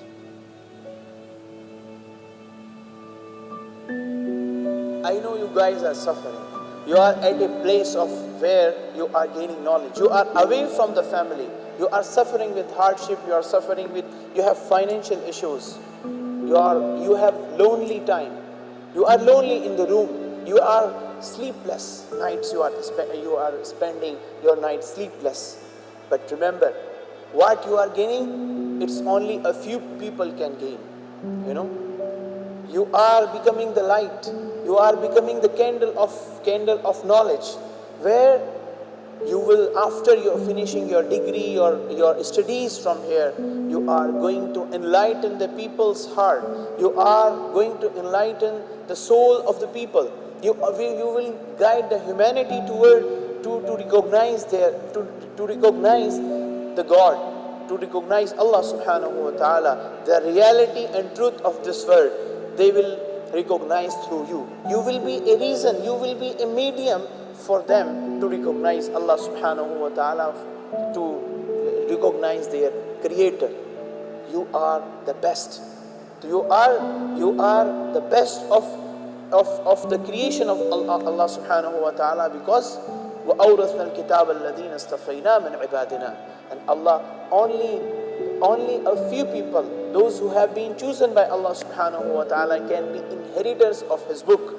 His book meaning knowledge.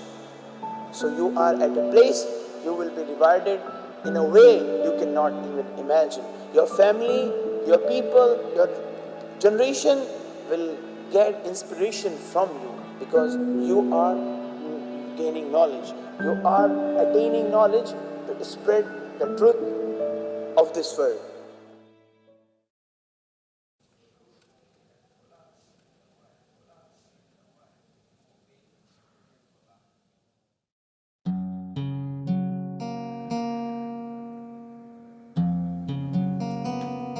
Your journey will always be unique.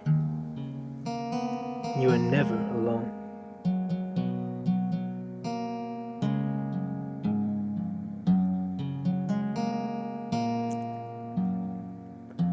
We will always struggle. We will always face challenges. But we'll do all of it together.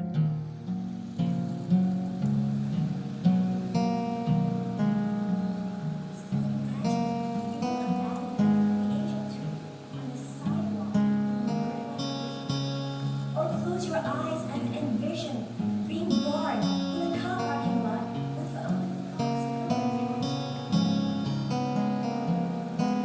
journey may be harsh, but it'll be worth it in the end.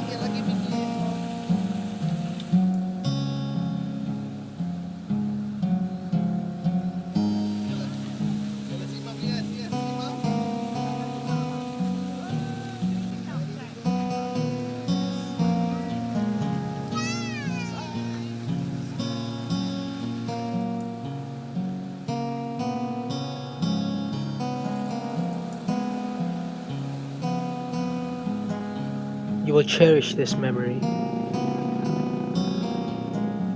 You will celebrate the long-lasting friendships. At the end of the day, we will all lead the Ummah.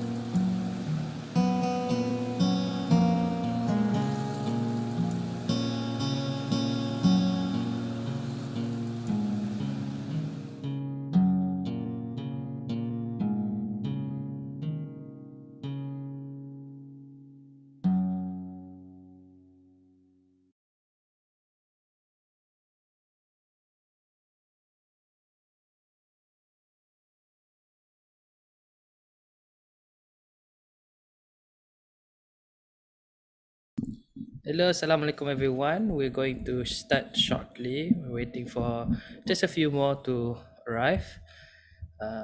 In the meantime, just get yourself comfortable. For this today's session, this afternoon session would be more of like a discussion. It's like a cultural exchange between every one of us. We're trying to understand each and every one of us better in order for us to, just like the video says now, to survive PG together. um, Regardless, right now we have 40 people. Oh, okay, that's I think. Wait,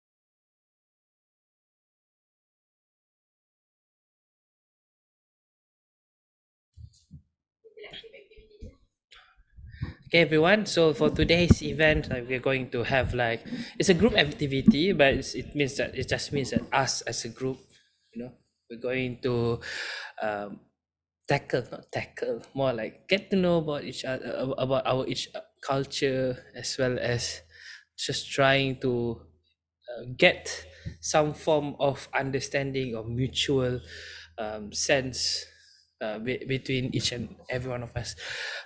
With that, I think we have more than enough. I think 41 members. So, ladies and gentlemen, welcome back to Ta'aruf Postgraduate Ta'aruf Week session, day 2. Where in this afternoon session we're going to have a group activity, of which it is about preparing students, especially us being postgraduate students, which comprised of different nationalities and different backgrounds, on how do we live with each other. So this whole idea is, how do we create or inculcate a form of understanding despite our cultural differences? How do we understand the culture itself? So without any further ado, I think it's better for me to is Dr. Unggaran here? Yes, I'm here. All right. Okay, without any further ado, I would like to pass the floor to Assistant Professor Dr. Unggaran Rashid for this afternoon session. The floor is yours, sir. Okay, thank you. Assalamualaikum warahmatullahi wabarakatuh.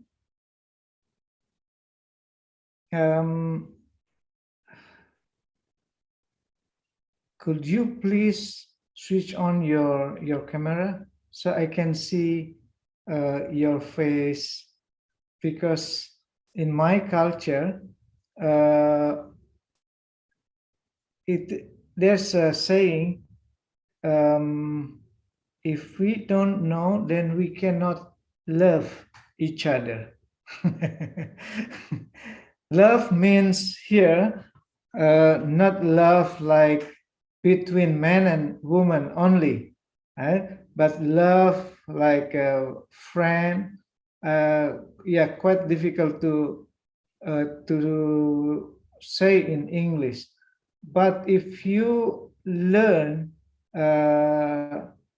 Greek, if you know Greek, then the term love can be divided into many terms, like philia, for example. Philia, love for love between human, okay?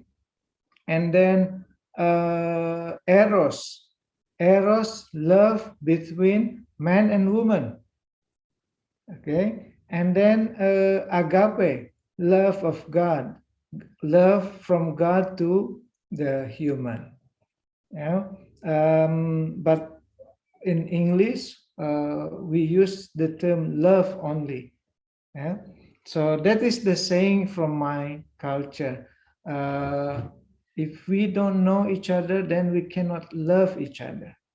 I want to see your face, and also not only me, I think other friends also want to see your face, because later, I don't know now, are you in the campus or in your home country? In our home country.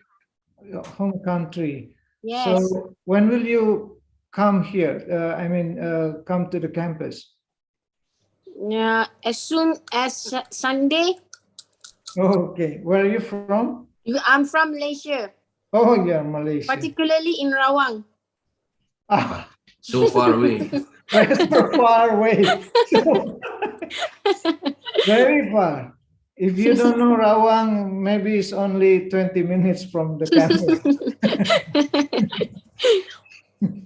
Okay, is there any of you from other countries?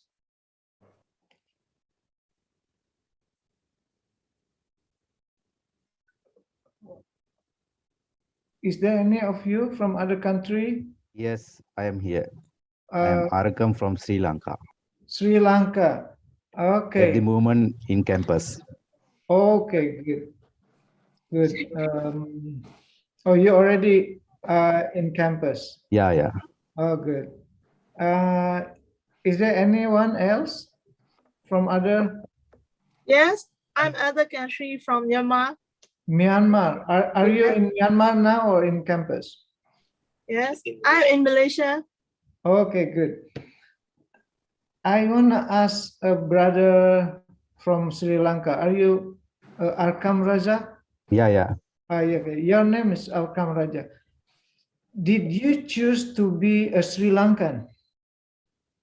Yeah. Yeah? Yeah. Are you sure? Yes. Oh my goodness. So before you were born, you asked God, God, I want to be. Sorry. I didn't understand your question. That's okay. Okay. Did you choose to be a Sri Lankan? No. It's God's will. God's will. Yeah. Why God wanted you to be a Sri Lankan? No, it's a fate, no. Fate. Okay. Sister from Myanmar. What's your name, sister? Oh, sorry. Yes, my name is Songenge. Could you repeat your name? Songenge. Songenge. Yes. Oh my goodness. This is this is the difference. The differences. of culture, of language, of people. Okay, I will tell you later. Why I said, oh my goodness, because when you said you mentioned your name, I said, oh my goodness. Why? I was surprised because there's a meaning in my language. What meaning? Okay, later.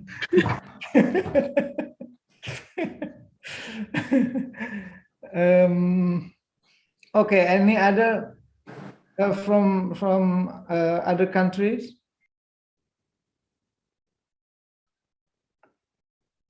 So the rest are from Malaysia. I'm from America, but my parents are from Pakistan.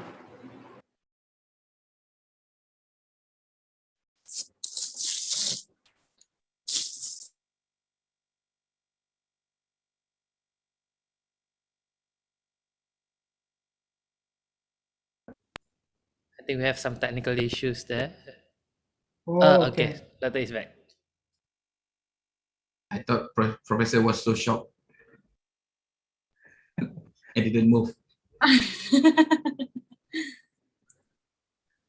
Okay, sister, Yeah. from US?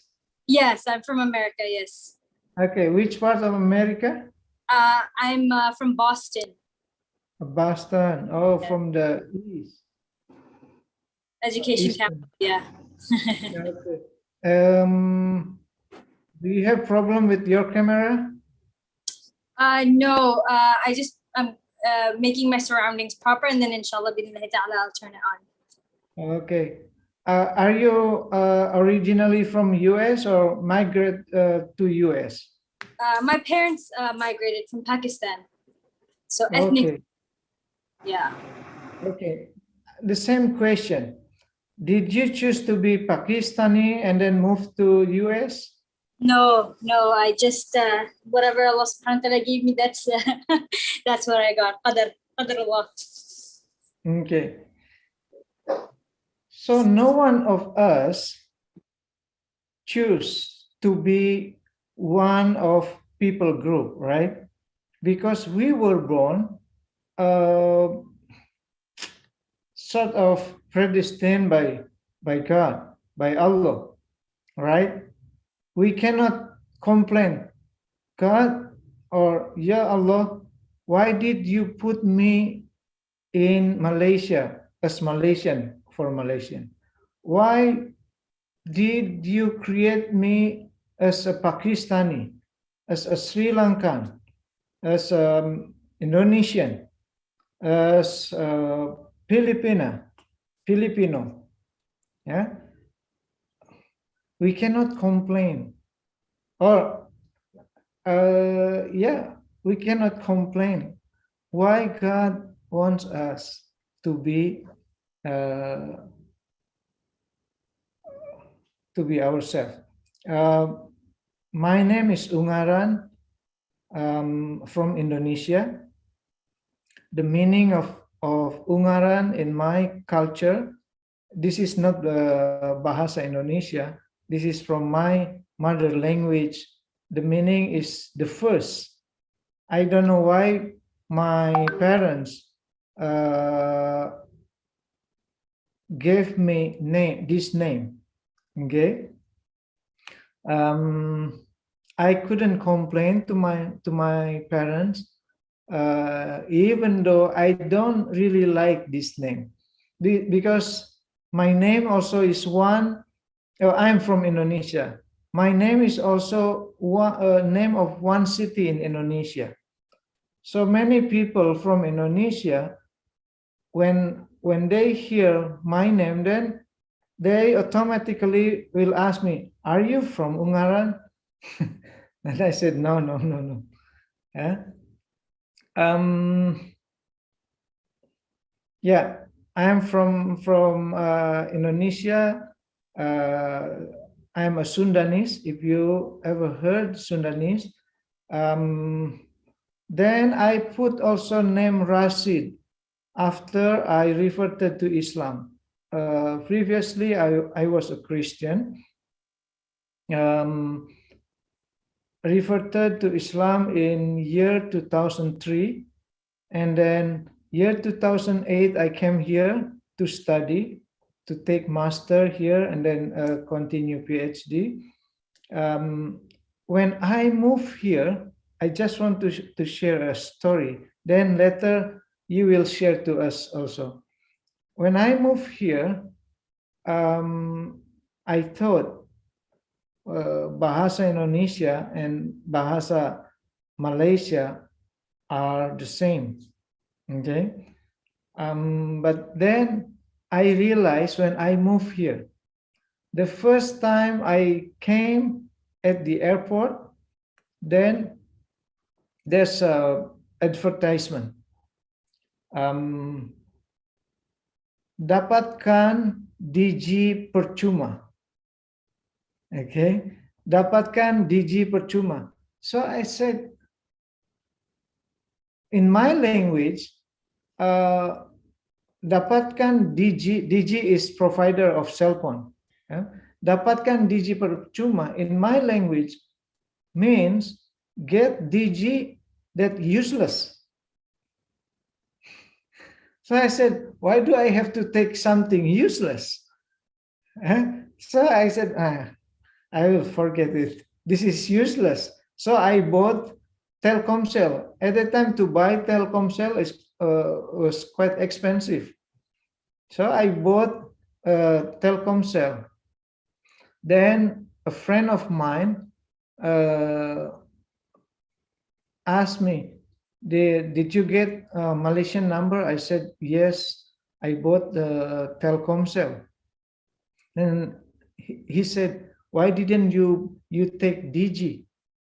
I said, yeah, I saw the advertisement, but why do I have to take something useless? Then my friend said, what?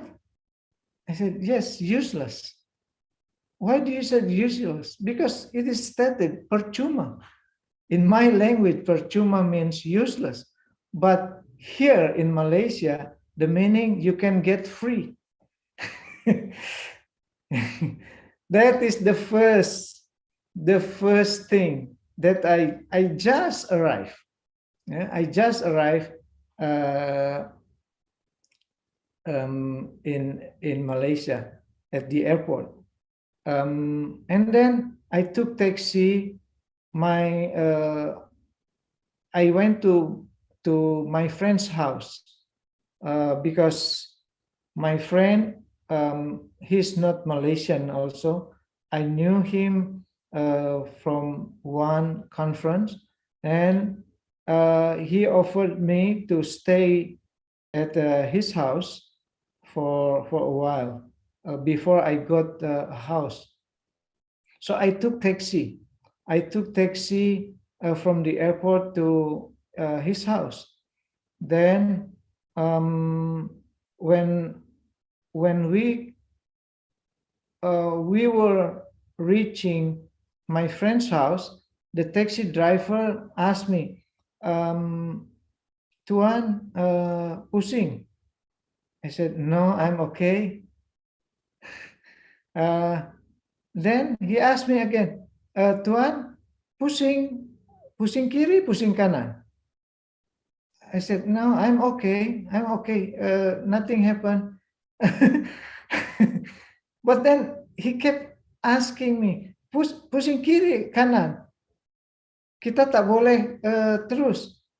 I said, oh, then I got idea. I think the meaning of pushing is different. So I asked him in English, what do you mean? You turn right or you turn left, because there were two U-turns. I said, oh, I see. Now, second terms that I got new terms. In Bahasa Indonesia, pushing means feeling dizzy. But here means U-turn, right? So when the taxi driver asked me, pushing kiri, pushing kanan. I said, no, I'm okay because I didn't feel dizzy. So we use actually not the same language. We use similar language. This is the dangerous thing when we use this a similar language, but then sometimes we have different meaning from the same term, like awak. Awak in Indonesia means I, but here awak means you. In Malaysia, awak means you.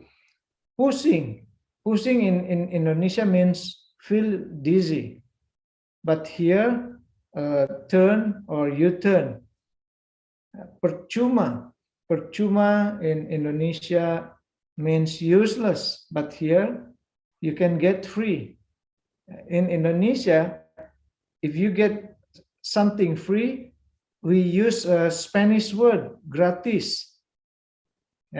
Gratis, Spanish word.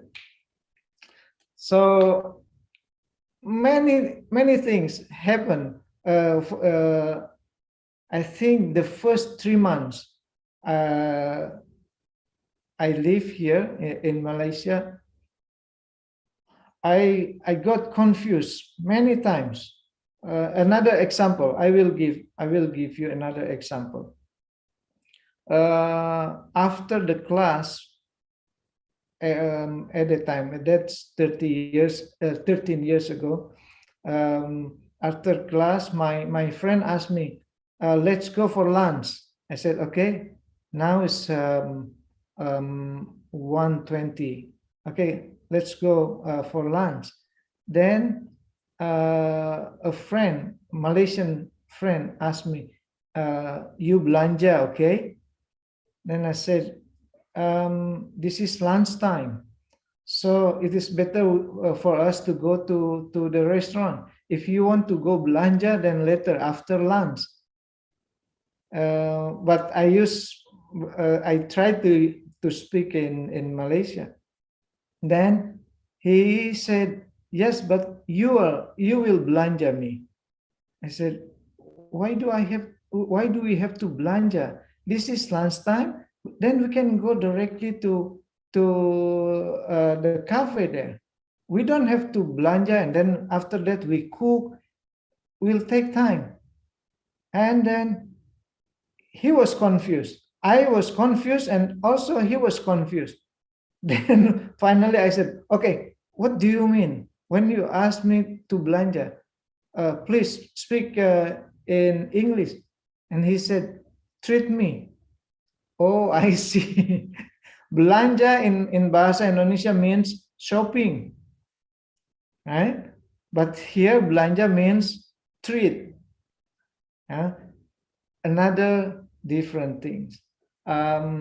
So for the first 3 months, and even until now, sometimes I have to ask one colleague to understand bahasa Melayu Malaysia. That is my experience when I came to Malaysia. We use the same similar language, right? When we use the same term, sometimes the meaning is different. This is the dangerous. So it is better to use totally different language rather than similar for me. Because it is quite dangerous. And then not only verbal language, we use sometimes sign language, right?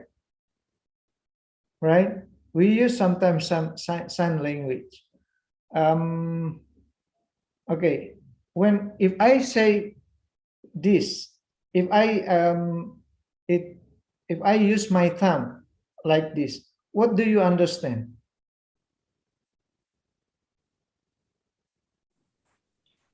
Means good. Good. Brother Osman, where are you from? Quite far actually. Ulu Klang. Far also, but nearer than Rawang, I think. Okay, yeah. Closer than Rawang. Yeah. Yeah. Sister Farahiza, where are you from? Yes, I'm from Putrajaya. Oh, also Malaysia. Okay, Brother Arkam. I want to know in Sri Lanka, what do you understand with this? Okay and good. Okay and good. Sorry. Is there anyone from Bangladesh? Is there anyone from Bangladesh? No? Okay, then I will tell you. When I went to Bangladesh many years ago, I would like to say okay and good. Then I used like Brother Usman said, good. Then I said, good. My good friend said, hey, don't use your thumb. I said, why? For us here in his area, using thumb like this is challenge to fight. I said, oh my goodness. No. So what do I have to do? Just say good. Because you are a foreigner. Just say that's good. Then I will translate for you. One sign language, then from other culture will understand differently, right? Okay. This one, what do you understand about this? Little bit. Yeah. Little bit. Little bit. Yeah. Who said that? I am Arkam. Oh, Brother Arkam. That's little. Oh. In my culture, it could be little or it could be stingy. He is stingy. Some Malay said wait. Say again. Some Malay said wait, choke. Wait, Right. If you go in Turkey, if you go to Turkey, this sign means very nice for food, especially. Oh, Mamma mia. Mamma mia. That's Italian. Yeah, this is very nice, especially for food. Yeah, but in my language, in my culture, this means little and also stingy. He's stingy because, yeah, there's a close relation to little, right? So if you're little stingy, then you come up with both lah. Not really. Just like this. Little stingy. Okay, now so many people use this, right? What do you understand this? Money. Money? What do you understand this? Brother Hasman. Yes, sir. Oh. Where are you from? From Ipoh, Perak. Oh, okay. If you don't mind, how old are you? I'm 30. 30. Oh, 30. Or maybe because you are 30. For those, for all of you under 30, what do you understand about this? That is meaning love, sir. Say again? Meaning love. Meaning love, because Meaning. you are influenced by Korean drama. That's true, sir. Right? Are you under 30? Yes. Okay. That proves the point lah. Under 30, this one means love because influenced by Korean drama. You know, in my language, very close to Brother Hasman about money, but more dangerous than money. Means, may I borrow your money? This is, or it means I don't have money. I don't have money. So I want to ask, I want to borrow from you. Yeah? Because I'm not young anymore. So this sign language for me is still, I will borrow money. That's why when my daughter put her finger like this to me, I said, no, I don't have money. I don't have cash. Then my daughter said, what? I said, no, I don't have cash. Why did you mention about money? I said, you do this? Yeah.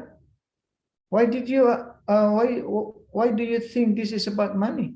I said, yeah, because my language says you are my daughter. You have to know that this means you need money. You will borrow from me. No. My daughter is 19. Of course,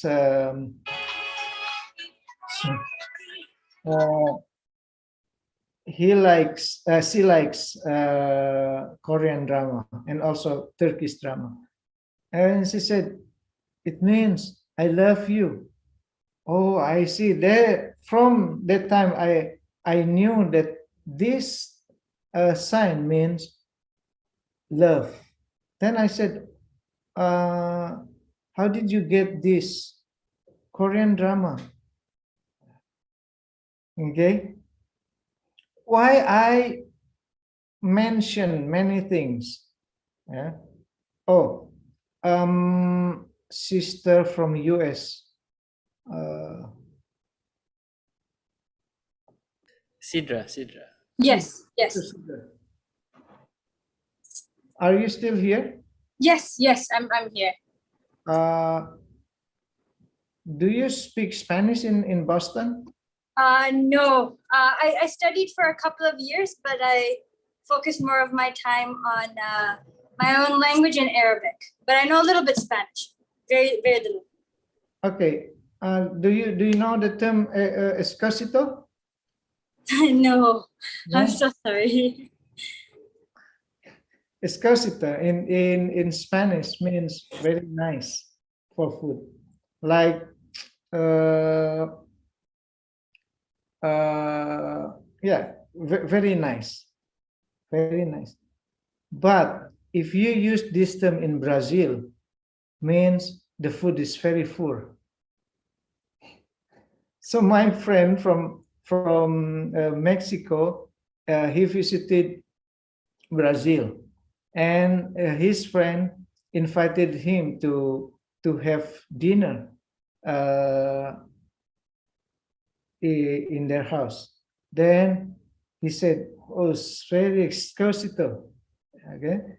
Then the wife of his friend is like, the face is not so good because escocito similar to delicioso, okay, in Spanish, but in Brazil means very bad taste. So his friend's wife was offended because he said like he said escocito, but using 2 thumbs up. So his friend, the family who invited him is like confused. Why he put 2 thumbs up, but then the verbal means oppositely, because that is sometimes the sign language or the language, verbal language, sometimes quite funny, right? Sometimes quite funny. Like this one, love and borrow money, that's funny. But sometimes also very sad. You know why? Very sad. I will tell you a story. Because I was a Christian, I involved in missionary work. I train many people to be a missionary. So to learn culture is my one of my expertise. One family from Asia, okay, from Asia went to South America to be a missionary in South America. When they moved, they rented a house. The neighbor across the road tried to greet this family, okay, because the neighbor was very nice family. Then the neighbor using sign language like this. Yeah. In the South America, in that country, this one means hi. But from the home, the missionaries' culture, this one means come.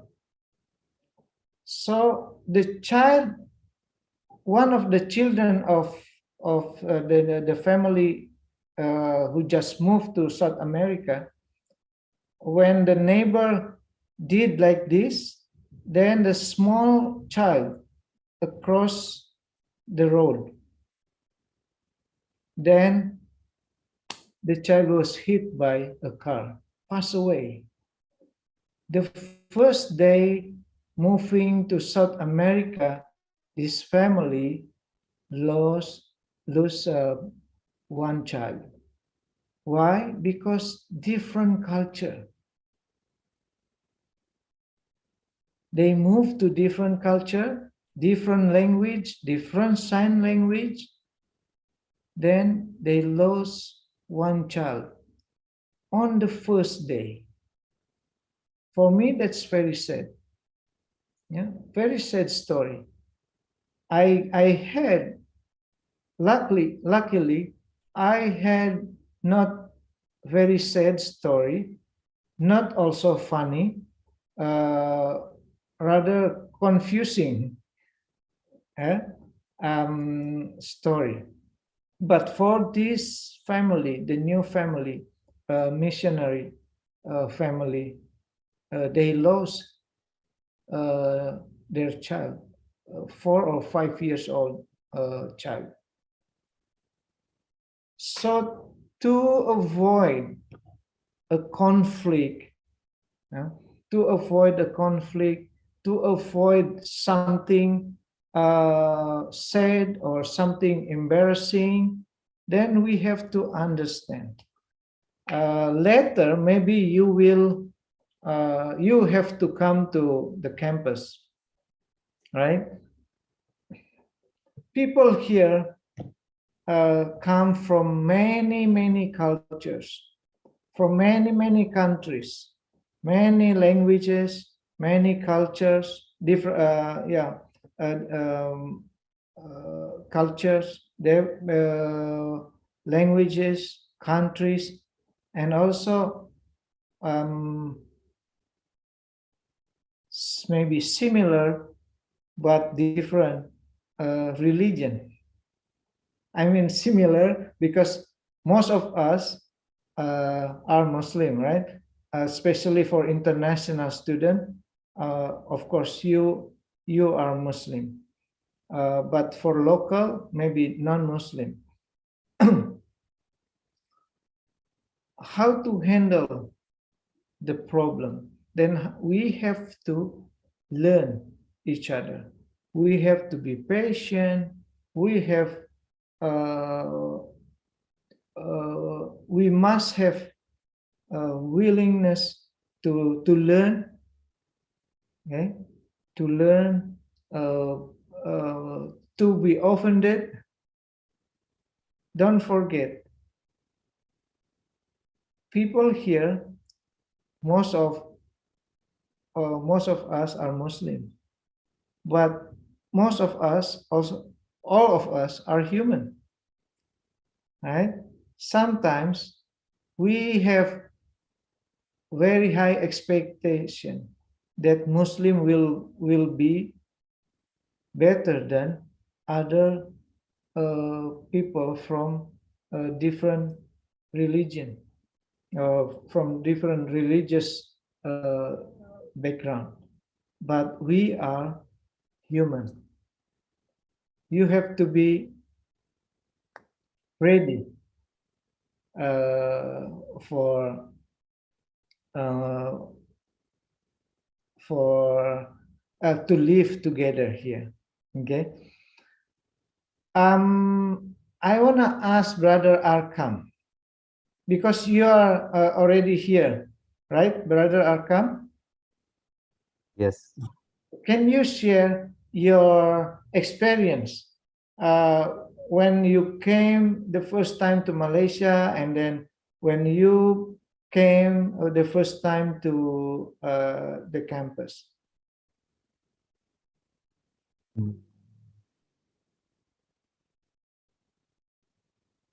Actually, I came here before 2 weeks ago. Okay. It's a nice experience for me. Okay. But I in 2015 also I have visited Malaysia. I can find more differences in culture wise, in food wise, in many things we can see the differences in here. Unfortunately, because of pandemic situation, mostly we are in the room. Okay, but do you have you said good experience? Can you tell me what is the good experience? Actually, I don't know the Malay language. Okay. It's a little bit. Firstly, when I arrived UIA here, I used the Grab. Okay. But the driver, he can't speak a single word in English. It's a big experience for me. But we managed and finally came here. Okay. Differences in languages.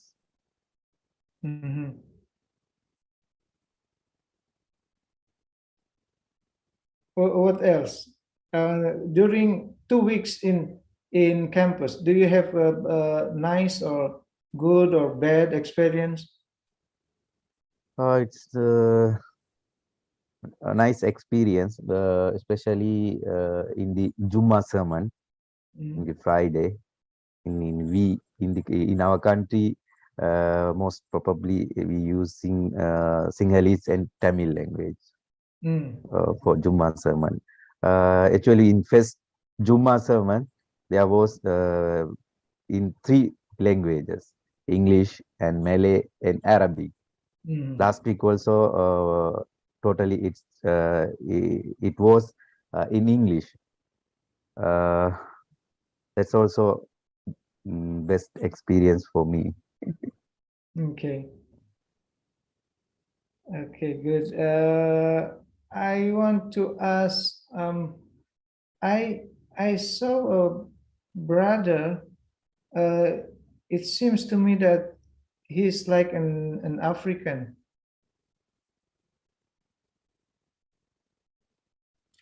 I think it's Sheikh Arafat. Say Arafat. Wait. Oh, is he gone? Assalamualaikum. I am Waalaikumsalam. not in Africa. I am Arafat Karim from Sri Lanka. Where are you from? I am from Sri Lanka. Sri Lanka. Oh, the same from Sri Lanka. From Africa. At the moment, I am in the library. Oh, really? Do you Late have night. experience? I don't have much experience. I just came here before 2-3 weeks. I also completed my master degree here, Alhamdulillah, by 2015. Again, I came to pursue my PhD, Alhamdulillah. I don't have any special experiences, but I have a main problem. Food is not suitable for me. Malaysian food, I don't like that kind of food. They are mixturing sweets in the food. I almost prefer hot chili items. Chili items. We have any special interest in the sweet kind of sweet items. Alhamdulillah, Malaysia is a very good, nice country. Campus is very good. Sufficient facilities are there. Alhamdulillah. We can benefit so much, inshallah. That's all, inshallah. Thank you so much. Okay, this is the also funny story of mine. When I went to Sri Lanka, at the airport, I saw I went to a cafe, restaurant. Then there's a food named masala dosa. Yeah, and quite expensive. You know, in my language, masala dosa means the problem of sin. So when I saw masala dosa, why do I have to buy this kind of food? Very expensive, then I will be a sinner after I take this food because the name of the food is masala dosa. But then when in Malaysia, people call tosai, right? But in Sri Lanka, dosa, right? Dosa. Yeah. But how long have you been there? At the airport, they write dosa. Dosa in my language means sin. No, actually those in Tamil language from India. Yeah. So, doctor, how long you been there in Sri Lanka? Only 1 week. MashaAllah. How was Sri Lanka? Say again? How was Sri Lanka? It was great. I was invited to speak in one seminar. I didn't go to many places. I just visited some place. Then also the seminar was held close to the beach. Close to beach. Yeah. It's island, you know. We Yeah. are living there as a minority community. Only 10% Muslims are living there. And also there are many Maldives people there. Okay, yeah. Okay. Briefing. Sister Priscilla, where are you from? Hi, Doctor. I'm from Kepong. Oh, from Kepong. Indian? No, Indian, Malaysian. Indian, Malaysian. Sorry to ask about this. You are not Muslim? No, I'm a Christian. Christian. Okay. Protestant or Catholic? Catholic. Catholic. It's okay. Have you been to the campus before? No. No. Okay. I don't know for now. Previously, 13 years ago, everybody who came to this campus should cover their head, just for women. But recently, I saw many people they didn't cover their head. So maybe the policy has changed. I don't know exactly about this.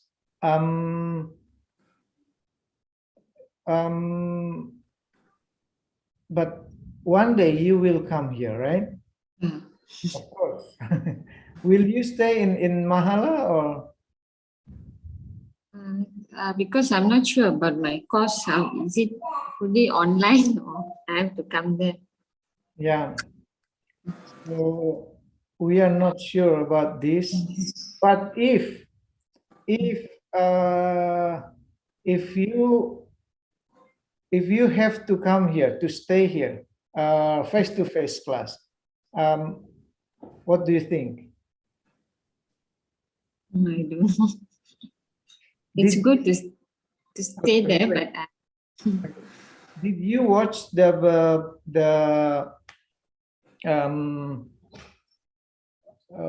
documentary film just now before we started? Yeah, a bit. Okay, there's Indian. There's Indian girl, right? That is Dr. Familia. She's wearing hijab, right? But she's not Muslim. She's a Catholic. Now she's staff here in psychology department. Still, she's wearing hijab. I said this not to ask you to wear hijab, but this is for all of us to understand.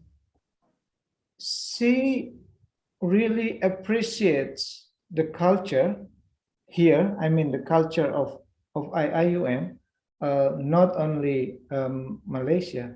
That's why she wears hijab. Actually, she's a Catholic. Yeah? My student is Sikh, Punjabi. Sometimes sometimes she wears also, but she said not regularly, only during in campus. Yeah. But this is what what I want to tell all of you. We come from different background of people, even religious background. Okay, now I want us to discuss one thing. Maybe we can make a breakout rooms, 36 of you. Then we can make 5 groups. Okay, is that okay for you? Then after why I want you to discuss something. Okay? Then after that we will watch movie, not movie. That is yeah, that's something from YouTube. Okay, I will make a breakout rooms. This is what you have to discuss. Okay. Most of you Malaysian and also Muslim, right? Brother Arkam and Brother Say from Sri Lanka. Are you? You're of course Muslim, right? Arafat. Yeah. Are you from Shafi'i Mazhab? Sorry? What mazhab is popular in Sri Lanka? I'm sorry, doctor. What are you saying? What mazhab? Shafi. Shafi'i. Okay. How about Brother Arkham? Yes, same. The same. Shafi. Okay. Most of you from Shafi'i Mazhab. This is what I want to ask from you. On Friday, okay, we have to go for Friday prayer. Okay. But then there's training. Let's say you are assistant principal of Mahala, and many students in Mahala just stay in Mahala, but you want them to go to mosque. Okay, what will you do to them? I will make breakout rooms, 5 breakout rooms. Discuss what will you do to the student?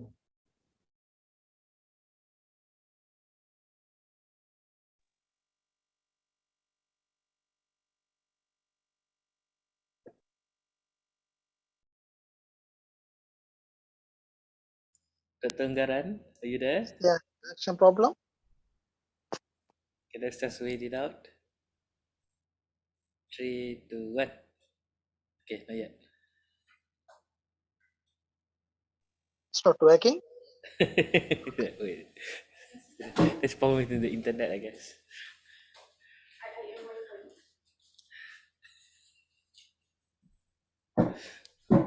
Ketenggaran, are you there? Oh, and okay, let's wait it out. Oh, okay, he's here back. Sir, you're muted. Doctor, you're muted. Okay. Ketenggaran, you're muted. Okay. Okay. Sorry, there's internet problem since the morning. Cut off. Okay. I will make 5 breakout rooms.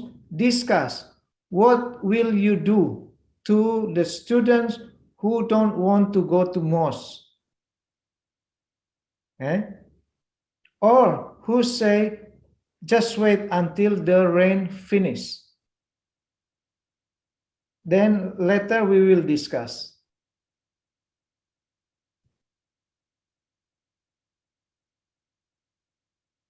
Go.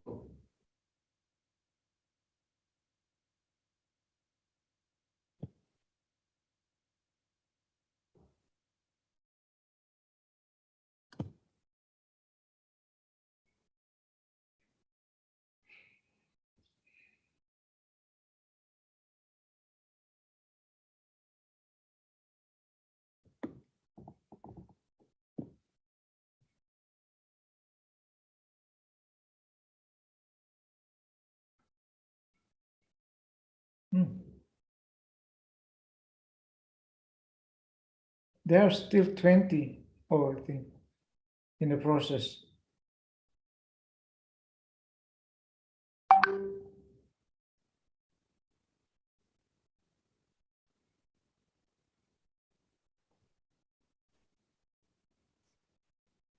I was invited to the room 5, but the link is not here anymore.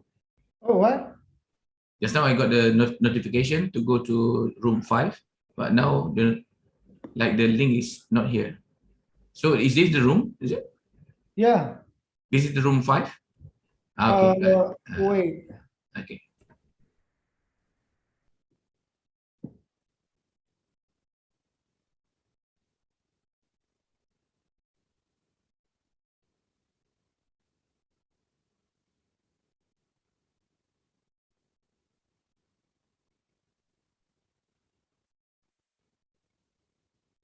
Still in progress.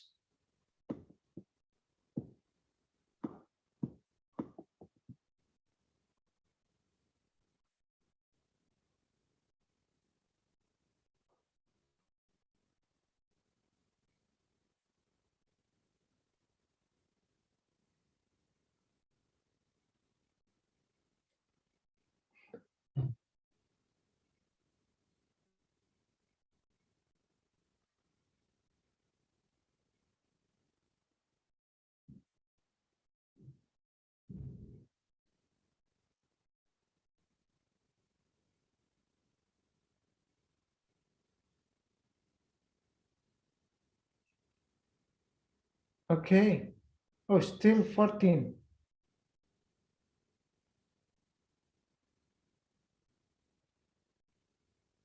What's wrong?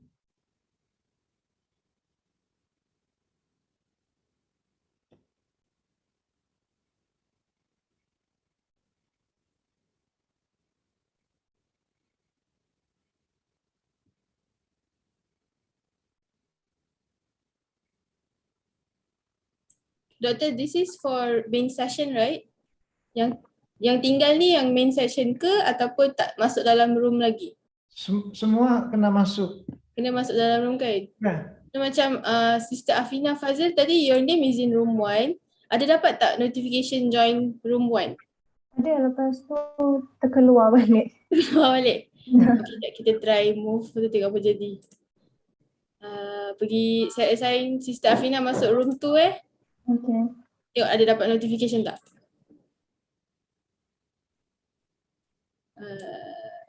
Nur Syamimi, saya try room 2 juga. Dapat kan? Kalau nak tukar balik room 1 bagi tahu, nanti saya tukar. Room 3 ada seorang, so saya tukar Akila Syahira.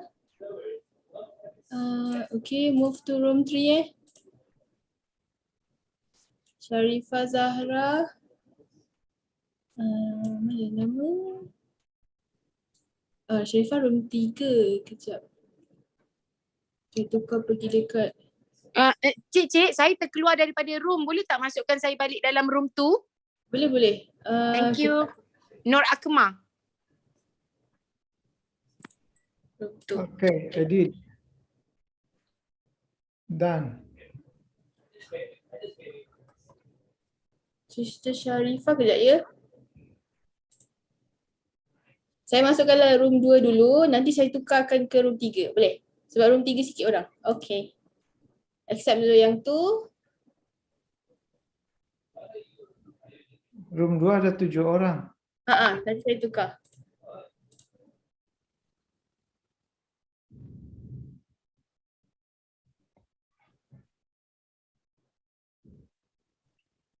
Okay.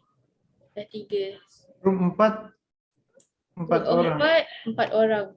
Grup 5 3 orang, grup 3 4 orang. Grup room 2 ada 1 2 3 4 5. Tak balance sikit. Move to. Sebab macam mana ya? Sign to put in meeting room, no remove.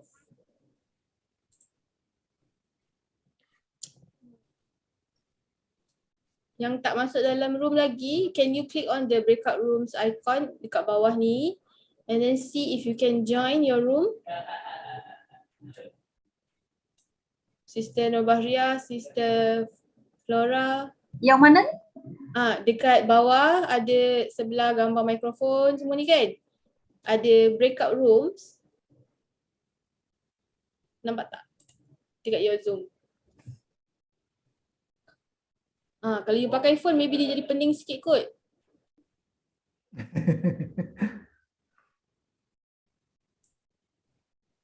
Sister Nobahria, are you there? Tu ada. The remaining, Nurul Farita dengan Nur Farihani, secretary doktor. Okay. Nurul Farita, Fariha and saya, CPS ni, Fariha juga. I'm using 2 accounts. Brother Hazman. Hazman can go to room. Tadi berapa terkeluar. ya doktor? Brother Hazman, room berapa sebenarnya tadi?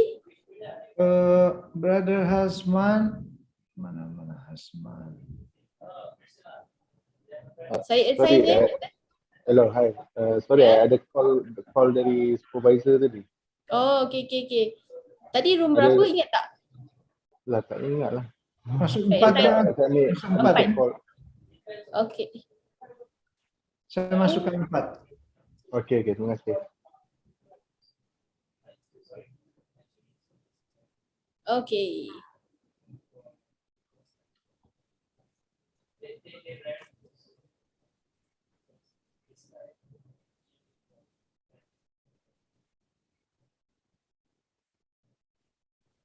Doktor, because saya tengah live stream on YouTube, saya akan masuk one of the room kejap ya. Boleh. Okay.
all of us already come back to the main room.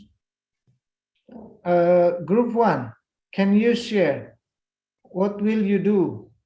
What is the best way to talk or to settle the issue? Group 1. Group 1 is me, right? Okay, go ahead. Okay. Oh, okay. Okay, Bismillah. Assalamualaikum. Based on our discussion, if the student don't want to go to the mosque for the Friday prayer, first of all, remind them that they are in UIA, University Islam Antarabangsa, or Islamic International University Malaysia. International Islamic University Malaysia. So the university name Islamic. So the student, no matter what, need to go to the mosque. Secondly, if the student don't want to go to mosque because the rain, the assistant principal should contribute the umbrella to the student for them to go to the mosque. And convince the student no matter what happens, because it's our duty to apply amar ma'ruf nahi munkar, because Friday prayer is wajib to all Muslims. That's all. If my teammate have another suggestion that I maybe you can add. Okay. Sorry, that's all from me. So you will say that you're Muslim, then you are doing amar ma'ruf nahi munkar, you have to go. Yes. The mosque. Okay, group 2.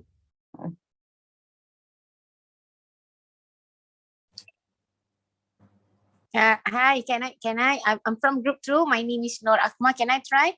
The other members, is it okay for me to try? Yes. Hi, Assalamualaikum. My name is Nur Akma. Regards to the issue pertaining on performing Friday prayer. Okay, for me as this is just my humble opinion lah. As a human being, don't take as the principles or assistants of mahala. Take it as a human being or as a friend at least. The least I can say, the least I can do is I can approach him saying like let me go for a meal, example. So during the way or on the way itself, we can stop by and perform our Friday prayer. So let's say if the day is raining, then what we can do is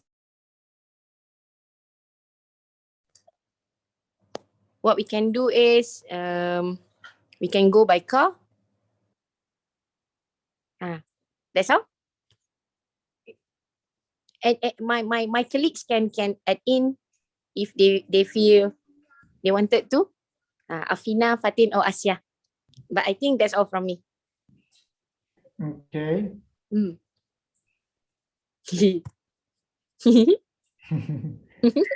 Is there anyone who will add to this opinion from group 2?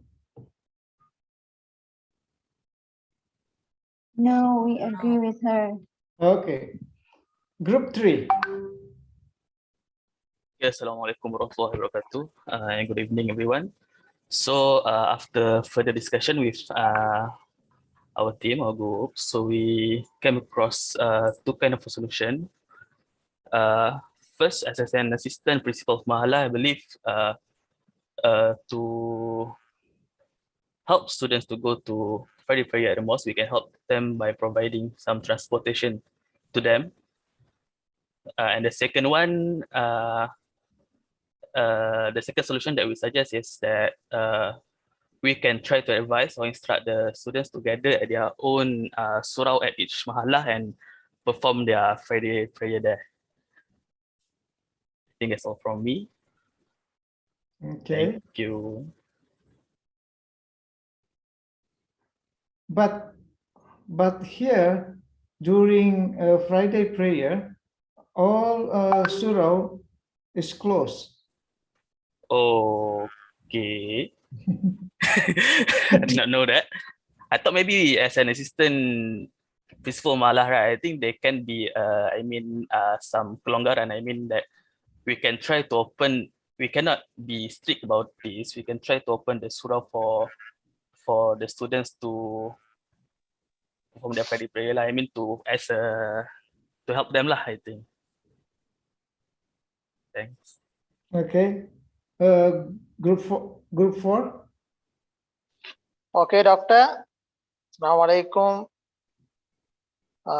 Good evening to everyone. Group 4 discuss this matter detail.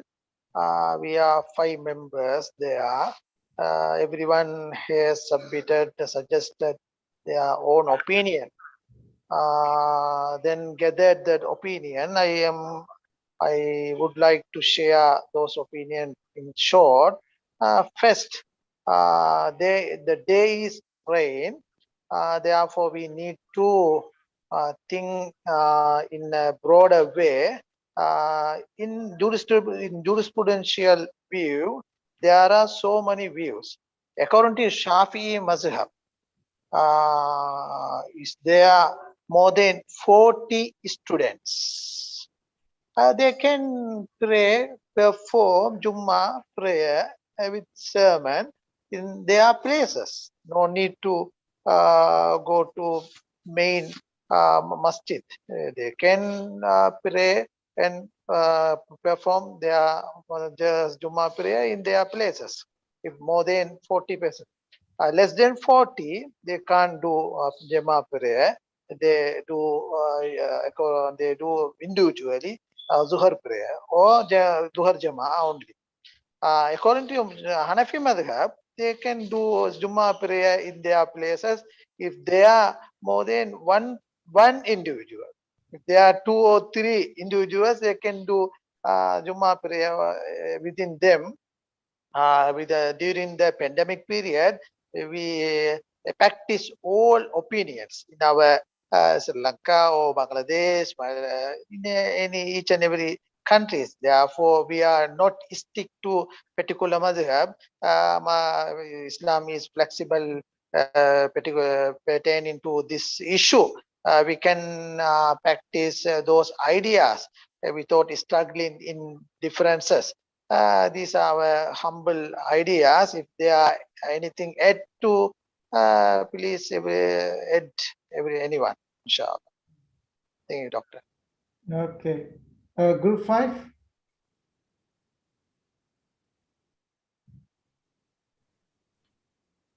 Assalamualaikum warahmatullah. Probably I should be the representative for group 5 since I'm the only guy there, and with another 3 girls. And I got another guy actually, Brother Faiz, but he was not supposed to say anything. And our discussion went different way actually, because although Brother Faiz was not supposed to say anything, he talked about his experience or his personal opinion on how to personally invite those people to go to mosque. For example, asking like, let's go to mosque together, and after that I'll belanja you makan, something like that.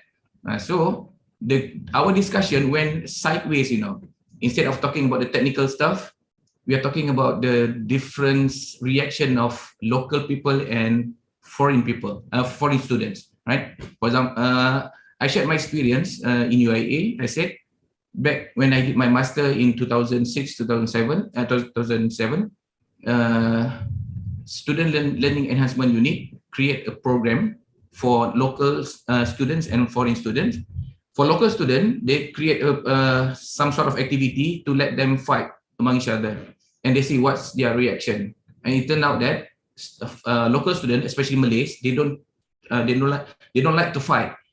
they don't like to debate, so they just agree with each other. But in the end, after the camp is outside. When they come back to UIA in the bus, they don't talk to each other. They hold grudge, dendam lah. I mean, they don't fight, but they hold grudge. But for foreign students, during the activity, they fight each other. Some of them even swear, and some of them even go to a physical altercation. But after it finish there. In the bus, they are just like normal friend, right? So that thing, we concluded that for Malay student, if you want to talk to them or you ask them to do something, right? Just be like friend. Don't go too aggressive, or don't use high notes or high pitch, right? But for foreign students, especially for Middle East, I think, right? Don't worry if they speak like they are trying to fight you or something. It's just normal, right? It's different culture. So this thing, I think, could be useful for us when we see that we have different cultures, different way of speaking. Even Malay also, we mentioned just now. I'm from Terengganu, from KL. Back in my back during school days, when I have friends from Kedah, I thought they are very, very fierce and always want to fight. The way they speak. I thought like that, but it turned out no. That's just the way they speak. That's another thing that we found. A bit sideways from the discussion, but I think it's quite fun. That's all. Okay, good. Why I asked you to discuss about this, because this happened in year 2009 or 2010. During Friday prayer, the assistant of Mahala principal were Malays, and the students came from many countries. Then the assistant principals forced them to go to the mosque. This is what I don't understand. According to Mazhab Shafi'i, actually Muslims can skip Friday prayer in the situation of darura, right? So heavy raining also considered as darura. But why this Malays force other students? Some of them from Indonesia, from Bangladesh, from Sri Lanka, and they came from different mazhab background. So what happened? They fight. They were fighting, physically fighting, not only verbally fighting, because the Malay then brought his friends, then started to quarrel, then fighting. I said, this is funny.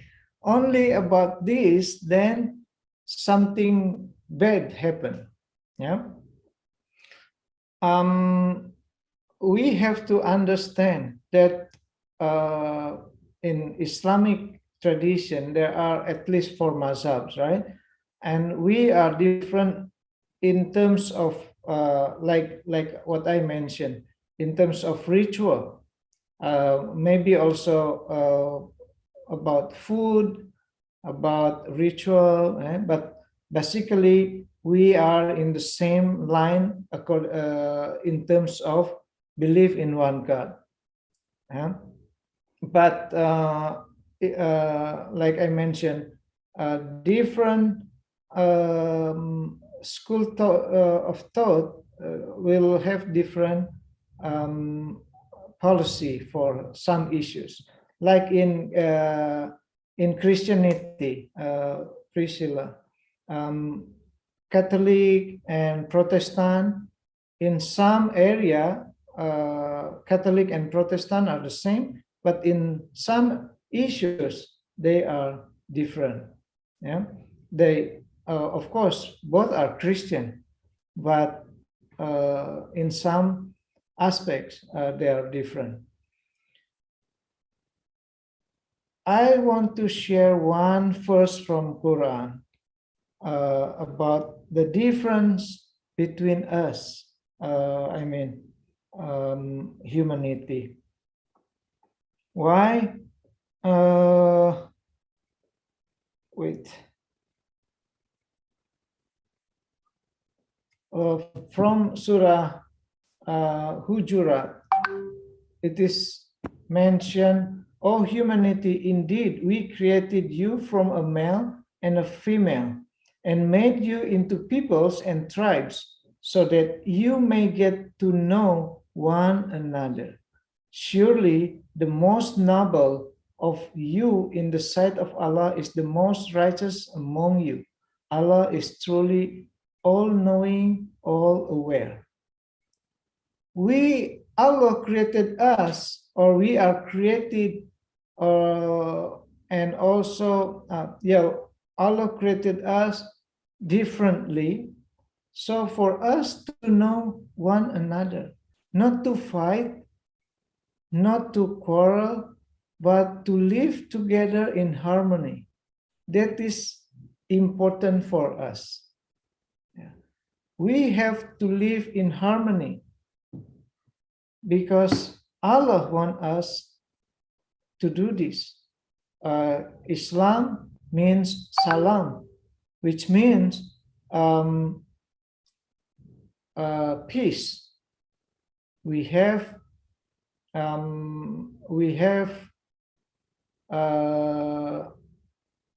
to be in harmonious life. For Christian, Jesus is the King of Peace, right, Priscilla?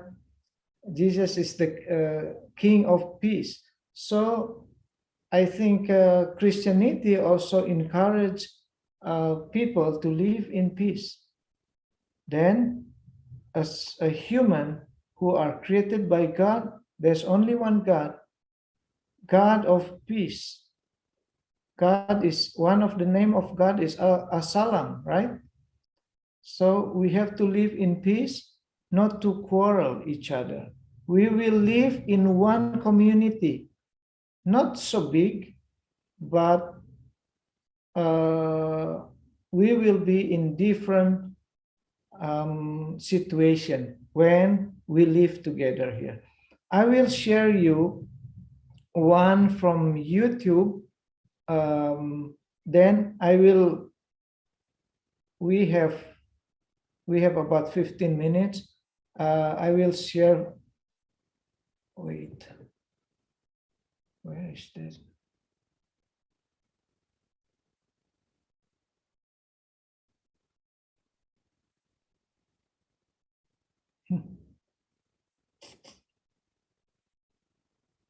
Screen.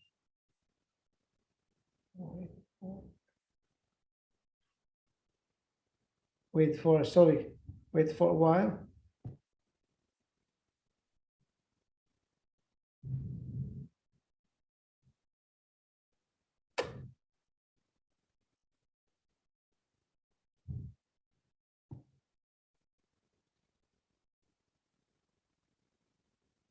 Okay.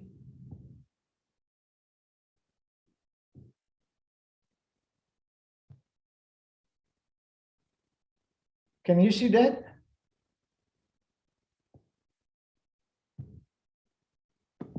Yes. Can. Okay.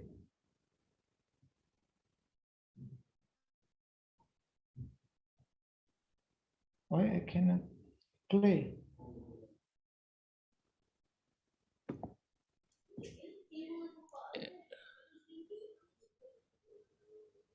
Are you okay? Minute. What's wrong?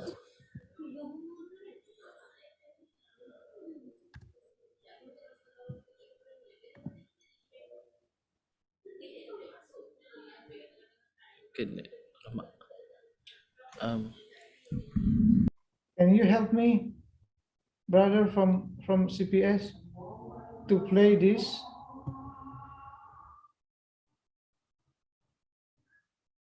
Oh, buffering.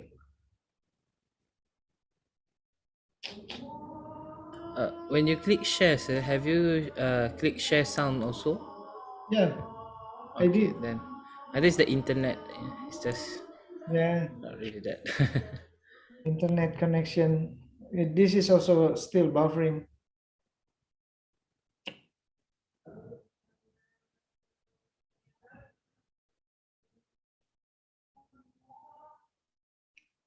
Wait, I will.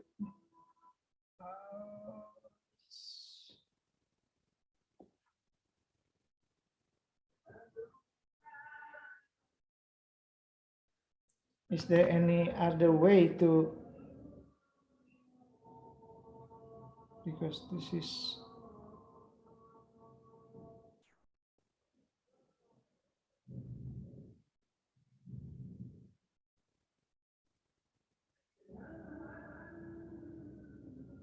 Okay, maybe I will use my phone. To place people in boxes, drawing lines, creating Can you see signs. this? There's us, and there's them. Those we feel comfortable around. Is it people in boxes? Which country is it, sir? The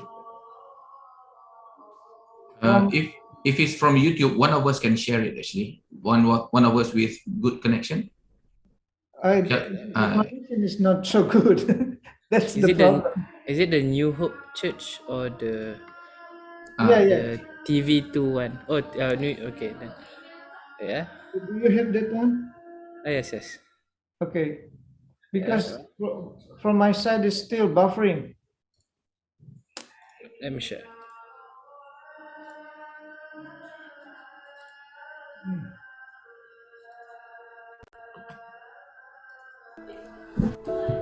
It's so easy to place people in boxes, drawing lines, creating sides. There's us, and there's them. Those we feel comfortable around, and those we don't. There are those of us with many chapters, and those just starting their own stories. There's the well-to-do, and those doing what they can. There are those we share something with, and those we don't seem to share anything with. Welcome, and thank you for coming today, guys. Today I'm going to be conducting an experiment where I'll ask you a series of questions. Now, these questions will be very personal questions, and for us to get a true result, I need you to be completely honest with how you respond. The first question I have is, who in here was the class clown?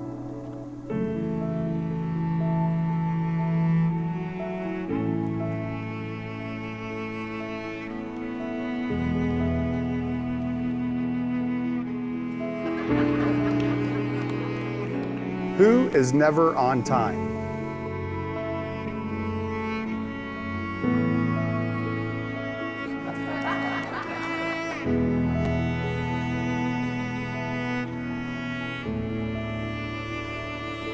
And then there's us.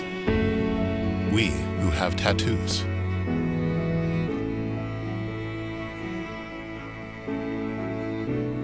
We who feel lonely.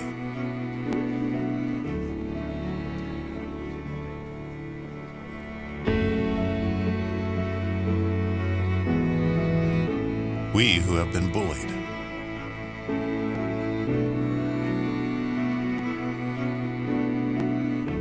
We who have bullied others.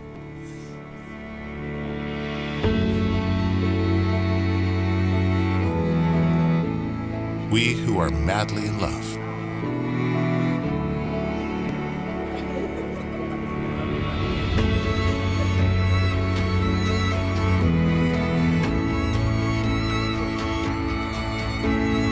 We who have overcome great adversity.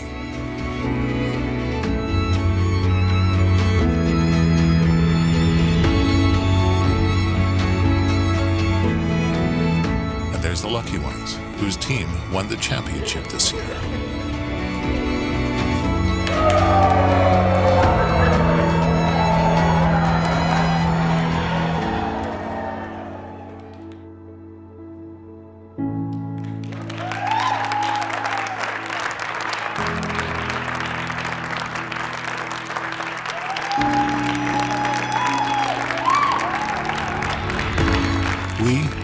beat cancer.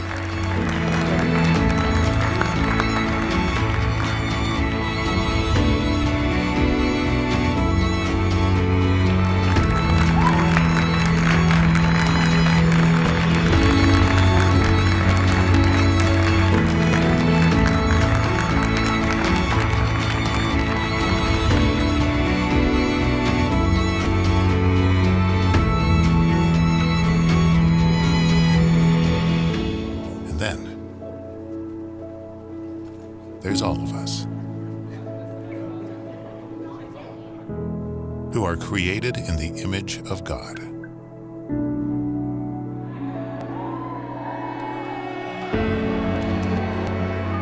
And as one body, we stand together, united as one under His grace.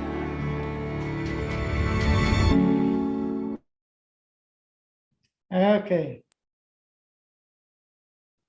Okay, then now there are some questions. Yeah.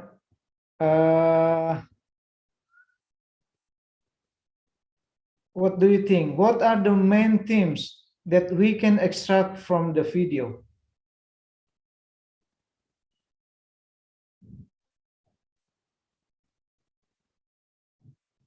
The main themes. I would say one of the main themes is that no matter what a person looks like, you don't know their background, if they lived a difficult life, if they lived an easy life, where they're from, what they went through. No matter what they look like now, you don't know their past. And because of that, we shouldn't judge people, just because they look a certain way. Okay. Who else will answer?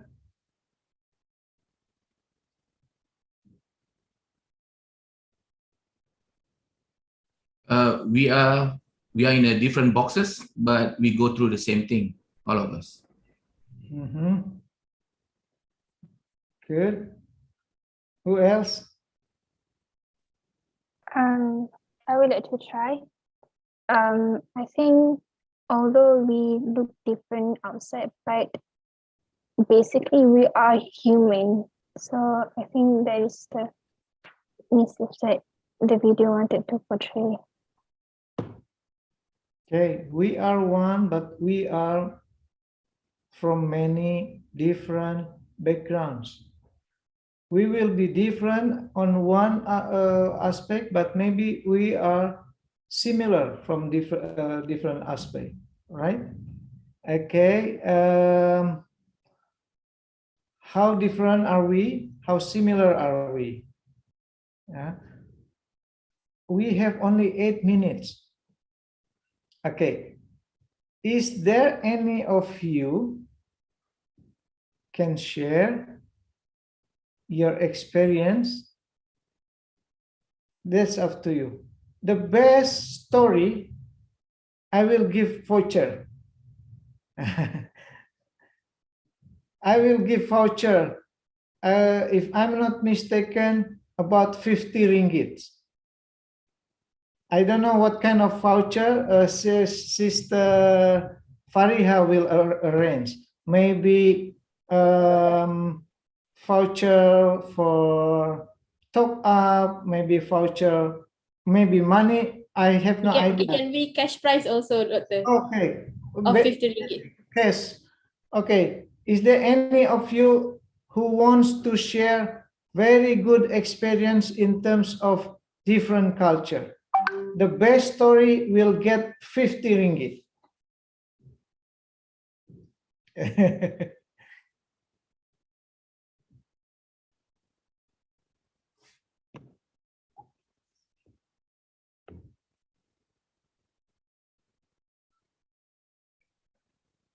Of course, from CPS cannot join. only the students. Is there? Just share your experience. Then our sisters and brothers from CPS will be judged. Who is the best story? Who has the best story?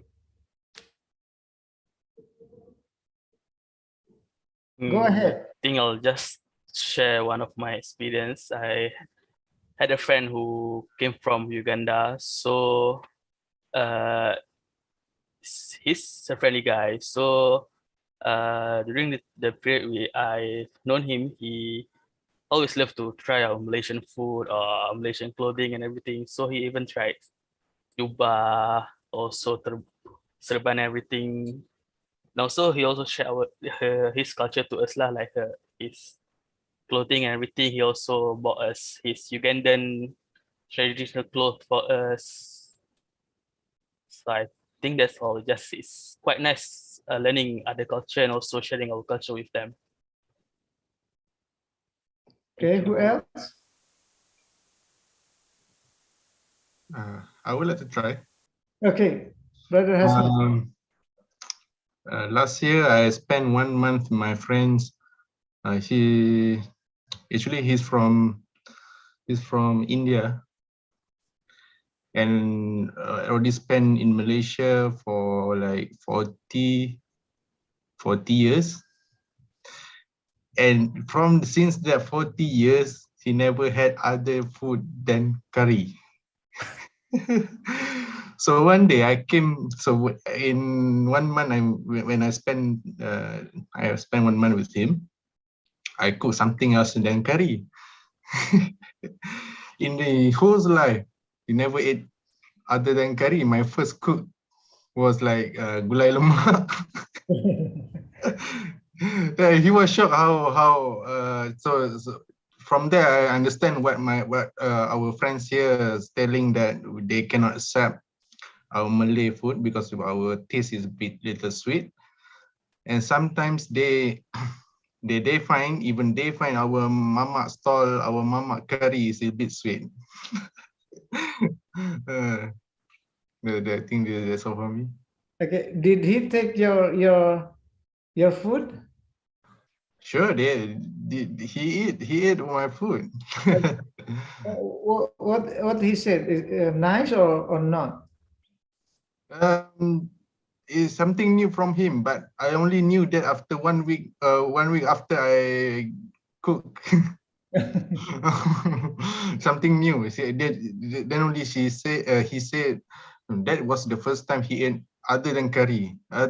If not, fish curry, cauli curry, chicken curry, everything curry. Okay. Okay, who else? One more story.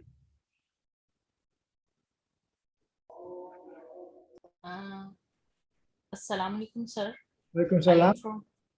I am Afifa from Pakistan. Okay. I am a Muslim and but currently living in Botswana because my husband is working here. Okay. There is a culture, we are from entirely different culture. We are Muslims and whole community here is Christian. And in the Christianity, there is no concept. I didn't see here that to give food or something like this to the hungry people, because there are many poor people here. Africans are not very well, and they are often people who are very poor. They even don't have something to eat. The boys and the poor people came to the doors of the Christian houses, but they always say them to go away. We don't have anything. The place we live, we introduce a culture that we should do something for the poor people, especially for the hungry people. Whenever they came to our door, we always give something them to eat, even a biscuit or something like this, a juice. And I always encourage my kids also that when someone comes to your door, don't say them to go away. Introduce some new culture and some new good healthy things in the society where you are living, and we should put our contribution in any society, in a new society where we are living. So we started this thing and started to give the mostly the food, not the money, in the form of the money, not in the form of the money, like food and something like to cover themselves, like shoes, like anything they can put on, like shawls, or even the dresses. We have extra dresses or shirts or pants, anything we give them. And now the whole street, they are encouraging and they are doing the same. And we can see most of the people come to the doors and they don't go without anything to eat, and they are very happy. And the people here, the Christians, are very happy that they are. It is a very good practice. We should help others and introduce some healthy activities or healthy things in the new society that can contribute in the betterment of the society. And that's my experience. Okay, thank you Thank so you. much for three brothers and sister who share their experience. I will refer to Sister Fariha, who will be the winner for the stories. Later, she will contact you. Okay. Doctor, your vote also count, okay? Say again. Your vote also count. Oh, yeah. Okay. Okay. Okay. I think our time is up.